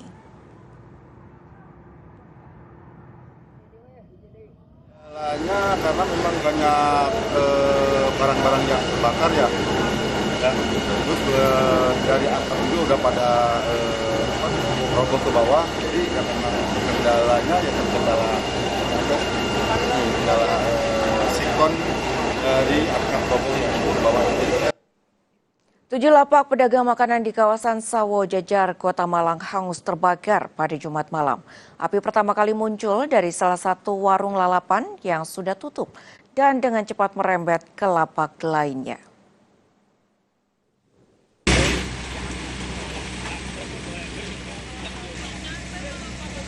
Kobaran api dengan cepat membesar dan membakar sejumlah lapak pedagang makanan di kawasan Sawo Jajar, Kota Malang.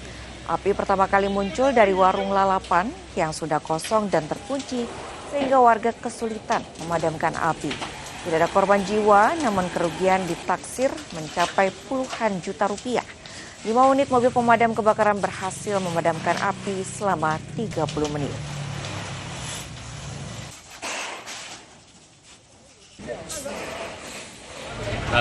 Untuk informasi awal itu ada 7 bedak dan ketika kami datang itu posisi api sudah besar dan memang kami juga dari salah satu warung lalapan infonya seperti itu, pemiliknya sudah pulang dan kita datang dengan 5 unit dengan 15 personil kurang lebih. Itu kita melakukan proses pemadaman itu tadi sekitar 30 menitan. Nah, sisanya kita lakukan pendinginan untuk mencegah api itu timbul lagi seperti itu. Pengendara mobil dan security terlibat cekcok di kawasan Bundaran HI Jakarta Pusat.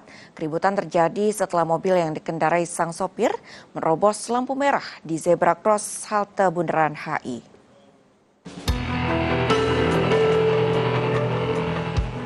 Kamera CCTV ini merekam sebuah minibus menerobos lampu merah di depan halte bus Transjakarta, Jalan MH Tamrin Menteng, Jakarta Pusat. Seorang security yang ikut menyeberang menegur sopir itu dengan menggebrak kaca mobil.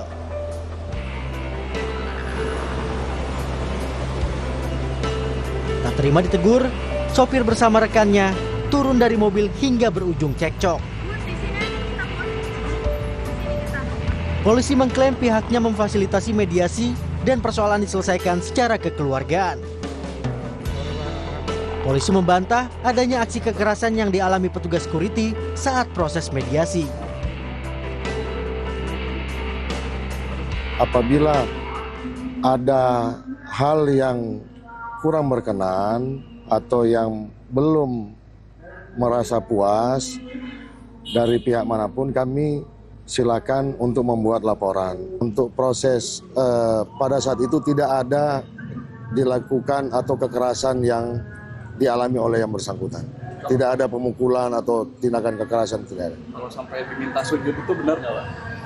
Kalau diminta sujud ini yang saya perlu klarifikasi kedua belah pihak. Sementara pelanggaran lalu lintas serta indikasi penggunaan plat nomor kendaraan yang tidak sesuai saat ini telah diserahkan ke Subdit Gakum Ditlantas Polda Metro Jaya. Iksan Apriansyah, Kompas TV Jakarta.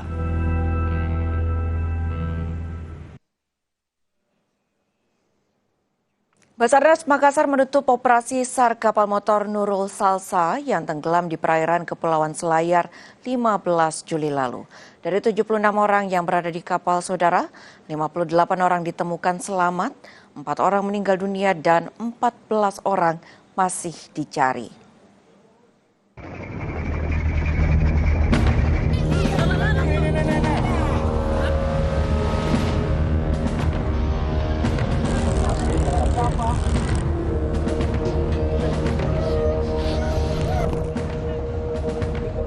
Tenggelamnya kapal motor Nurul Salsa di perairan Kepulauan Selayar, Sulawesi Selatan menyisakan luka mendalam bagi keluarga korban.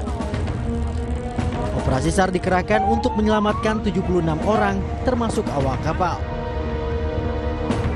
Para korban terombang-ambing di lautan selama berjam-jam berbekal baju pelampung yang mereka kenakan. Kapal nelayan yang ikut dalam misi pencarian menemukan 5 penumpang dalam kondisi selamat, 1 diantaranya merupakan anak usia 7 tahun. Mereka bertahan hidup dengan berpegangan pada rumpon dan terombang-ambing di lautan selama 4 hari. Hingga 10 hari pencarian, tim SAR gabungan telah mengevakuasi 58 korban selamat dan 4 orang tewas.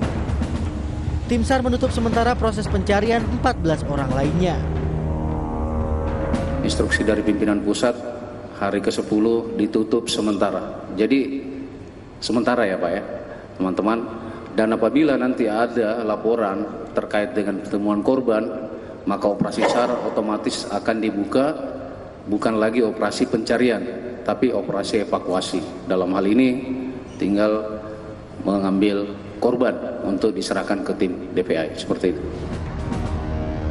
Polisi telah memeriksa 23 saksi, diantaranya adalah nahkoda kapal, ABK, pihak agen pelayaran, pihak syah bandar, dan juga penumpang yang berada di kapal tersebut untuk menyelidiki penyebab kapal tenggelam. Polisi juga menemukan manifest tidak sesuai dengan korban yang berada di kapal. Sekarang sudah bertambah 23 saksi yang sudah dilakukan pemeriksaan. Nanti perkembangan akan kita sampaikan lebih lanjut, baik itu dalam penanganan proses hukum maupun proses identifikasi dari jenazah yang sudah kita temukan. KM Nurul Salsa awalnya hendak berlayar dari Pulau Jampai menuju Benteng Selayar pada 15 Juli lalu. Namun kapal mengalami gangguan mesin sebelum akhirnya tenggelam. Tim Liputan Kompas TV.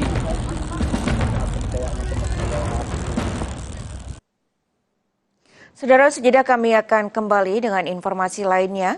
Di antaranya tim Korps TNI Habema mengevakuasi 2 jenazah warga sipil yang tewas ditembak kelompok kriminal bersenjata di Yahukimo, Papua Pegunungan. Sempat terjadi baku tembak saat evakuasi berlangsung.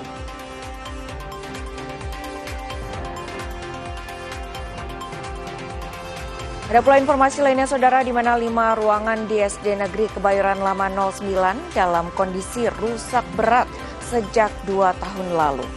4 diantaranya, saudara, ruang kelas dan 1 ruangan unit kesehatan sekolah.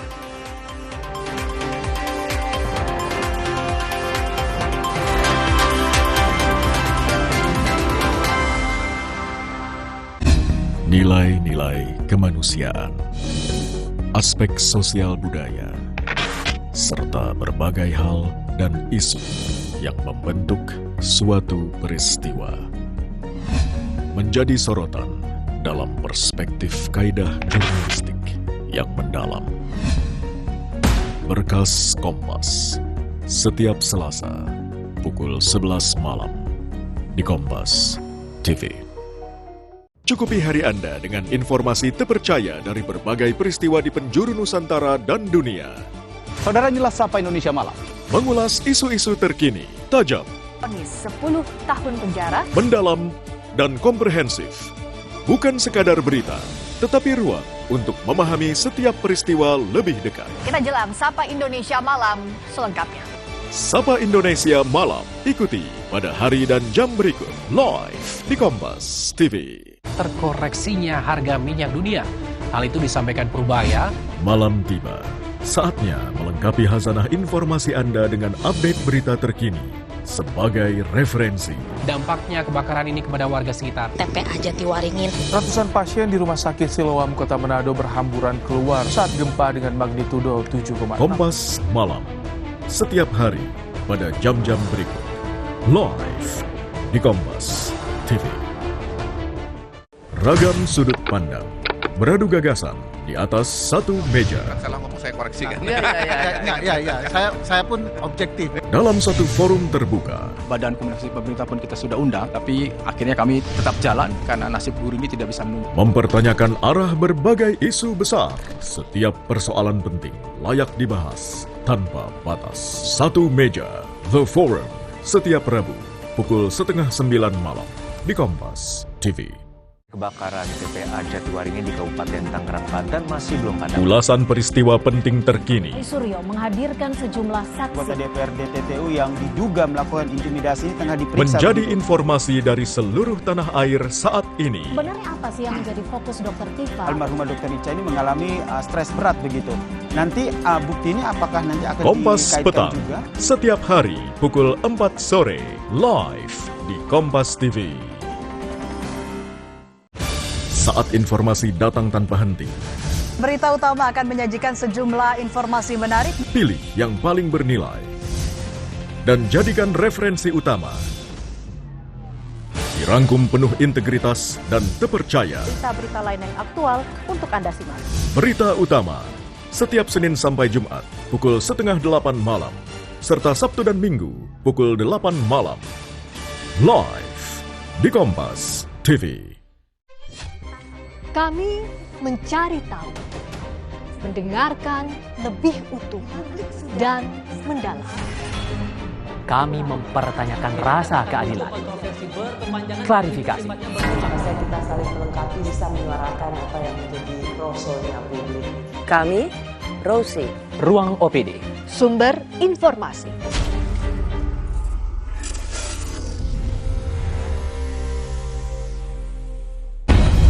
Lolos seleksi perguruan tinggi negeri bukan akhir perjuangan. Bagi sebagian keluarga, tingginya uang kuliah tunggal UKT justru menjadi beban. Bagaimana mereka mencari jalan keluar agar mimpi kuliah tetap berjalan? Mikir dari mana uangnya, karena emang jujur belum pegang uang sama sekali. 60 menit special report. Mimpi kuliah tertahan tagihan UKT. Minggu 26 Juli, pukul 6 petang.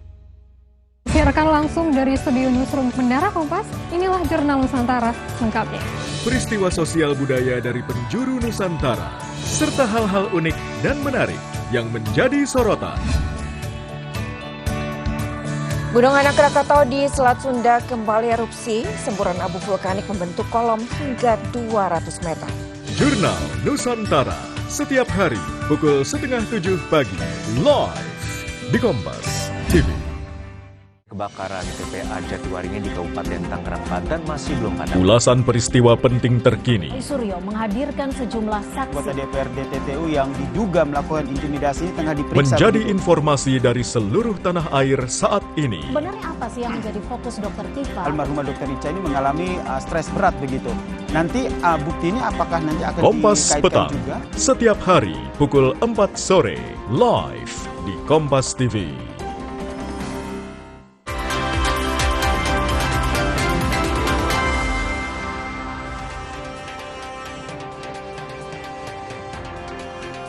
Anda kembali menyaksikan Kompas Pagi.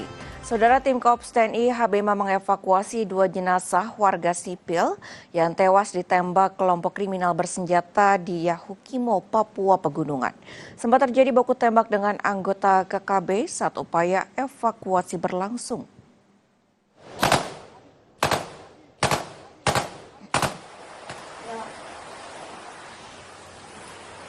Proses evakuasi 2 jenazah sempat diwarnai kontak tembak selama 30 menit.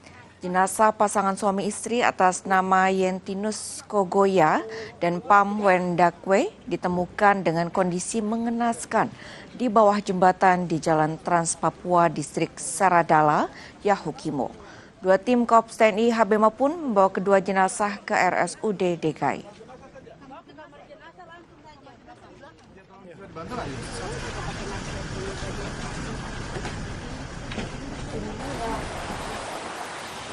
Sebelumnya 3 warga sipil tewas ditembak kelompok kriminal bersenjata pada hari Rabu. Ketiganya ditembak karena dianggap menjadi mata-mata.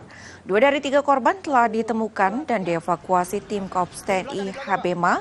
Namun jenazah 1 korban lainnya belum ditemukan dan belum diketahui identitasnya. Saat ini saudara TNI masih memburu pelaku penembakan.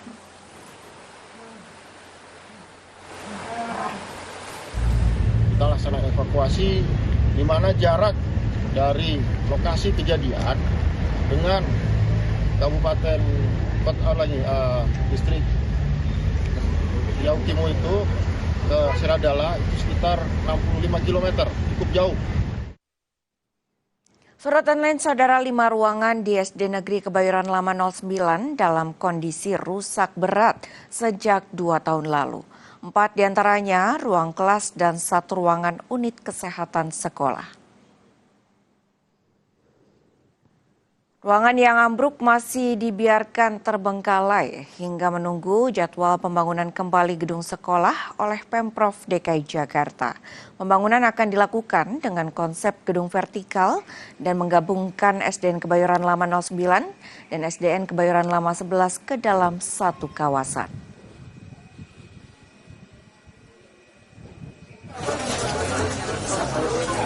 Gubernur DKI Jakarta Pramono Anung meninjau SDN Kebayoran Lama Selatan 09 yang roboh. Gubernur Pramono bilang